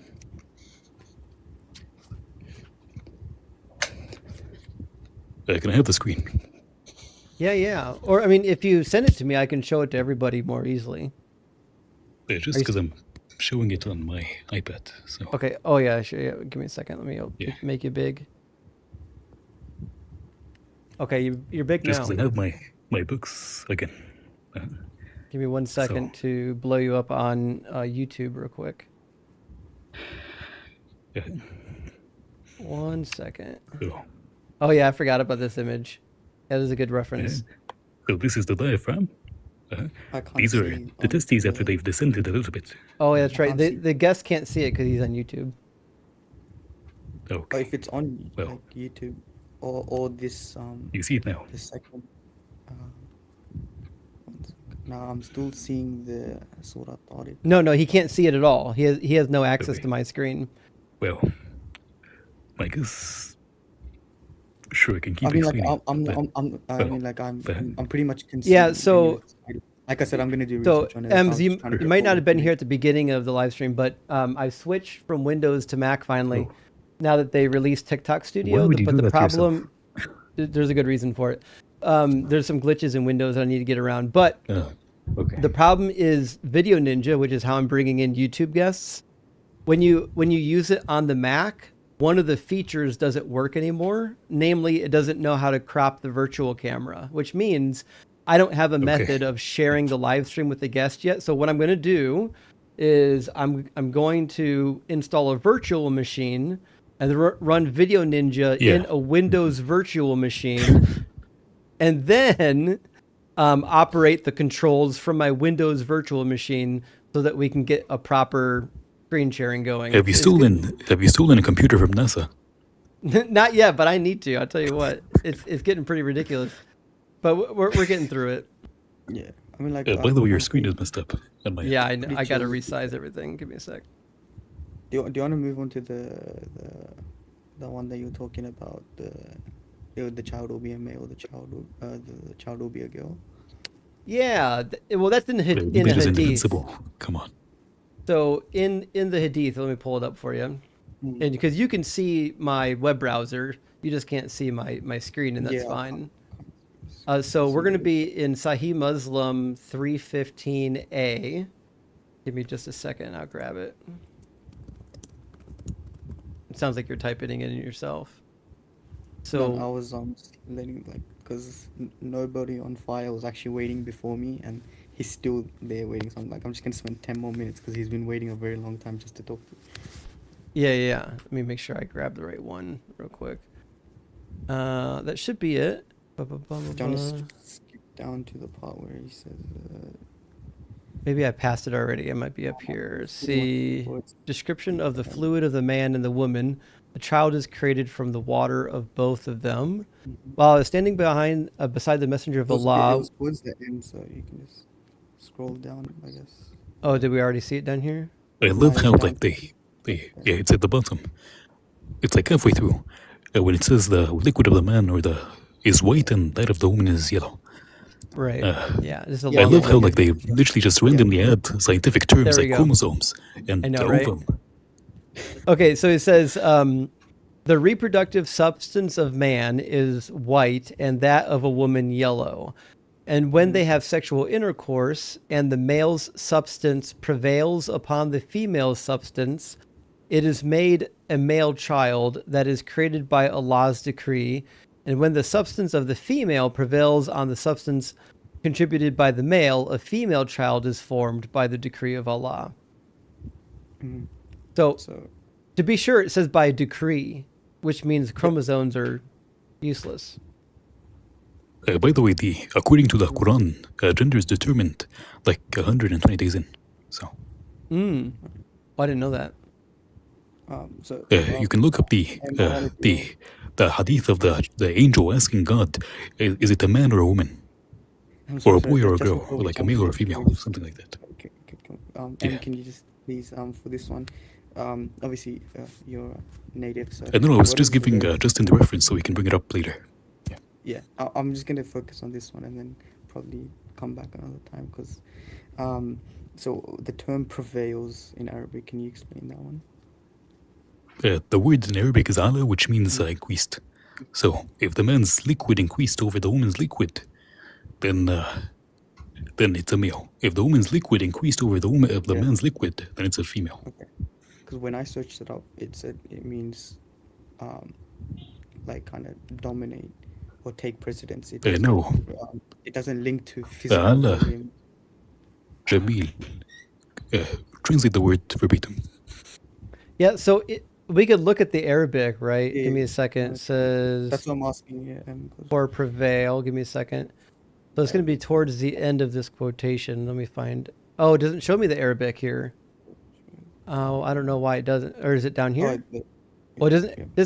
This website Sunnah doesn't give me. Oh, because it's not from the Quran. I apologize. The Quran.com gives me word for word translation. Sunnah.com does not. Yeah. But I mean, this matches what we find like with in the rest of the hadiths. There's all kinds of medical information that just No, but basically my argument, basically, it it stands on the term means like greater influence or take precedence, not physical, like Even then, it is still wrong. Even then, it is still wrong. I'm gonna grant it then to you you because want- again, okay, the you woman's wanna grant liquid, the woman's liquid has nothing to do with gender determination. It is entirely the sperm. So again, still wrong. Wait, can you give me the hadith again so I can have it open as well? Or was it Sahih Muslim? it was And, Sahih Muslim. Somebody is correcting me. Instead of 120 days, it is 42 days. I might It have is. forgotten it. I did pull it up. It says when the drop of semen remains in the womb for 40 or 45 nights, the angel comes and says, "My Lord, will he be good or evil? And both these things would be written. Then the angel says, my Lord, would he be male or female? And both these things are written. And his deeds and actions, his death, his livelihood, these are also recorded. Then his document of destiny is rolled, and there is no addition or subtraction from it. So, predestination. So just back to the other one. And so when it says male's substance and female substance, is this substance is the Arabic term? It says liquid? ejaculation in Arabic. I know it's Is it- ejaculation. So the term is The term is semen, substance. the male and female semen in Arabic, but it means ejaculation. But you said liquid. Doggo. Again, that is the beginning of the reading, but then when it says the substance, the Arabic word is mani, which is semen. Okay, so well, can the woman's semen be determined as the egg? Is that a wrong interpretation of this? Well, see, that's the other problem is, so when he talks about the male and the female substance, it says when the substance of the female prevails. It previously describes that substance as being yellow. And I assume they're both fluids, Again, right? it is Says the- irrelevant. It is still irrelevant. The point still stands. The egg has nothing to do with gender determination. True. So again, regardless of how you interpret it, the woman's ejaculation or mani or whatever it is has nothing to do with determining the gender of the child. Like zero. Yeah, no, but I guess so basically what I read, right, and I saw like a video from a Muslim scholar. I remember that the main argument for this one was basically that what it means if it says if the man's fluid prevails is that the Y sperm succeeds. That's why. So it's a male, and if the female one succeeds, then it's an X. So it's an XX. So wait. Yeah. So when the Prophet said the woman's ejaculation, he was talking about the egg sperm. Sorry, can you repeat that? So you're saying that when the Prophet was saying the woman's ejaculation, he was talking about the man's egg sperm. No, that's not what I said. I was talking about the egg. So I'm looking at this now. My understanding is I think Ems is correct here. So the female chromosome is going to provide an X. It's the male sperm that has either an X or a Y that is going to decide the gender. So it doesn't matter if the female reproductive substance prevails. It's whatever is in the male that is going to matter. Wait, no. So isn't the egg XX and the sperm's XY? Is that? No. X- No. X or Y. No, they're So- haploids. So the sperm can be either X or Y. Yep. And the egg is always X and X, right? The egg's always XX. No, it's just X. No. An egg Or only has one sex always chromosome. X. Yeah. It's always X. It only has one. Okay. So And then when the sperm then fertilizes according it to carries that, an X this or is a Y. Right. So because the chromosomes are paired. So then according to that, so the egg always has an X, and the pairing comes from the sperm, and that pair can either be X or Y depending on what the sperm is carrying. Now, Ems, basically- would it be right Sorry. to say that some of the sperm, like if we'll call it a load for now, some of the sperm might be Y and some of the sperm might be X? It just depends on which one gets there first, or Sorry, It is I'm exactly gonna half. interrupt you very. I'm gonna interrupt Go you ahead. very quickly. I'm just gonna conclude this one, right? So basically, this can never be right because the woman doesn't prevail over the sperm ever. It's always the Right. sperm that interacts. So this cannot be right. Right. Yes. Yep. All right. Cool. Thank you. So I'm basically like done with this one. Then I'm fair enough. I have to do my research on this one. You're right. Then if that is the interpretation, so I have to do research on it. Now, Huss, I've read through the Bible many times, front to back. I'm reading the Quran right now. One of the troubling things to me with like a lot of these ancient holy books is like they're coming out with information that makes them sound really smart, but like they get a lot of stuff wrong. And I think that's okay. A lot of ancient books do that. But I think at some point we kind of have to recognize that like, well, these books are getting stuff wrong because it's not coming from God. These are men's ideas and they're attributing it to God. And like even like what's in the Quran, like even if you think Muhammad was a prophet who got revelation from Gabriel, well, like he didn't write any of this. This is all written by his companions after his death, of them supposedly remembering things that he said. So like, but it was written during the lifetime as well, like fragments. no, we don't have anything that is, as far as correct me if I'm wrong, we don't have any like fragments that we could point at and say Muhammad wrote that fragment. Oh no, Muhammad never wrote it. I don't know. He hasn't. And Yeah, he so- couldn't read. Debatable. So But he hasn't written the Quran. I mean, we're dependent, right, on people after his death contributing this to the aside, Quran, saying fragments, this is what he said. Right now, I'm sure some of them said, "Listen, I wrote this snippet down when he was still alive. Here it is." I'm sure maybe some of that happened, right? But the reality is, it's a huge trust me, bro. The Quran is a gigantic trust me, bro, because at least the Book of Mormon, like Joseph Smith said, I personally received the plates. Yeah. I personally wrote this book, and here's the book, right? With the Quran, you just have to trust that the people either A, remembered correctly what they heard, or B, wrote it down correctly and then somehow had it preserved sometime later. I mean, you could really like trust that it was remembered correctly because Why? like today, based off today, like if you for like the last chapter, like if you go to any Muslim, they would all recite it the same. So I think you could say that it was That's because remembered correctly. that's because they Because it's, spent like, time true. memorizing it. I mean, like So- there's kids at the age of like 6 that do it, and there's some people. So, that for do it example, 3 years and remember I it for had the to whole memorize life. Bible passages. At one point, Yeah. I had to memorize Psalm 91. In fact, when I was in Bible college, I had to memorize a huge chunk of Genesis chapter 1 in Hebrew as practice. So Yeah. the reality is, it takes weeks and weeks to memorize large chunks of any book, many weeks. So the idea can't- that somebody's just true. going to hear something that the messenger said Yeah. and then later be able to tell you what it is preposterous. To memorize But- something of any length means that you have Yeah. to repeatedly practice memorizing it. You're That's not going to exactly what they memorize did. it word for word later.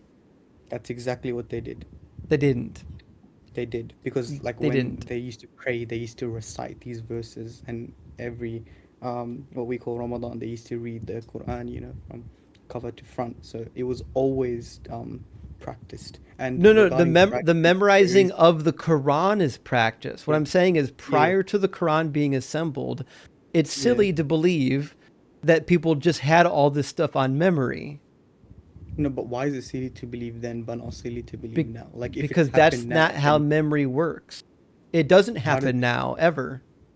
when, like I told you, like if you go to any of like whatever the 1 billion people, they will all recite the exact Because same they thing. hear it every week. I can do that too. I can memorize a song that I hear no, every listen. week. What I'm saying is the No, I'll Quran disagree with you. isn't I'll disagree with you. the Quran is the entirety of the Quran sung in mosque. I'll disagree with you on one basis, right? It- I Is know, the like, a entirety little- of the Quran sung in mosque? every year of a period You of could. 30 days, yes. You could. Okay. Now, how much of the And you could do it in Quran? one day as well. How much of the Quran was sung in prayer or prayed in prayer, either way, prior to the compilation of it? It could vary. It could go on for like hours, or it was. No, Yeah, no. so- How length much? of Yeah, the you How could. much? Justin, You- if you want to, you could read could- the entire Quran, and people have done that. in one. No, no. That's standing not. as That's well. not my question. I'm not asking you if people can pick up this book and memorize it. I'm asking you, prior to this book existing, was the Yes. entirety of this book being recited in mosque? Yes, not at once. And what at and what is the every evidence time. of that? Yeah. Show me the well, evidence. I'm not sure I understand your question. Okay, so I it's don't a really understand easy Dustin's question. So I'm demonstrating that the Quran is a huge trust me, bro. What Huss is suggesting is that people heard the words of Muhammad, memorized them perfectly, and then later put them into Oh, this you book. mean like from the first time? Yeah, for the first time. Okay, so prior to the writing of Yeah. this book, Yep. I have But it no was reason easy to to memorize believe back that then. the people who So remembered the it source, by ear remembered the it s- perfectly. the source for them was the prophet himself, Yeah. because So I according, think it's M like can it's agree supposed to with be a me as miracle that whenever like the prophet got revelation, it was literally like engraved into his mind. So the Quran says, and we will remind you so you never forget. It's like a verse like within the Quran that's like directed to the Prophet, telling him that we will remind you of the scripture or the revelation, so you may never forget it. So whenever people had yeah. disagreements upon the reading of a scripture, they would go to the Prophet. Like for example, there's a famous hadith where one of the companions has a disagreement about how you say a specific verse, and another companion has a disagreement also. They go to the Prophet, and the Prophet says, "This is how it came down. This is how it came down. This is how it came down. Like this is how it was revealed to me." Like all of the different narrations were all revealed to the Prophet, That which is specific how hadith, like we yeah, have the the Prophet different says both readings. of them are right. I didn't Yeah, hear so, anything Huss just said. Sorry, I just said that specific hadith M was referring to. The Prophet says both of them are right, but that's kind of irrelevant. Yeah. It's not a source, trust me, bro, because is. no, It is, it's not. but it It's it is, not but really because again, yeah. go ahead. The only You're depending on the source, Prophet's trust me, memory. bro, exactly. Correct. No, You're right. no, it's not But even dependent on the prophet's memory. No one's I think hearing me that's- correctly. Pay attention for once, okay? What I'm saying is there are people after his death. He's dead, he's gone. And they're saying, I heard him say this. In order for that to be true, you have to believe that everyone who claimed to hear him say something memorized it correctly. and that is confirmed. That's a with miracle. that is confirmed with That's other preposterous. companions. That is confirmed with other It's not. companions. It's not. It is. No, It's what not I'm just saying is one person. it's preposterous. Nobody believes that the first time you heard the prophet speak something, that you just memorized it verbatim, word for word. That's not what I'm saying. That requires a That's not what I'm miracle. saying. That's not how human memory works. That's not even what I'm saying. You're making the argument that it's memorized based off one time. I'm saying it was not one time. It was. Which is why I repeated. asked you what percentage of the Quran was repeated in prayer. What percentage? And what I'm telling Prior you to its is, compilation. I'm telling you is that it is not dependent. You could have. He can't stayed answer the entire- question. You could have stayed. I'm the I'm entire asking for a night. percentage. What percentage of the Quran was memorized and recited in the mosque prior to the compilation of the Quran? Yeah, so I can give you a hadith that I don't know if it's gonna help or not, but for example, the reason why they started writing down the Quran in the first place was because the people who had it memorized were dying off. Right. That was after the So- Prophet's death. Yes. Yes. So yeah, for example, like Abu Bakr, he was like the first person to like think of compiling the Quran into like one book. Yes. He previously said that the Prophet did not write the Quran, so I'm not gonna write the Quran. But then after like specific battles, the people who had memorized the Quran were dying off in the battles. So he was scared that everybody who has the Quran memorized is gonna die, and we wouldn't have the Quran anymore. So he ordered it to be written down and be preserved. Correct. So wait, Which can which you agree is with what me that- I'm calling a trust me bro. You have It to is. trust that the people who heard him speak memorized it perfectly on every occasion. And for decades, by the way.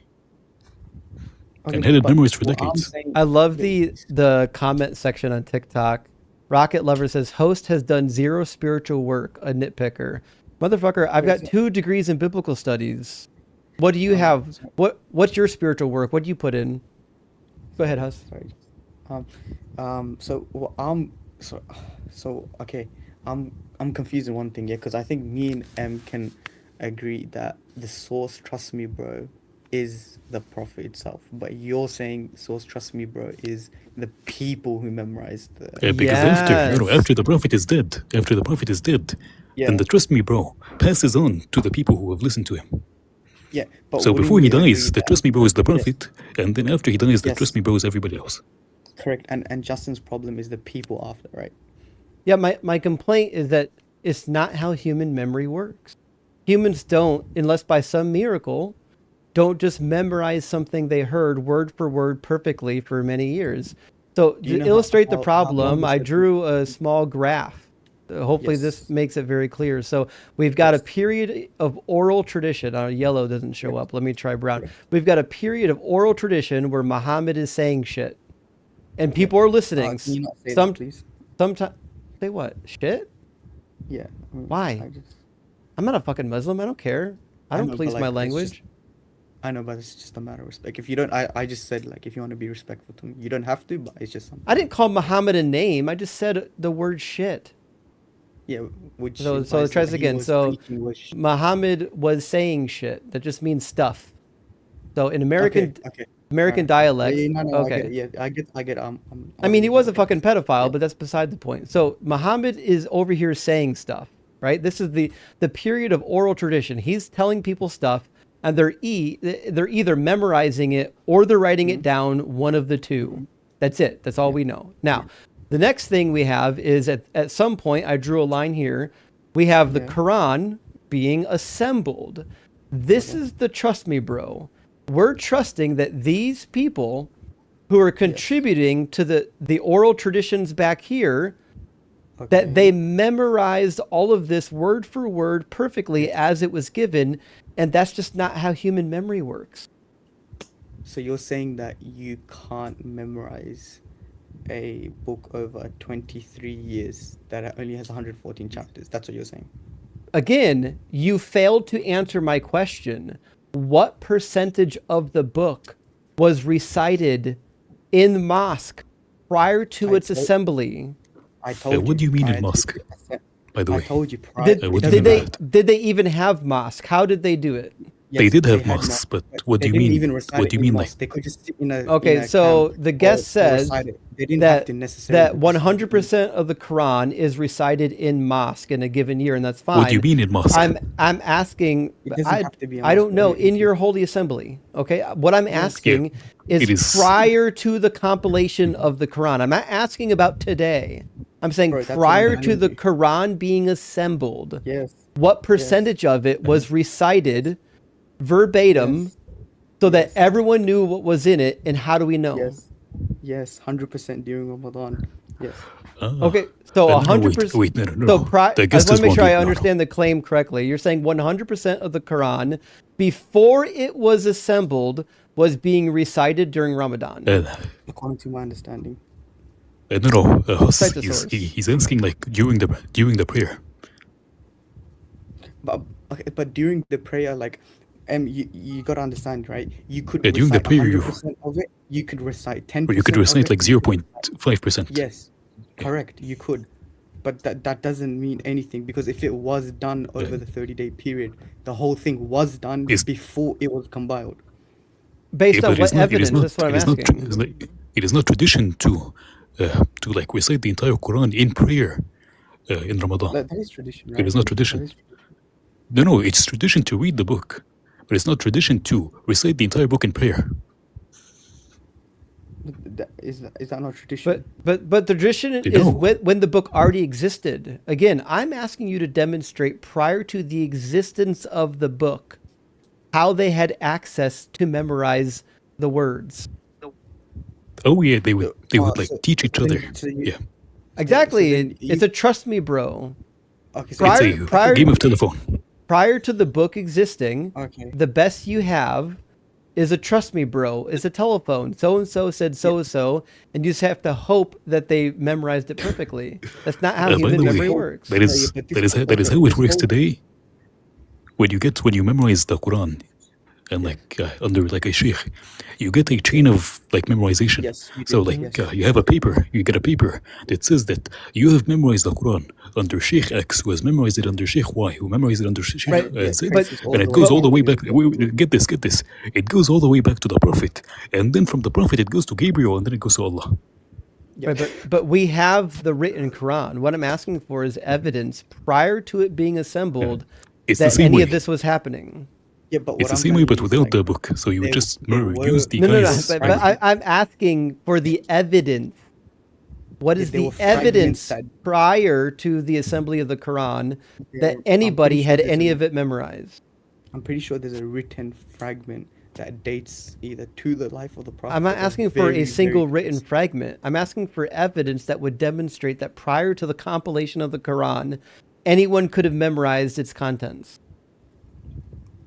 So if I bring a hadith that supports that, is that something that is considered evidence for I you? I consider it hadith evidence. It's not good evidence, Did but it's you? still evidence.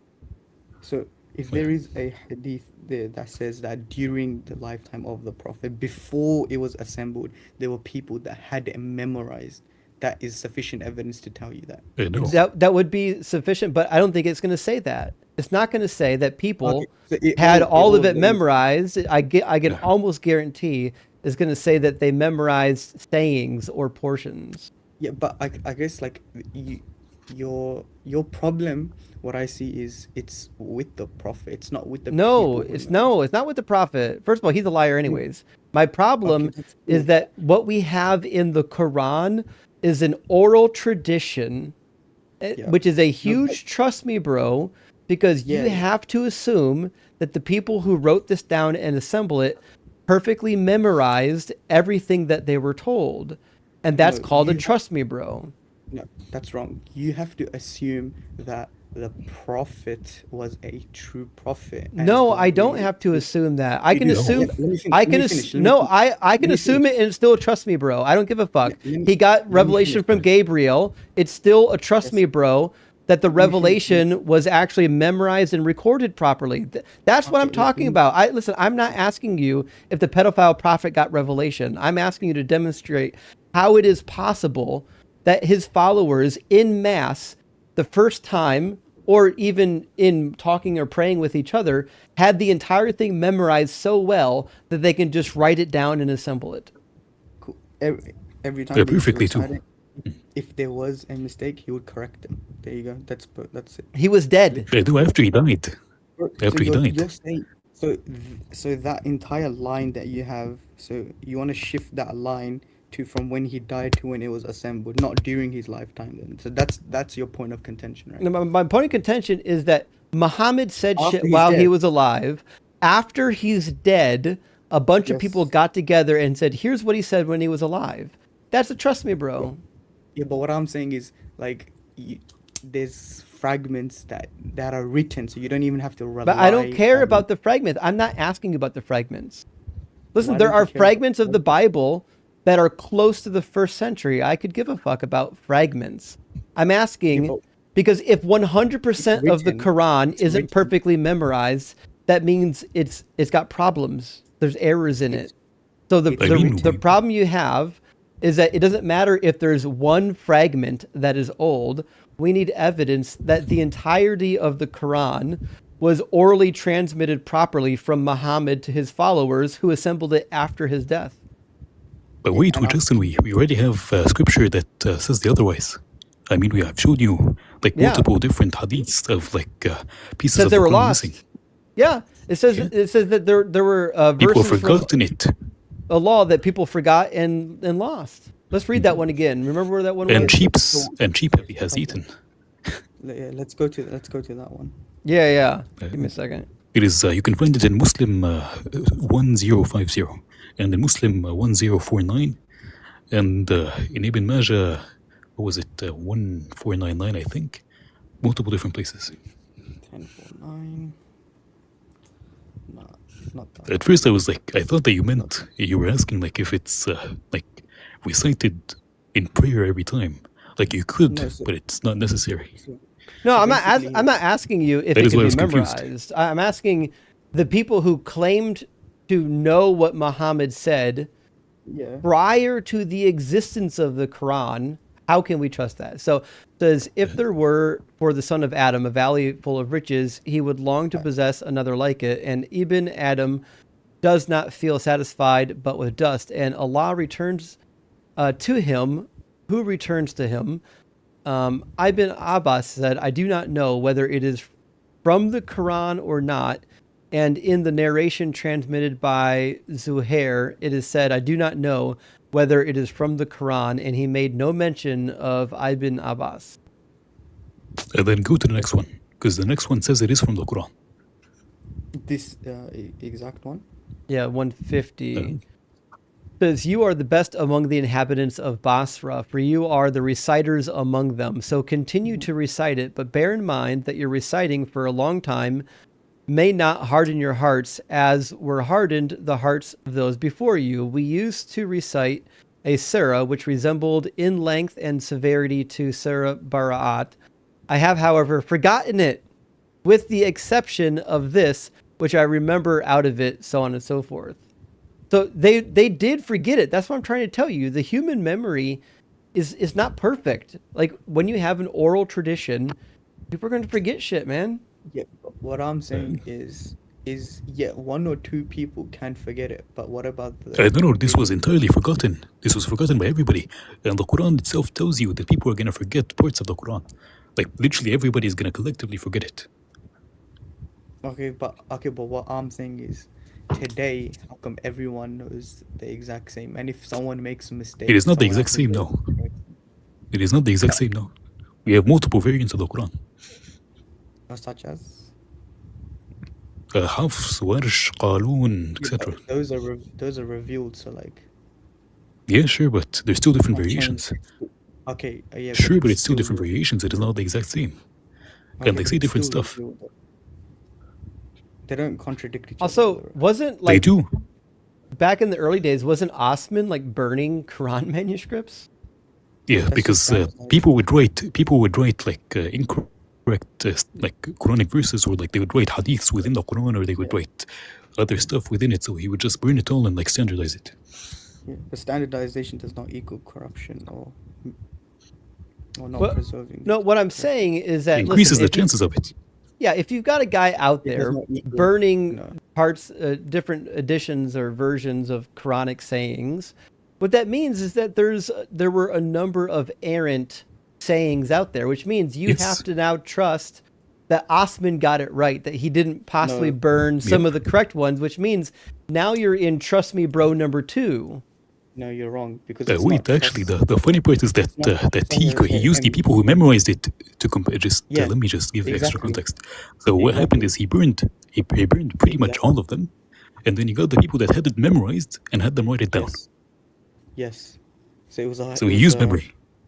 Yeah, So, it was a council. it's it a was trust me, bro. council- It was a council of people that were during the lifetime of the Prophet, and they had memorized it fully. They were trustworthy, and I'm pretty sure the criteria was for each verse you bring, you must have also 2 witnesses to that have heard it directly from the Prophet as well. So that's number 1, and number 2 is that that person has to be trustworthy, and that person cannot show like a sign of bad memory as well. So with these So, criteria, trust even me, if you bro. burn it, it was The literal Yeah, so words left your your whole- mouth. This man must be trustworthy. That's the definition of a trust me bro. You just did it and for me. your whole contention always leads back to trust me, bro, from the Prophet. It's not about these people. It is Because- it's about both of them. Listen, both of them are a huge trust me, bro. No, it's if I got something from you and I recorded it down, right? No, both of And them. someone questions me about it, it is you who are the source of it. So the point that No, I bring, listen, I'm if not I am questioning the right, source of it. What I'm questioning that's is exactly what- is that's the exactly what chain you're of doing. narration, right? So That's listen, exactly what I you're doing, agree right. that Muhammad is another trust me, bro. A guy got secret Well, revelation yeah. that nobody had access to but him, and you just have to that's what- believe that he got real access to God's word through Gabriel. That's the first trust me, bro. I'm not even Yeah, but other concerned people with saw that it right as a- now. that's I'm not really a concerned about the trust me, people bro. who came after him. I think that's a whole smorgasbord of trust me, bros, because you've got all these people claiming to have memorized what he said, but also fully admitting that they forget some of it, that they lose some of it, that fucking sheep eat yeah, it behind their those- backs when they're not paying attention. Those people were not. Pretty sure those people that were in that hadith were not even part of the council for that specific one. That's so that that's just- another trust me, bro. You're just saying, well, this Yeah, person the was problem- wasn't That's- trustworthy. The problem is that You have Ibn Abbas mentioning the verse and then saying that he doesn't know if it's within the Quran or not.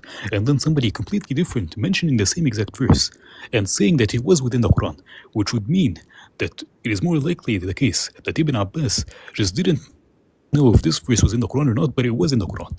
And it was within a chapter that doesn't exist anymore because you cannot find this verse anywhere in the Quran. I'm saying that those people were not on the council, right? So what I'm saying is, if I take something, if Justin tells me, for example, 1 + 1 = 2, right? I write it down and I memorize it, and then I go to M and then I tell him 1 + 1 = 2, right? Based that I was with Justin his whole life, I wrote it down, and I'm trustworthy. My memory's full. Da da da da. So you'd believe me and question if Justin is the one that who said 1 + 1 is right or wrong. That's my point. Your point doesn't address my point. Wait, M, does that It make, wouldn't does that make still. sense? So what you're I doing is understand what you're saying, but trying I don't agree. you're trying to deflect from the trust me bro in the narrations to a different trust me bro. That only makes it worse. It doesn't make it better. The trust me bro with the oral tradition is the problem that I'm pointing out right now. We can talk about the other trust me bro later. But like even in the hadith, it says specifically the verse of stoning and of breastfeeding an adult 10 times was revealed, and the paper was with me under my pillow when the messenger of Allah died. We were preoccupied with his death. And a tame sheep came in and ate it. These verses were abrogated in recitation, but not ruling. Other hadith establish the number for fosterage to be 5. This specifically refers to, this is a note, by the way, this is specifically refers to something that was later changed that was supposed to be in the Quran, which means like a sheep, a little fucking cute white sheep can come in and destroy the Quran that easily. Do you want to know the context for why you have to breastfeed an adult? I'm just jumping out too much. So you understood what I said, but you said it still doesn't stand. Can you explain how? It doesn't stand because, again, you're saying that I'm going to trust your memory of what, for example, Justin has said, and then I can, if I have any contentions, I'm just going to question whether Justin is right in the first place or not. But I'm not going to question you. But no, I could, again, after 30, 40 years, like, for example, the Prophet, for example, you're a Sahabi of the Prophet, and the Prophet died when you were 20. And you've been studying under the Prophet since you were 5 years old. So you've spent like 15 years with the Prophet. And then when you're 60 or 70, you're reciting to me what you've learned like 40 years ago. Okay. I have the right to judge your memory. Because you're supposed to be reciting stuff verbatim. Yeah, but how does that still not stand? Because the source be... because human memory is not like infallible. You forget stuff. Memory gets corrupted. Which is why I said at the beginning, the only way for this to happen is if a miracle happened. You have to believe in miracles for the transmission of the Quran to make sense. Okay, and here's what I'm going to add. So with that same scenario now, we have Jake and Blake, all right? They also heard 1 + 1 = 2 from Justin. And in your scenario, when I come to you and I tell you 1 + 2 = 2, and then Blake comes and says, no, that's wrong, 1 + 1 = 2, which is what Justin heard, then what happens in that scenario? Because now it's like, well, it's irrelevant because we're talking about huge snippets of a book, not a 1 + 1 formula. That's why, like, when you go to court and you bring in witnesses, you can have 5 different witnesses describe something, and all 5 of them will contradict each other because the human memory is not good. Yeah. But what I'm asking is, like, if all of the people are majority of the people are confirming what person A said, and then they fix what, for example, I make the mistake on, then M in that case, then what happens? You didn't say majority. You said 2 people. Well, 2, and if I gave the example of 3 people, so 2 over 1 is the majority. Where can I find that all the verses in the Quran were backed up by a plethora of people? We don't have a census. In that scenario, we don't have a census. In that scenario, then the people who carry that message, you would have to say, it's the... Sure. You would have to... And given the scenario, that trust people me, bro. are agreeing... Yes. Yes. Given the scenario that if, like, for example, you have like 50 people and 49 of them agree on one thing, it is more likely the case that they're right. But again, that we do not have a census. It's not like we have a census of like the 100,000 Muslims at the time. Yeah. So the We don't contention know. point We only is know. We only know the Quran that was given to us by literally a handful of people. yeah. So the contention point is the majority consensus, right? Because given that if there was and there is evidence We that have there was no a majority evidence consensus, that there was a council of people that were like voting on, oh, that one wasn't right. Oh, that one was I mean, right. That one yeah, wasn't right. there was, but like you know about that as well, right? Say that again.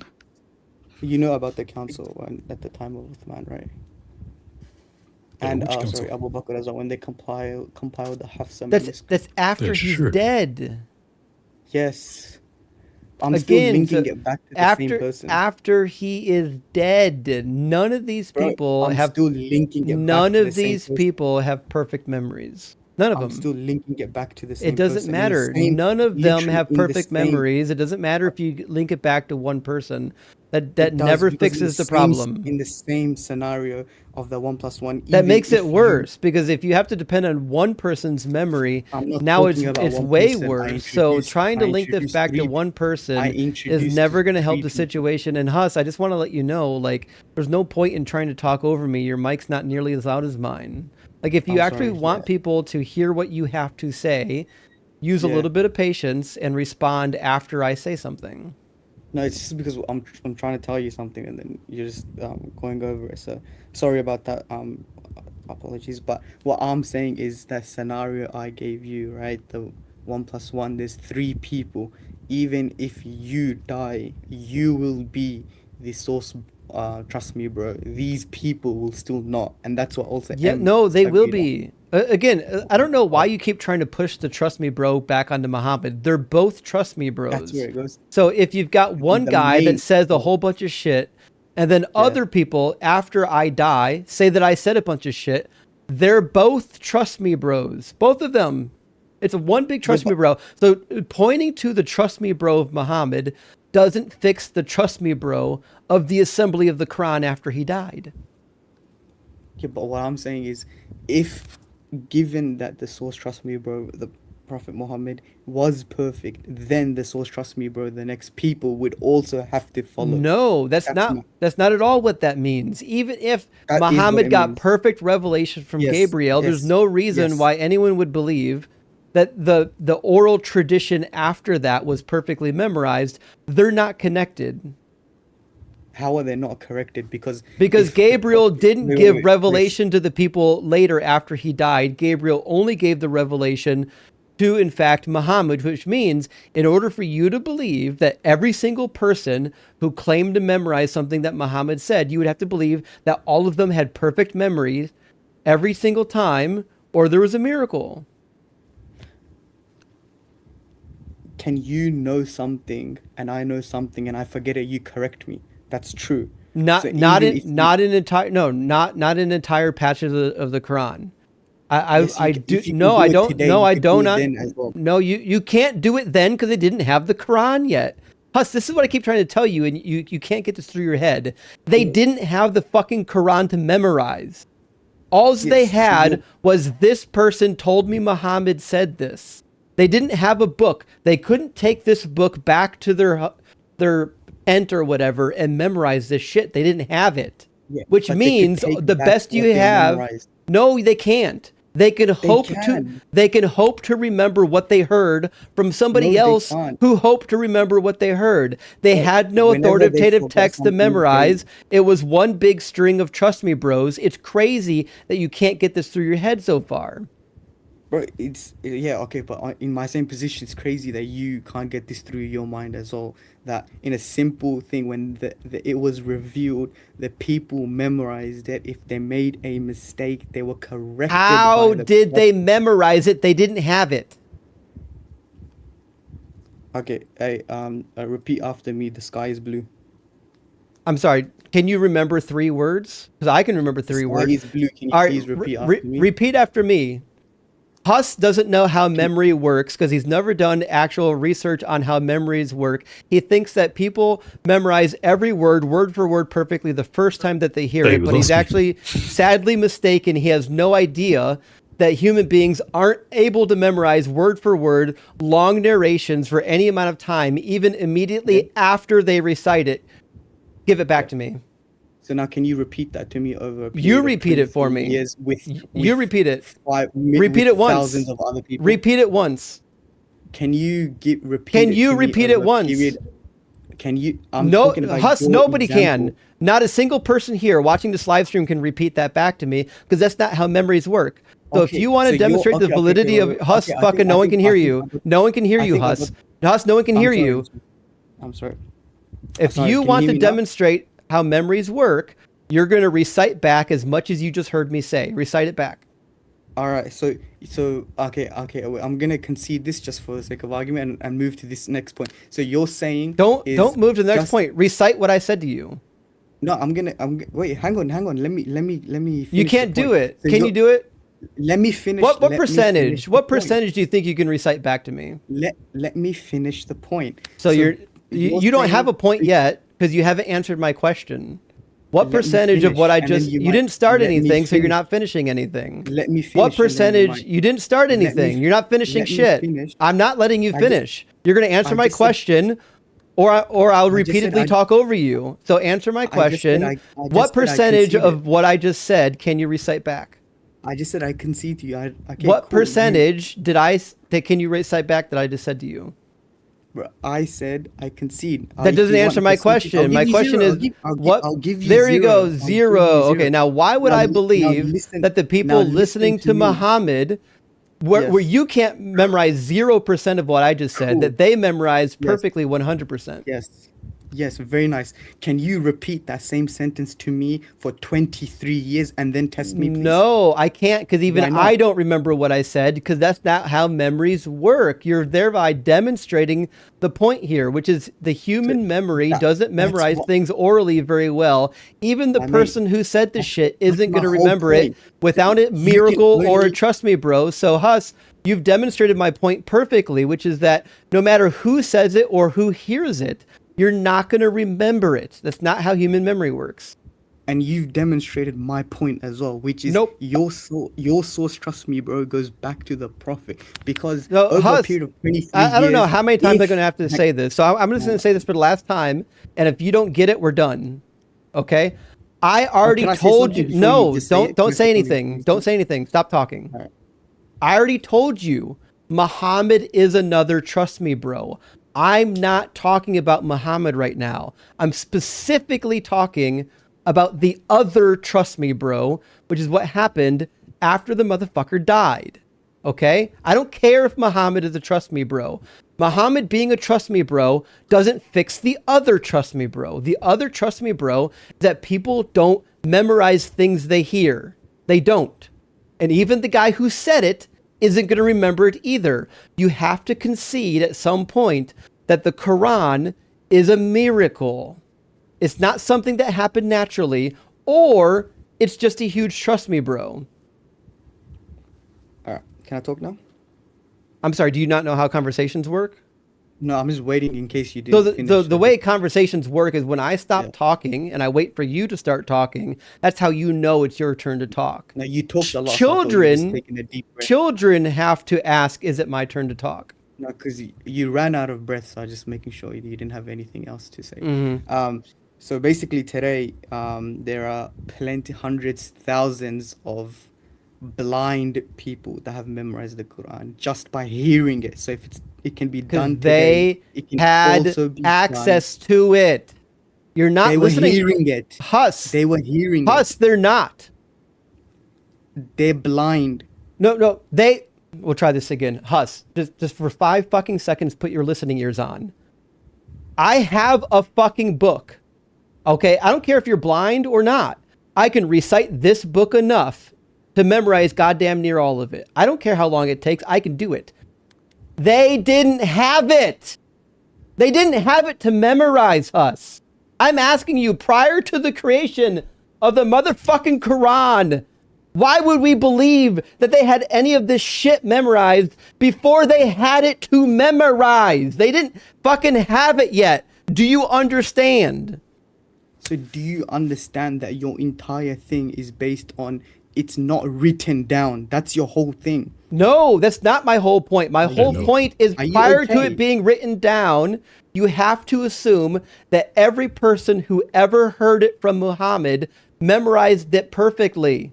That's what I'm saying. And this is a very easy fucking point. I can't believe that you're so obtuse, purposely obtuse at this point, that you can't grasp that.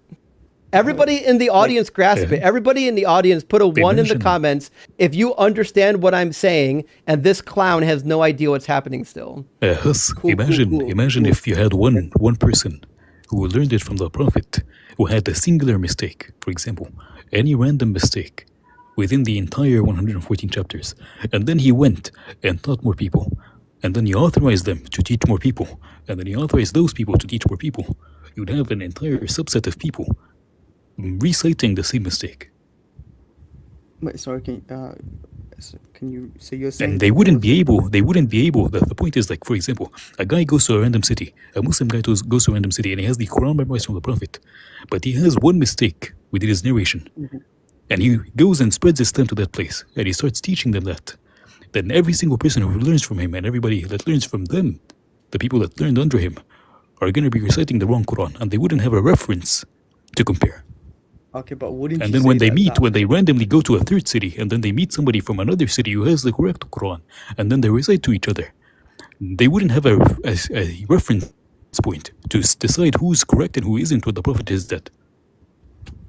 So wouldn't you say that that problem is fixed by the Uthmanic Codex? No. How? Because Becau- with example that M gave, is Because- that if one person goes on with a mistake and he goes to another city and he researches that mistake, and then if someone else has a mistake, they can't confirm it. But with the Uthmanic Codex, the people that were in direct contact and directly learned it from the when did the they Codex sit in exist? accounts, they sit in a council. When and they did the confirm Codex it. exist? I'm talking about the Like Uthmanic 30 years after, 40 Yeah, years after. 30 years after. Thank you.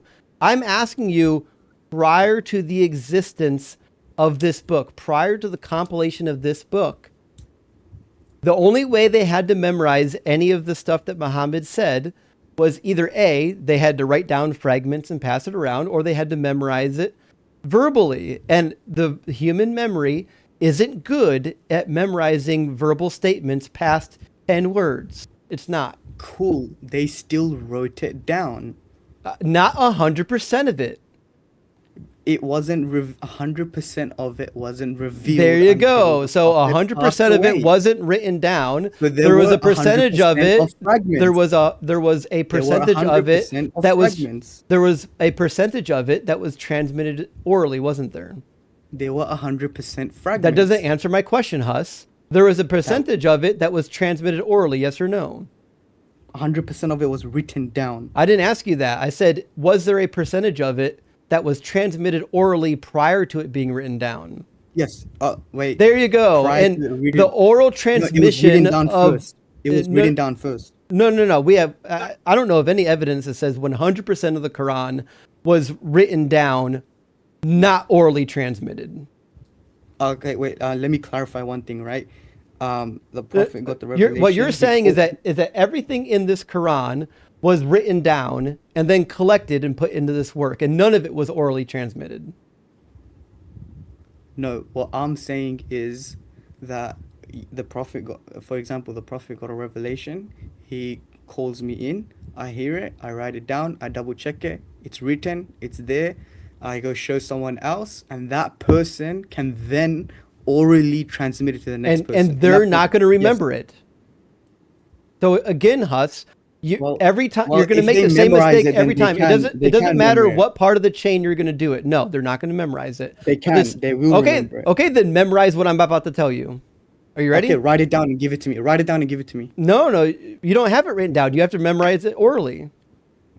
And I told you it wasn't oralized in one hearing. Okay, Like, is that then something that's not what getting through your I mind? need you to answer Yes. is Was there a percentage of the Quran that was only transmitted orally prior to it being compiled? Obviously, there was, yes. There you go. And that's the percentage I'm talking about. There's a percentage of the Quran that wasn't fucking written down until it was actually compiled after his death. That is the portion that is suspect because oral And memory what is not good. Verbal memory doesn't operate well, which is why oral transmission isn't trustworthy for any length of text past one sentence. Yeah, but what I'm saying, all of that was fixed during the the council. That's That's what I'm trust trying to me, tell you. bro. You have to trust that the people on that council had better oral tradition than the other people that Justin, had can you read oral something? traditions. Yeah. Can you read The Bukhari people on that council had 4986? written it down. I didn't hear what M said because this guy was So sorry. flapping his Could you gums. read? What do you say, M? Could you read Bukhari 4986? And also add it to your cheat sheet. 4986. Yeah. Let me grab it. It's crazy to me that we have to spell out how oral transmission works to this kid. It says, had been, I missed Yeah, the 'cause first it's line. 23 Abu or 30 years Bakr, old and you can't I'm comprehend talking two right different now, words. child. Just pay attention. Yeah. Abu Okay. You're the Bakr, one acting like a child. It's funny, the irony. well, to mute you. Abu Bakr As Siddiq sent for me when the people of Yamama had been killed, i.e., a number of the Prophet's companions who fought against Masalma. I went to him and found Umar bin al-Khattab sitting with him. Abu Bakr then said to me, Umar has come to me and said, casualties were heavy among the Qur'an of the Quran, i.e., those who knew the Quran by heart. So those who knew the Quran by heart had lots of war casualties, it sounds like, on the day of battle of Yamama. I love Yamama. And I am afraid that more heavy casualties may take place among the Quran on other battlefields, whereby a large part of the Quran may be lost. Therefore, I suggest you, Abu Bakr, order that the Quran be collected. I said to Umar, how can you do something which Allah's apostle did not do? Umar said, by Allah, that There is an good... important part. The part that he did not write the Quran, so it wasn't collected. So it wasn't written down. Yeah, it wasn't. Yeah. I mean, that's exactly what I'm saying. Like, listen, the kid already admitted that there is a percentage of the Quran that was orally transmitted, right? And what I'm trying to get him to understand is that things that are orally transmitted are always suspect. It's always going to be a trust me, bro. Not just for the Quran, but for the Bible and everything else. I got to write this down. This is Bukhari 4986.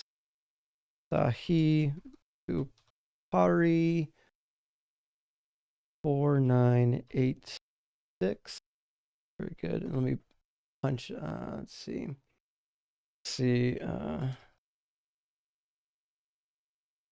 Badly transmitted. Okay, and then I'm gonna copy him. This is a long text though. Let me see. Let me copy the text. Shit, there's a bunch here. There we go. All right. I'm gonna put that in the cheat sheet. We got that in the cheat sheet now. Thanks for that. I appreciate that, Ems. The reality is, and this is what the kid is failing to understand, is the transmission of the Quran, much like the transmission of the Bible, relies on depending on miracles. You just have to assume that God performed a miracle in order to preserve the text, and that's I mean, not just a huge trust me, bro. It's kind of silly. All right, 1 second. Just putting the link in here. All right, we're good to go. All right, let me put this down, and we'll unmute the kid. All right, listen, Huss. This particular point is clearly over your head. And that's fine. But no, you're not understanding. So I'm far, agreeing with you. So this particular point is clearly over your head, and you're trying to deflect the situation by blaming the failure on Muhammad, which we agree. The pedophile prophet was a failure too. But it's okay if you don't understand this point. This point is quite clear, which is oral transmission is a huge cope. And And there's no reason to believe that the people who put this Quran together, the parts of it that were only orally memorized and transmitted, that they literally all just memorized it perfectly and didn't forget anything. So that being said, we got to cut you loose. It's 2 a.m, and I'm too old and too tired to continue this conversation any longer. I think this is your latest live yet. I know this is crazy. Well, at least for a Saturday, I'm usually up. I've had some lives on Friday night that go super late, but this is the first time I've ever been up this late on a Saturday, which I'm not supposed to be because fucking tomorrow morning I got to get up me for either. the unapologetic. Jeez. It was nice hanging out. I've missed you. Buddy, I've had a good time. We really got to do some cooking tonight for an extended period. The first guy frustrated me very much because he was blatantly lying, and Yeah. nobody was catching the lies. So Because we don't know, you know. Mhm.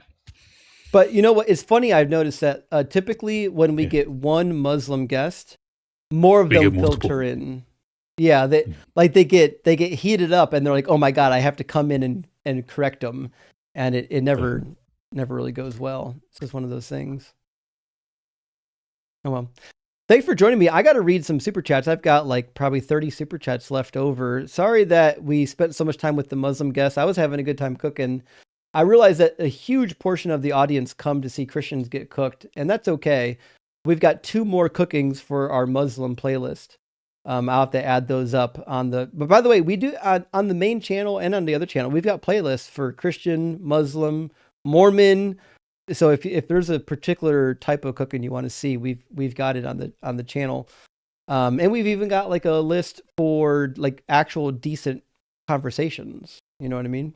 But guys, while I'm reading these super chats, everyone on TikTok, send Ems some loves for all the help and support that he puts on these live streams, not just on my live stream, but on so many other live streams. The amount of time that he dedicates to these bad apologetics is pretty crazy, actually. He dedicates a huge amount of time and resources to helping so many of us creators out in the community, combating these nonsensical Muslim views.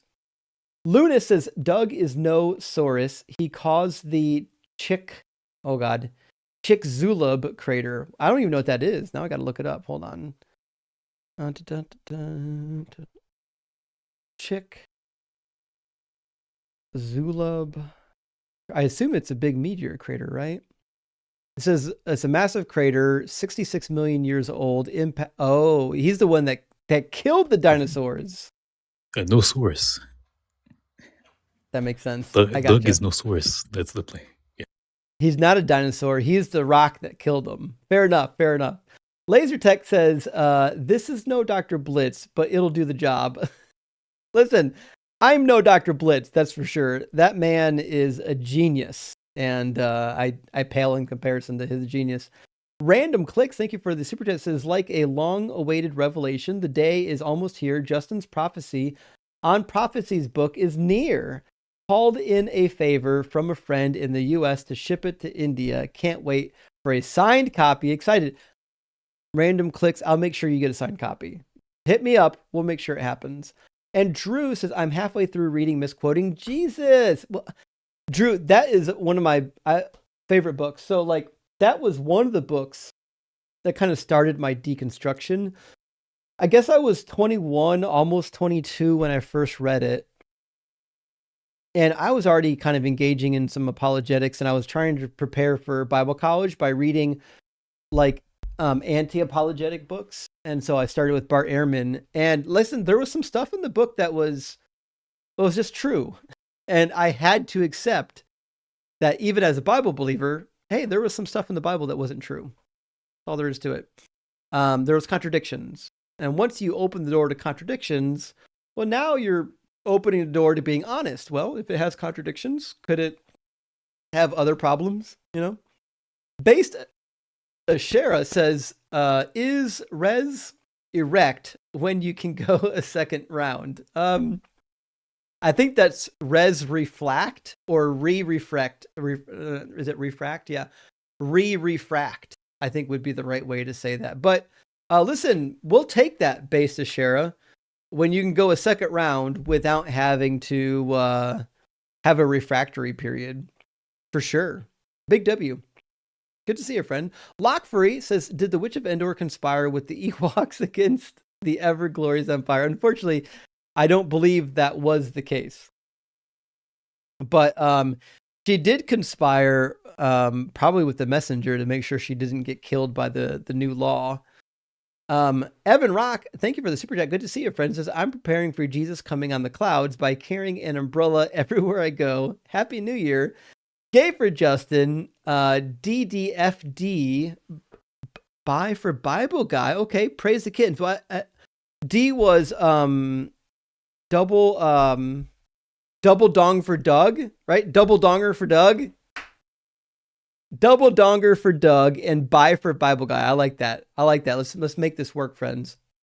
And Epic Ekapoo says, why are so many theists have the same apologetics, almost word for word, like they are the same person? It's true. Even like the Muslim apologetics will use the same bad apologetics that the Christians use. It's always the same thing.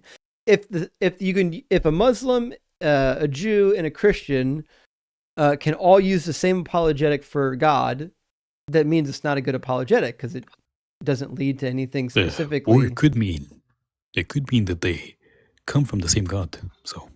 Oh. And God is true. So. Could be. YT says, Volta keeps ripping up the snow with his mouth behind you. Did it thrice now as of this super chat? I mean, he did it thrice, you mean. He's a Hellcat. He likes to destroy things. That's what he does. I'm not surprised. He'll destroy as much of it as possible. But you know what? It doesn't look terrible when he does. Like it just looks like chewed. It makes it look more like snow, actually. It's supposed to be snow back there. Lega says, wanted to be able to defend my mug and went to the cheat sheet to find no tab on Jesus's lives. Can that be added, or is it a subcategory in another tab? Well, you can find it in the contradiction section.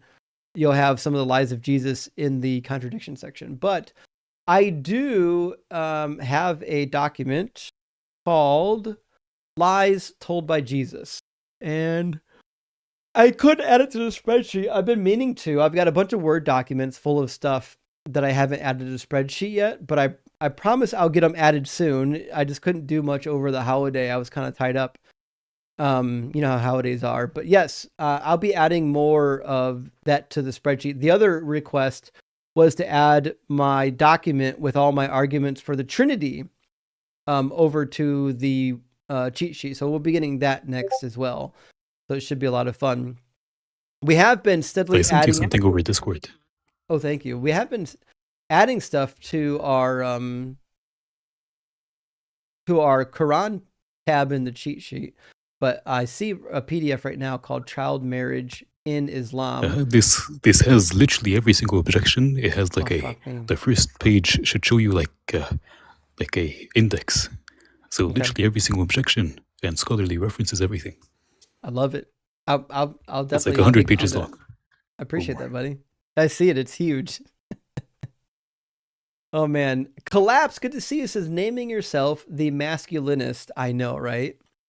Which doesn't make sense, but just screams, I swear I don't like seeing men in the locker room when no one asks. That's the thing. People, like men that are so concerned about being masculine, to me, always comes off as insecure. Like, if you're secure in your masculinity, you're not trying to be masculine. You're not trying to present yourself as being a particular way. You're just fucking being yourself, right? It's always projecting insecurity. And the Gaius Husky says that Kitty Grape Apologist, Hikachu, will be at DebateCon. I have no idea who Hikachu is. We should all spam Justice Fraisha when his turn comes. Gaius Husky, I'm sure that made sense to you. It didn't make any sense to me. Now I think it's like I think it's a Muslim like online TikTok debate or something. Okay, I'm gonna look up Hikachu. It's a Pokemon. Huh? Did it also go back to Pikachu? It says debate. Hikachu. Did it autocorrect? No. Is Nothing- it showing a Pokemon? Nothing comes up for Hikachu What's at all. Huh. try Hikachu Islam.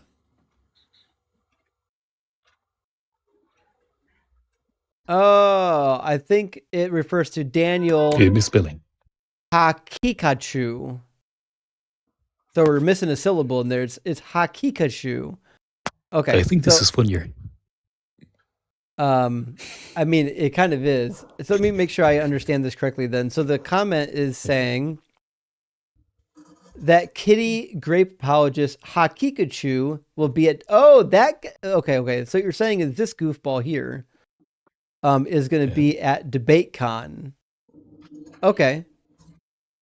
So we should all spam Justice for Aisha when it comes. Okay, so we should go to the Modern Day Debates YouTube page, is what he's saying. And when this guy gets to talk, we should spam the comments with Justice for Aisha. I can agree to that. Yeah. I mean, it sounds like a good time, to be honest. I definitely would be in favor of this practice for sure. I don't know if I'll have time to do it myself. I don't really have time to go lounging around in other people's live streams, but I definitely approve this message. Haseklas says, Muslim guest said abrogated laws were man-made. So, I mean, interesting point. That means all the ones that were abrogated weren't from Muhammad, even the ones that said were from Muhammad, which it does create some problems. Brainwreck, The concept of replacing a perfect verse with a better verse is insane. Yeah, that's true. Yeah, because why would you replace it with something inferior? That's preposterous. Brainwreck, thank you for the $5 super thanks. And Hank, my friend, thank you for the super chat. Says words don't mean words, even in Arabic. That is the case. Listen, the most popular defense of believers is changing the meaning of words. That's it. The most near and dear apologetic, right? Science Lover says, I have a feeling Christians are taking notes of M's takedown and preparing for their next convo with a Muslim. So, listen, I believe that. I believe there are, I definitely believe there are Christians here that are watching M's for debate content. Just like when I first started, a lot of Muslims would watch my channel looking for Christian takedown content until I started debating the Muslims. Then that changed pretty damn quick. But yeah, of course they're going to be looking for the best place to get content. And why wouldn't you try to get it from M's?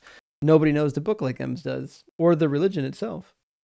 Drew, thank you for the $5 super chat. Says, are there popular atheist books you might recommend for my next reading after the books I've already mentioned? So it's a good question, Drew. Here's the funny thing.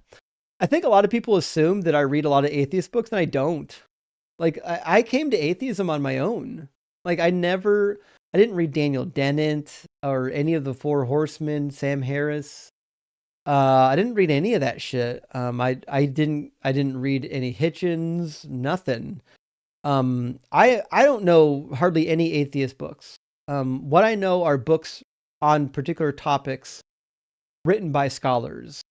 Some of them happen to be atheists and some of them don't. My opinion of the Bible had nothing to do with atheism, right? So unfortunately, I don't know if I've got a lot of great books on atheism itself. You know, like if you have a specific topic, I could definitely give you book recommendations on a specific topic. But in terms of like atheism general, I'm not that much of a help. I came to it just by like, you know, pounding the pavement, trying to figure shit out. I didn't really have a whole lot of help. Lockfree, thank you for the super chat. Says Age of Menarche in classical Arabia. Is that a proper doublet? Classical Arabia. Monarchy. Okay, so Age of Menarche the in age of, classical Arabia. Reaching menstruation. Okay. Was approximately 12 to 14 on average. Maybe, sure. Momo, I know who Momo is, can't even follow his own rules. Again, PDF prophet. That is the case. He's a PDF prophet. But you're right. Like, listen, Muhammad, and Ems has talked about this bit. Muhammad wouldn't even give his daughter away because he said that she was too young, even though he took a woman or a little girl that was even younger. By the way, his father-in-law was younger than him. Oh, fuck me. That's crazy. That's so gross. Clap says, drop the effing PDF file, defenders. This is effing insane. Yeah, I mean, we did eventually. I'm sorry. I did kind of drag it out because I was having a good time watching M's cook, but we drug it out pretty good.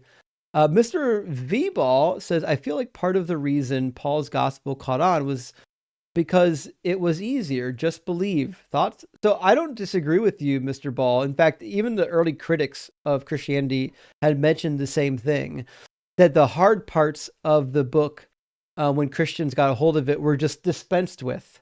And what they were left with was like a remnant of, of what was actually in Judaism, right? They accuse the Christians of basically bastardizing Judaism by trying to get rid of the most barbaric portions.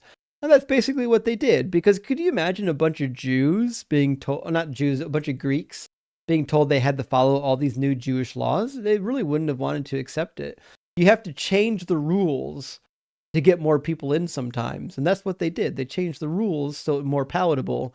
And then in doing so, created contradictions because Jesus clearly contradicted Paul. But Hank says, the guest is cooked, and they know it when they start with the desperate bro, please bro, dude, tears, pure stubborn, obstinate pride. Yes, that is the case. In fact, that last guest was like the epitome of stubborn. Like he was cooked twice over and still couldn't figure out that he was cooked. Hannah, my friend, great to see you. Hope you're doing well. Says, hoping the fever gets better soon. Well, I think the fever's good. I got a tiny bit of headache now, and my sinuses are still clogged. But I think tomorrow I'll be okay. The live is at 11, so I'm gonna try to go to bed here. If I sleep from like 2:30 to 10, I still get like 7+ hours of sleep. We'll see. May Doug heal you? Well, thank you, Hannah. I'll definitely be asking Doug to be rock hard. Move the Stars says, show recommendation, YouTube show called The Promised Land. I actually finally watched it. The Office-like humor, but Moses, pretty funny. So I did finally get around to it. A lot of people recommended it, and I watched it over the holiday break, and it was pretty phenomenal. It was really good. Alan says, just started The Bible Says So. Thoughts on it? I have not read it because I kind of got a glimpse of what Dan McClellan has in the book, and it's stuff I already know and agree with. So it's like, I'm sure I'll learn some stuff when I finally get around to reading it, but it's not high up on my list because it's like stuff, like what you're going to find in that book is stuff you would already know if you went to a proper school, right? So these books are really popular with lay people because it's like, first of all, it's really well accepted in academia already, but also it's stuff that people not in academia probably don't know, right? In fact, I like probably 6 years ago, I started a book just like it, and then I abandoned it because I was like, you know what, this is. What happened to your book? It was too low hanging fruit. I didn't want to do it. Oh my! Yeah, I'm still working. I'm still working on recent my. I'm still working on my real book, my current book. That's going to be pretty hard hitting, full of lots of really good research. I felt like doing like this is what the Bible really says type of potpourri book. Yeah. I don't know. I felt like I wanted to do something a little more, a little less pop culture and a little more like hard hitting. Mm-hmm. Do you have a timeline for that? Shit, I was supposed to have dinner, but I'm prioritizing it right now. I'm trying to get one chapter done a week in 2026. We'll see how close I can get to that. But I've got a total of about 30 chapters, and I'm like 16, 17 in. So I'm halfway there. Yeah. But some of the big ones I saved for last. So like Isaiah 53 is gonna take a lot of time.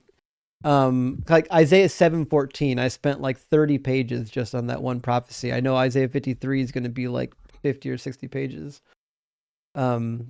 But I'm putting a lot of research into it. I think people are really going to like it. There's really going to be no stones left unturned in diving into these prophecies. I think it's going to be worth the wait. The index better be good. It's going to be a good index. It's going to be a huge book. It's a reference book. It's not designed to read it from beginning to end. You can just go to the chapter that has that particular prophecy that you're concerned with, and then you can dive into that one particular prophecy. So it has a lot of information, but thank goodness you don't have to read it all in one sitting or from one particular direction. You can open to the section that you're interested in and read just that section. So how many pages is it going to be? I think it's probably about 600. Oh, Yeah, that's impressive. I know. It's huge. There's a lot in there, but it's worthwhile. I've got charts and diagrams. I've got the Greek, Hebrew, and Aramaic layout of the various manuscripts. So when we find a prophecy and the manuscripts don't match, I show like where the manuscripts don't match at. When we have manuscripts that are stable, but when we get them in the New Testament and the New Testament doesn't match, I show you what they changed and give you reasons for why I think they changed it. So we're going to go pretty deep on it. Your level of knowledge is very, intimidating. I mean, coming from really you, is. I mean... Trust me, in Islam, I know very, very little compared to what you know in, the Bible. I really do not know much. The problem is, again, most people do not know anything. So I look, in comparison, very good. A lot of people don't know what's in the Bible, that's for sure. But it's going to be a hard-hitting book. I think people are really going to like it. MRG, thank you for sending out 20 deconstructions on membership. That is a huge donation, and I really appreciate that, friend. Archibald Watt, amazing name. Thank you for the $10 super chat. Says, just some levity to usher in 2026. Jesus stood before the masses. Behold, he said, I am truly the Son of God. No way, said the Jews. Yahweh, said Jesus. Love what you're doing, Justin. Well, thank you, Archibald. And we've heard some good Yahweh jokes. I think the one we hear most is Yahweh or the highway. We hear that one quite a bit, but that was a good one too. And Legend of Matt, thank you for the super chat. Says, found a black spiced rum that tastes like a better version of Kraken called Jonah's Curse.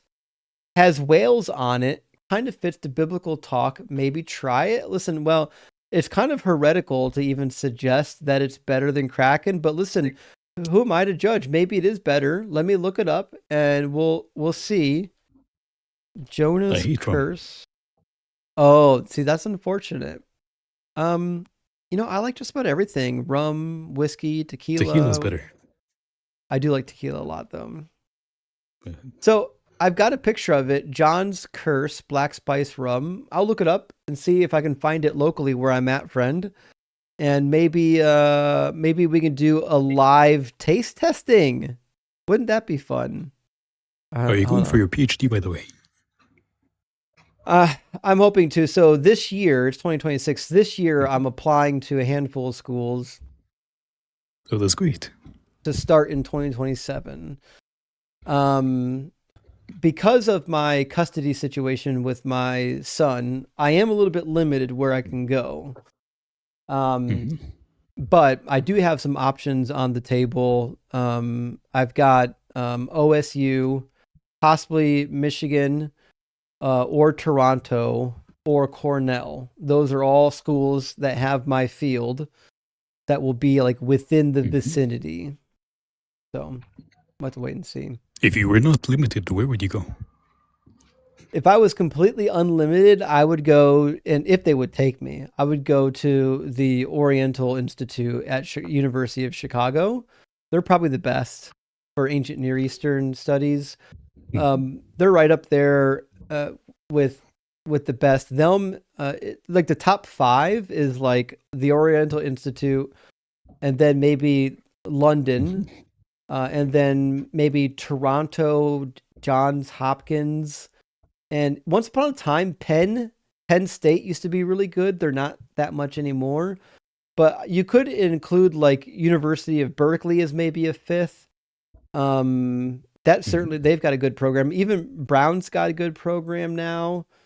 I'm trying to think who else got a decent program. There's a couple schools that have decent programs, but like the top 4 or 5 are almost always, Chicago, Toronto, and London. those are always like top 3. So, but Chicago is the only one close enough, Chicago and Toronto, that I could get to, and Chicago is just a little bit outside of my territory, so probably won't. They also I'll just be perfectly honest, they probably wouldn't accept someone like me. To get into the program at Chicago is like crazy difficult. You've got to be like you would have wanted to take your undergraduate degree and your master's degree in ancient Near Eastern studies before applying to the University of Chicago. Taking somebody with a seminary degree at the University of Chicago would be a pretty hard sell. So, but they're really good. Lucor, thank you for the $5 super chat, says authentic hadiths say that Momo played and bathed with his child bride from age 5 lunar years until he broke in when she was 8 lunar years old. Do you know about that? No, I do not. I mean, there's one where he kisses the penis of his grandson. Oh fuck! Are you serious? And another one where he sucks his thumb. And there's another one where he has a man strip waist up, and he hugs him, and then the prophet and starts tickling his sides and saying, "Oh, Prophet of Allah, this is what I've always wanted." And then there's another narration where a woman drinks his piss, and there's another. It's weird. And there's another one where where he says that do not clean your hands after eating food until you either lick the remaining food off of your hands or make your friend lick it. He's very sus. That's crazy. I'm looking up all these hadiths. We're gonna get these added up. Oh boy. The piss one is insane. A woman literally just finds a bottle of his piss and she just drinks it. We've got to get together and really fill out this Quran tab in the cheat sheets. It's going to be pretty crazy. Lucor, thank you for the super chat. And aiming upwards, thank you for your super chat, says, would you agree that we should all behave as if our choices regarding how we loving our neighbors are somehow inherently meaningful instead of looking for how loving actions might benefit yourselves? I mean, I think so. Like the idea of loving your neighbor is supposed to be inherently unselfish. That being said, the book Leviticus that says to love your neighbor as yourself also says that you can own slaves. So it's not a really helpful thing to focus on, because now you would just have to admit that owning slaves is compatible with loving your neighbor, which is pretty batshit crazy. Good question though. Reverend Nate, thank you for the super chat. Says Carl Pilkington did a children's Bible study for the Ricky Gervais Show podcast, and his understanding of Genesis is comical, but not less credible than Christians. Well, that is the thing, is Christians don't know what's in this book. They haven't read the book. And to be fair, it's a difficult book to get through. Like if you don't really know the Bible, or the history or the geography, you just fucking open up Chronicles, you're cooked. You're absolutely cooked. You're not going to get through it. You're going to spend 3 weeks learning geography and lineages, and it's a mess. It's a mess. Shadowist says your opness is just too huge. What does that mean? What's opness? Overpowered, I think. And then it's wait. like a play on words. Opinus.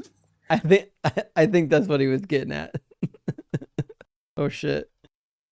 I think OP is a real thing though. OP means, Yeah, it means overpowered. Okay, that could be. Yep. I appreciate that, Shadow. Remember though, the smallest dick energy goes to the Abrahamic God for sure. Zedstone says, now would be a great time to present evidence for your imaginary friend instead of just arguing about it. I double dare you if that helps. Well, I mean, I agree.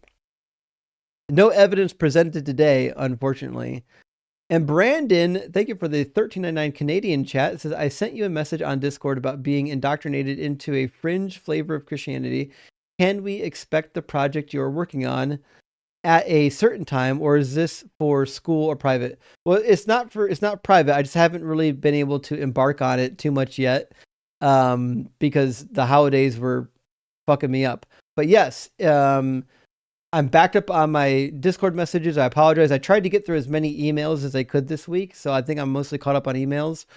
But yes, there's some people, I've asked people to send me messages if you were part of a cult or fringe religious group so we can sit down and talk about it and do interviews. And I apologize, I just haven't really got around to getting anything on the schedule, but please do, Brandon, send me a reminder and we'll set a date to sit down and record. I would emphasize this. We're looking for something like that's unique, something that you don't hear about all the time. So like I get a lot of people saying, listen, I was in the JWs. And while the JWs feel kind of fringy, I think most people kind of know about the JWs. I think we're much more interested in like really, really fringe groups or Mormonism. To me, Mormonism is still super fringy. So that's kind of where we're going with this. We want to get people that when you hear about their Christian experience, it won't be like anything you've heard before, right? That's what we're going for. Dad says the U.S. will be defeated by our Canadian geese crapping all over the U.S. troops. That is the case. If I know anything about Canadian geese, is that they're going to fuck shit up. That's what I know about Canadian geese, and they're not going to back down. They're vicious. iReactor, thank you for the 666. Hell Nero says, when Jesus comes on the clouds, he emits from between the backbone and the rib cage. You're welcome for that image. I mean, according to the Muslims, that would be true. They say Jesus was a Muslim, which he wasn't, but whatever. Flux Chandler, thank you for the $10 super chat. Says, when I say piss is stored in the balls, everyone laughs at me. But when the Quran says semen is stored in the pancreas, it's treated as gospel. I know. The number of apologetics they have for this semen passage is wild. The pancreas is not between the backbone. Anyways. No, I don't believe so either. Zedzone, thank you for the $5 Canadian chat. Says, does the proof of God come at the end of each call, or is that reserved for next week's episode? Still waiting. Also, still more real than God. I know that they never get around to it. They never get around to the proof. They give really, really bad arguments for a generic God that doesn't actually work. Kahoto, my friend, great to see you. Thank you for the $10 super chat. Says, I decided to follow Jesus' example and try CrossFit. I nailed it, and now I'm absolutely hung. This is amazing. Like a triple entendre. I'm absolutely hung. Now I want everyone to join me in my kingdom, and if they shout my name, I'll come for them. That is beautiful. I think that's a better story than what Jesus told, to be fair. Like I would go for that much more readily. Yeah, someone took it seriously and they're spamming in the comments. Where does the Quran say pancreas? Stop the BS. Oh, good grief. These people are insane. Insane. They don't know how to use their brain. They might not even have brains.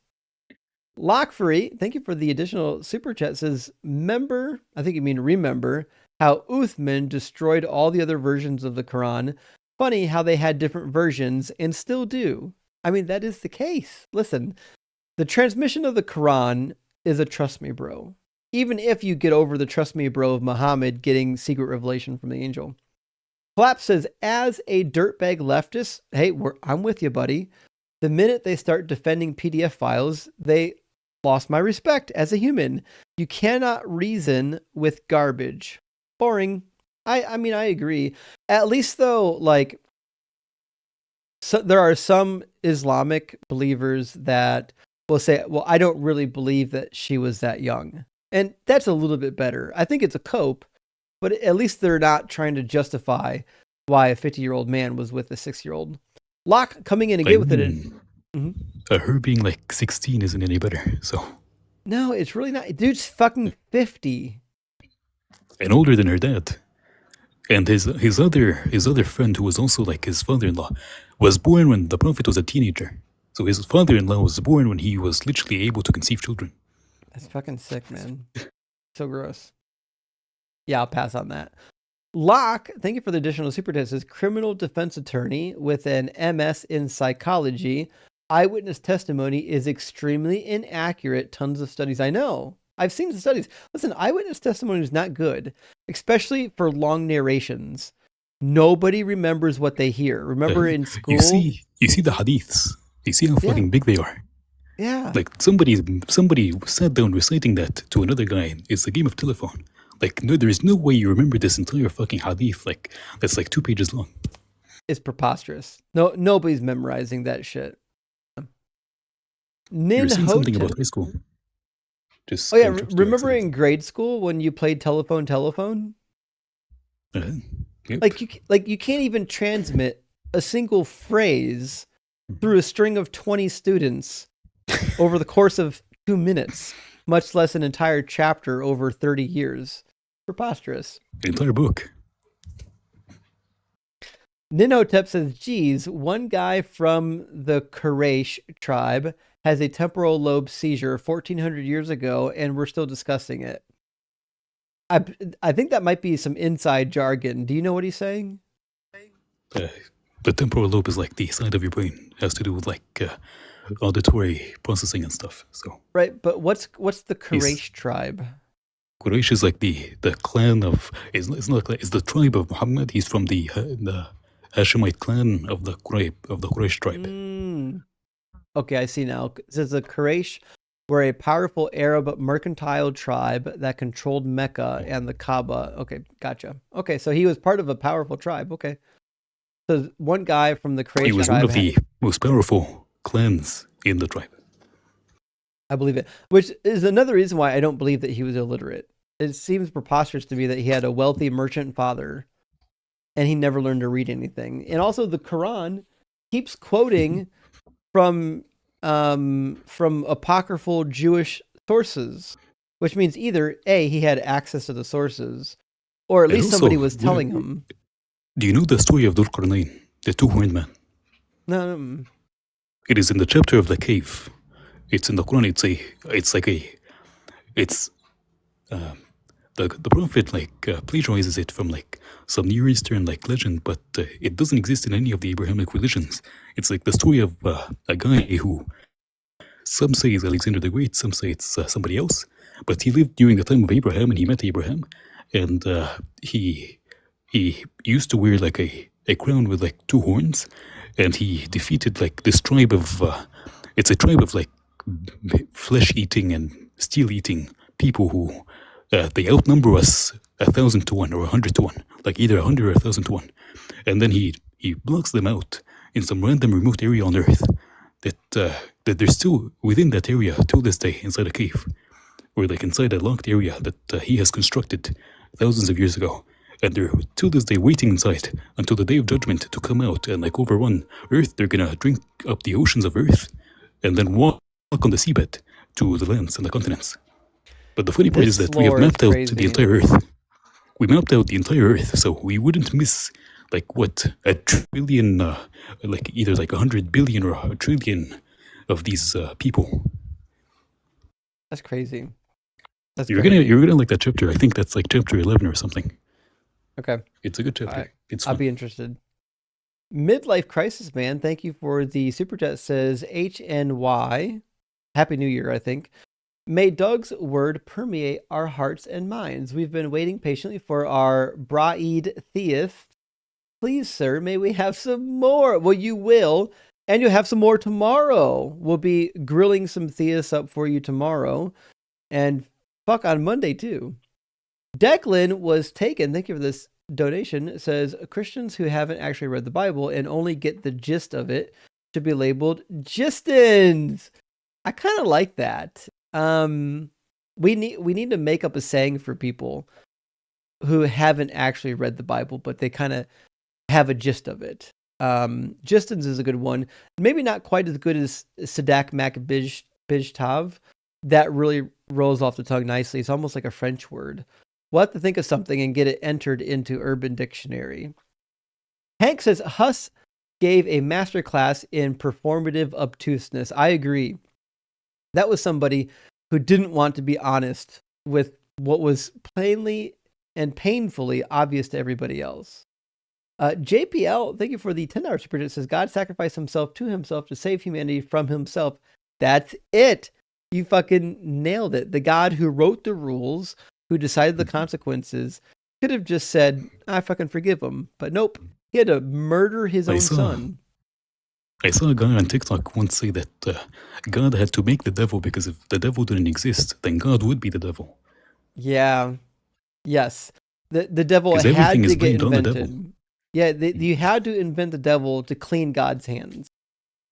Needed to happen. They kind of stole that from Zoroastrianism. Reverend says, orally transmitted Quran. Ew, is there a vaccine? Knowing what Muhammad was up to, they probably did need vaccines back then. That dude was like giving back shots all over the place, even to children. So yeah, I wouldn't trust where he's putting that honker. Karen, thank you for the $5 super chat. Says happy to be up till 2 a.m. again. I don't love it, but I'm happy to be here with y'all. Says listening to DZ barbecue, missed it. Also, bought Justin's mug, which will pair nicely with wine. Thank you for buying the mug. For those who don't know, we are doing a competition on the line. I'll show you. And this is a fundraiser for the line. It's not for me. This is for the line. The various creators on the Line network have made mugs and submitted them for purchase. And whichever mug sells the most wins the competition. The one that I made says, Jesus, he came, he lied, he died. End of story. That's it. I think it's a fantastic mug. If you love it, order a couple for your friends and family and help me win this competition. And of course, it goes to a good cause. It goes to the Line so we can keep spreading atheism, critical thinking, and the truth. Ship it to your local church. Yes, exactly.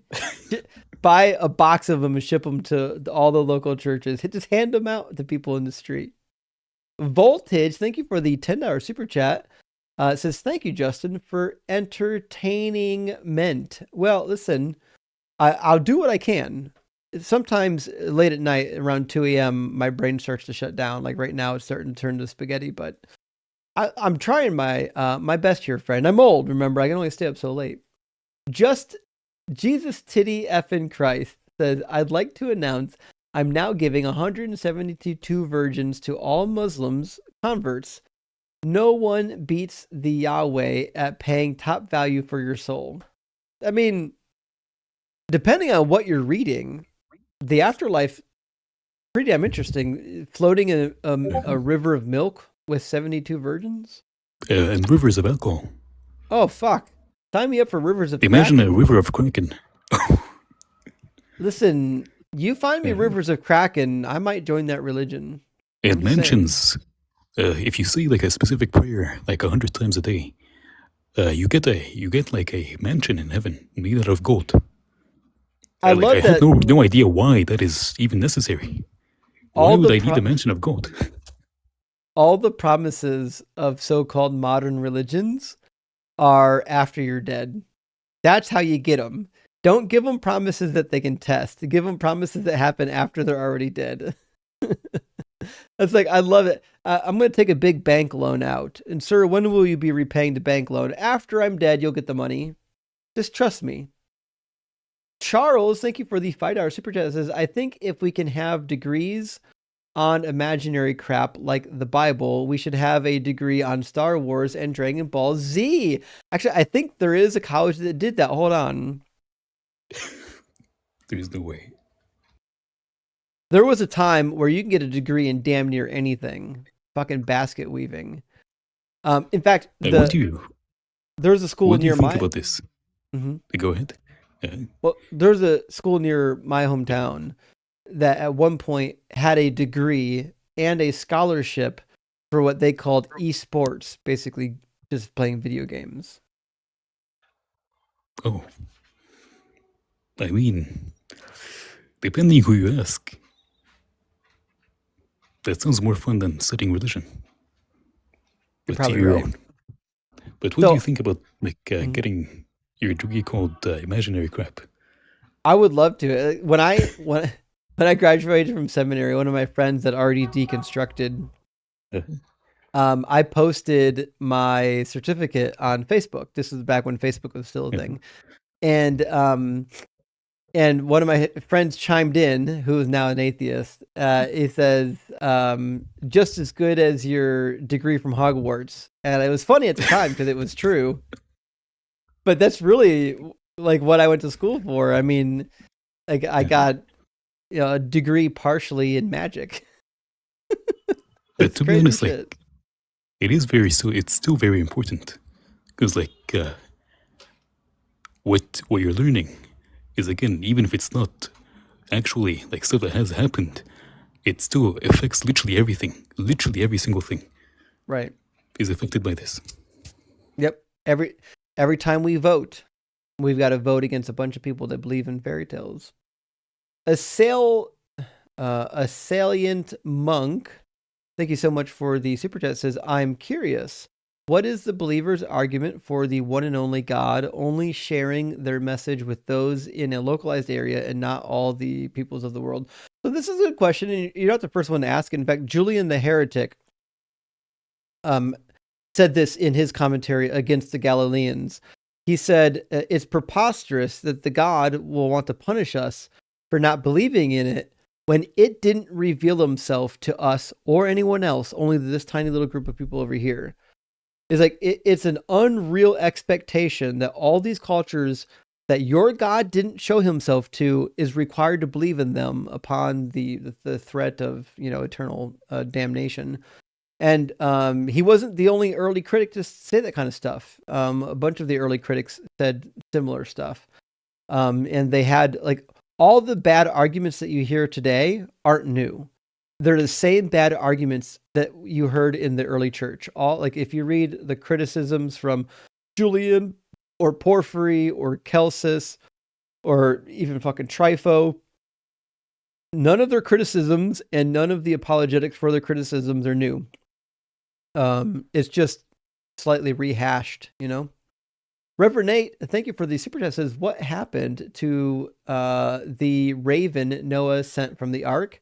I figured it ate bodies or unalived, and the remaining raven reproduced asexually. So this might be some bird lore. Are ravens both male and female? I thought so. I do not think so. Are they? I don't know. That would be a weird thing for them to be hermaphrodites. Yeah, it says male and female ravens look nearly identical. So yeah, they're two different. So I guess I'm I'm confused with the statement. It says, what happens to the raven Noah sent out I from think the because he had two ravens and he sent one out. So there'd only be one left. So how would it reproduce? Because it needs its other partner. Oh, I see. Yeah, if there's only two ravens and he sends one out, how would there be more left over? Well, how many ravens actually were on the ark? Because there were sets of pairs and also numbers of 7. So if the raven was a clean animal, there would be as many as 7 pairs. Let's see how many ravens were on the ark. I don't know if they're clean or unclean. 7 pairs, it says. I would get a refund on your degree then, if you do not know that. Yeah, it should be. It should be a clean animal. Yeah. Okay, so my reading of Genesis is, and obviously Leviticus, you'll find the dietary laws in chapter 11. My understanding is that the raven would have been a clean animal and there would have been 7 pairs of them. So you can handle getting rid of a few of them. But it's a good question, Reverend. Really good question. Not a lot of people would notice that. Lockfree says, what does M think about the correctness of the interpretation of Islam of cute bits?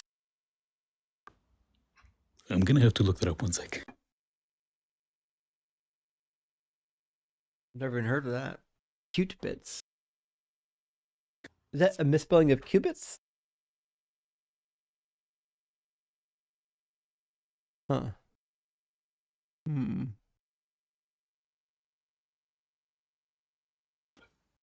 It's pronounced Qutbism. Oh. It's like I have no idea what that is. It seems to be like a modern, like, heresy. Seems to be, at least. I have no idea, just basic search. Damn, okay. Yeah, I don't know anything about it. Fair fair question. It seems to Speaking- be originated by the founder of the Muslim Brotherhood. So, Oh, that makes sense. Yeah. Mhm. Good question. Thank you for the $5 super chat. It said, aren't Christians really Paulians? They just pay lip service to Jesus' main ideas. Yeah, I agree. We've said this a lot. In fact, I've been banging the drum on this talking point since the day I got on TikTok, which is that Jesus and Paul fundamentally do not agree on the mission of Jesus, what it means to be saved, what are the requirements of being in the cult. They don't agree on any of the stuff, certainly not the laws. And I think a lot of people inherently kind of know that. And unfortunately, Christians, they don't really have any good answer for it. They're just kind of like buried in cognitive dissonance and being purposely obtuse. But we do what we can. I think it's a talking point nowadays that most people are aware of.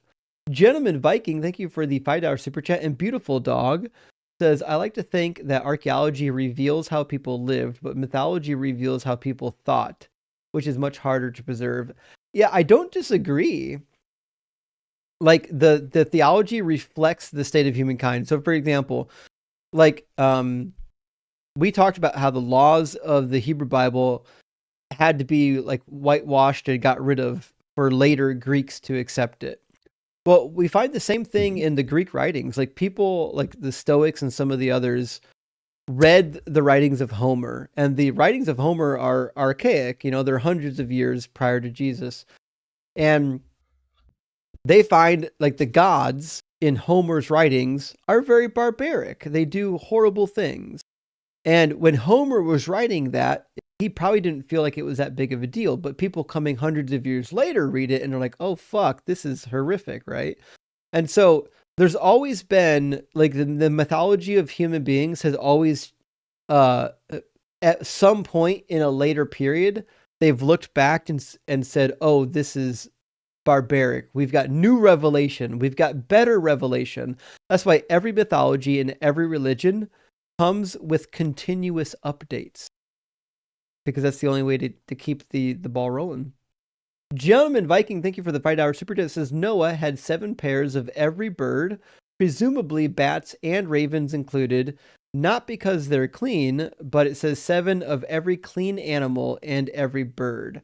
I mean, if we dug into that, we could probably see if they meant every clean animal, including every clean bird. I really don't know if it matters, because in either direction, it's going to result in 7 pairs of birds.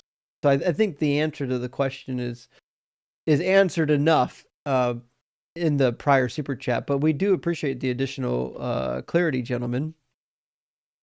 And Charles coming in again says, how big did Moses think the world was when it was flooded if God told Job the earth has an edge? So Job was written way after Genesis.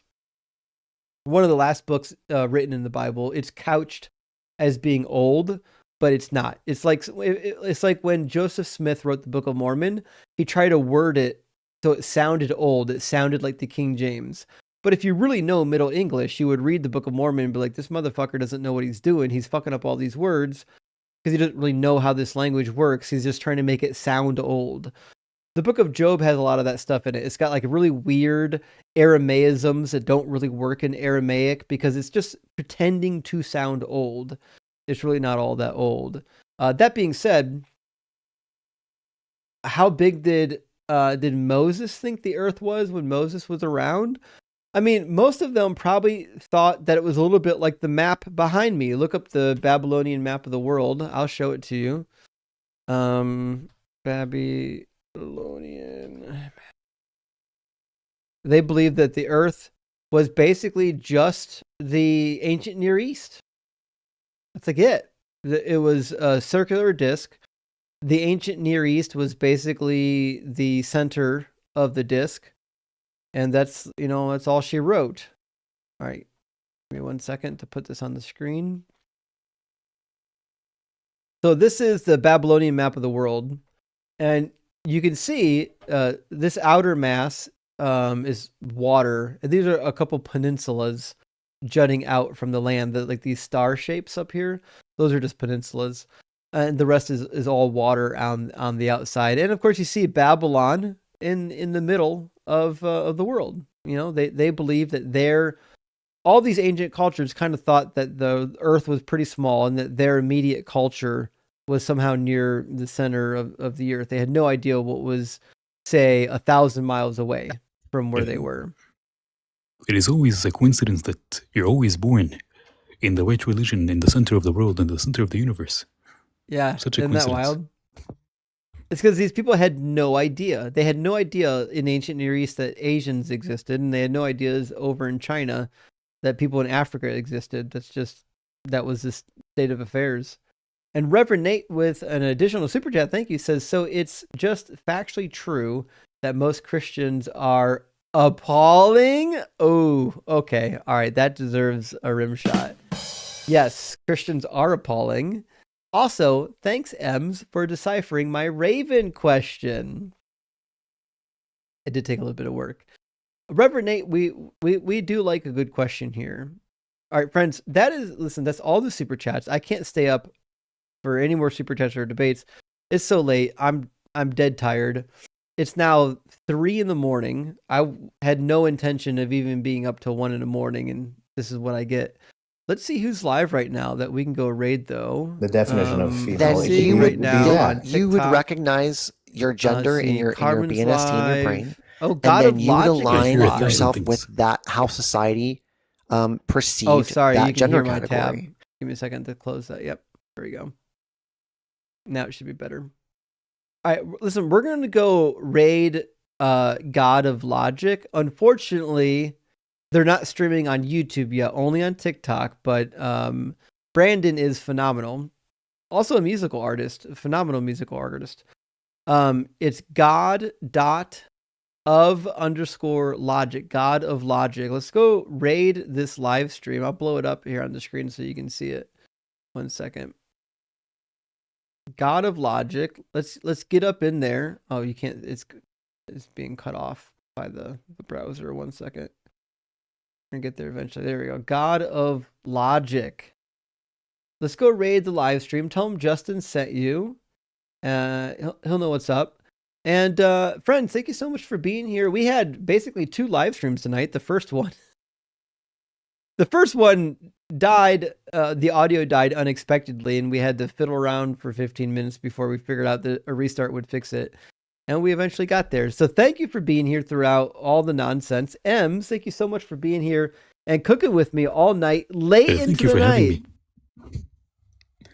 I was supposed to be asleep like 5 hours ago, but it's okay. I know. I was supposed to be asleep a couple hours ago. It's one of those things. We're gonna get to sleep now, and we got one more super chat that came in as we're closing down here. From it says Mr. Nickwick says, "Happy New Year. Keep up the good work, Justin. May Doug keep everyone extra rock hard in 2026." Well, thank you. We appreciate that, Mr. Nickwick, and we hope you have a great New Year. And friends, we are off. And we'll see you again tomorrow and Monday for all the festivities. Good night. Bye-bye.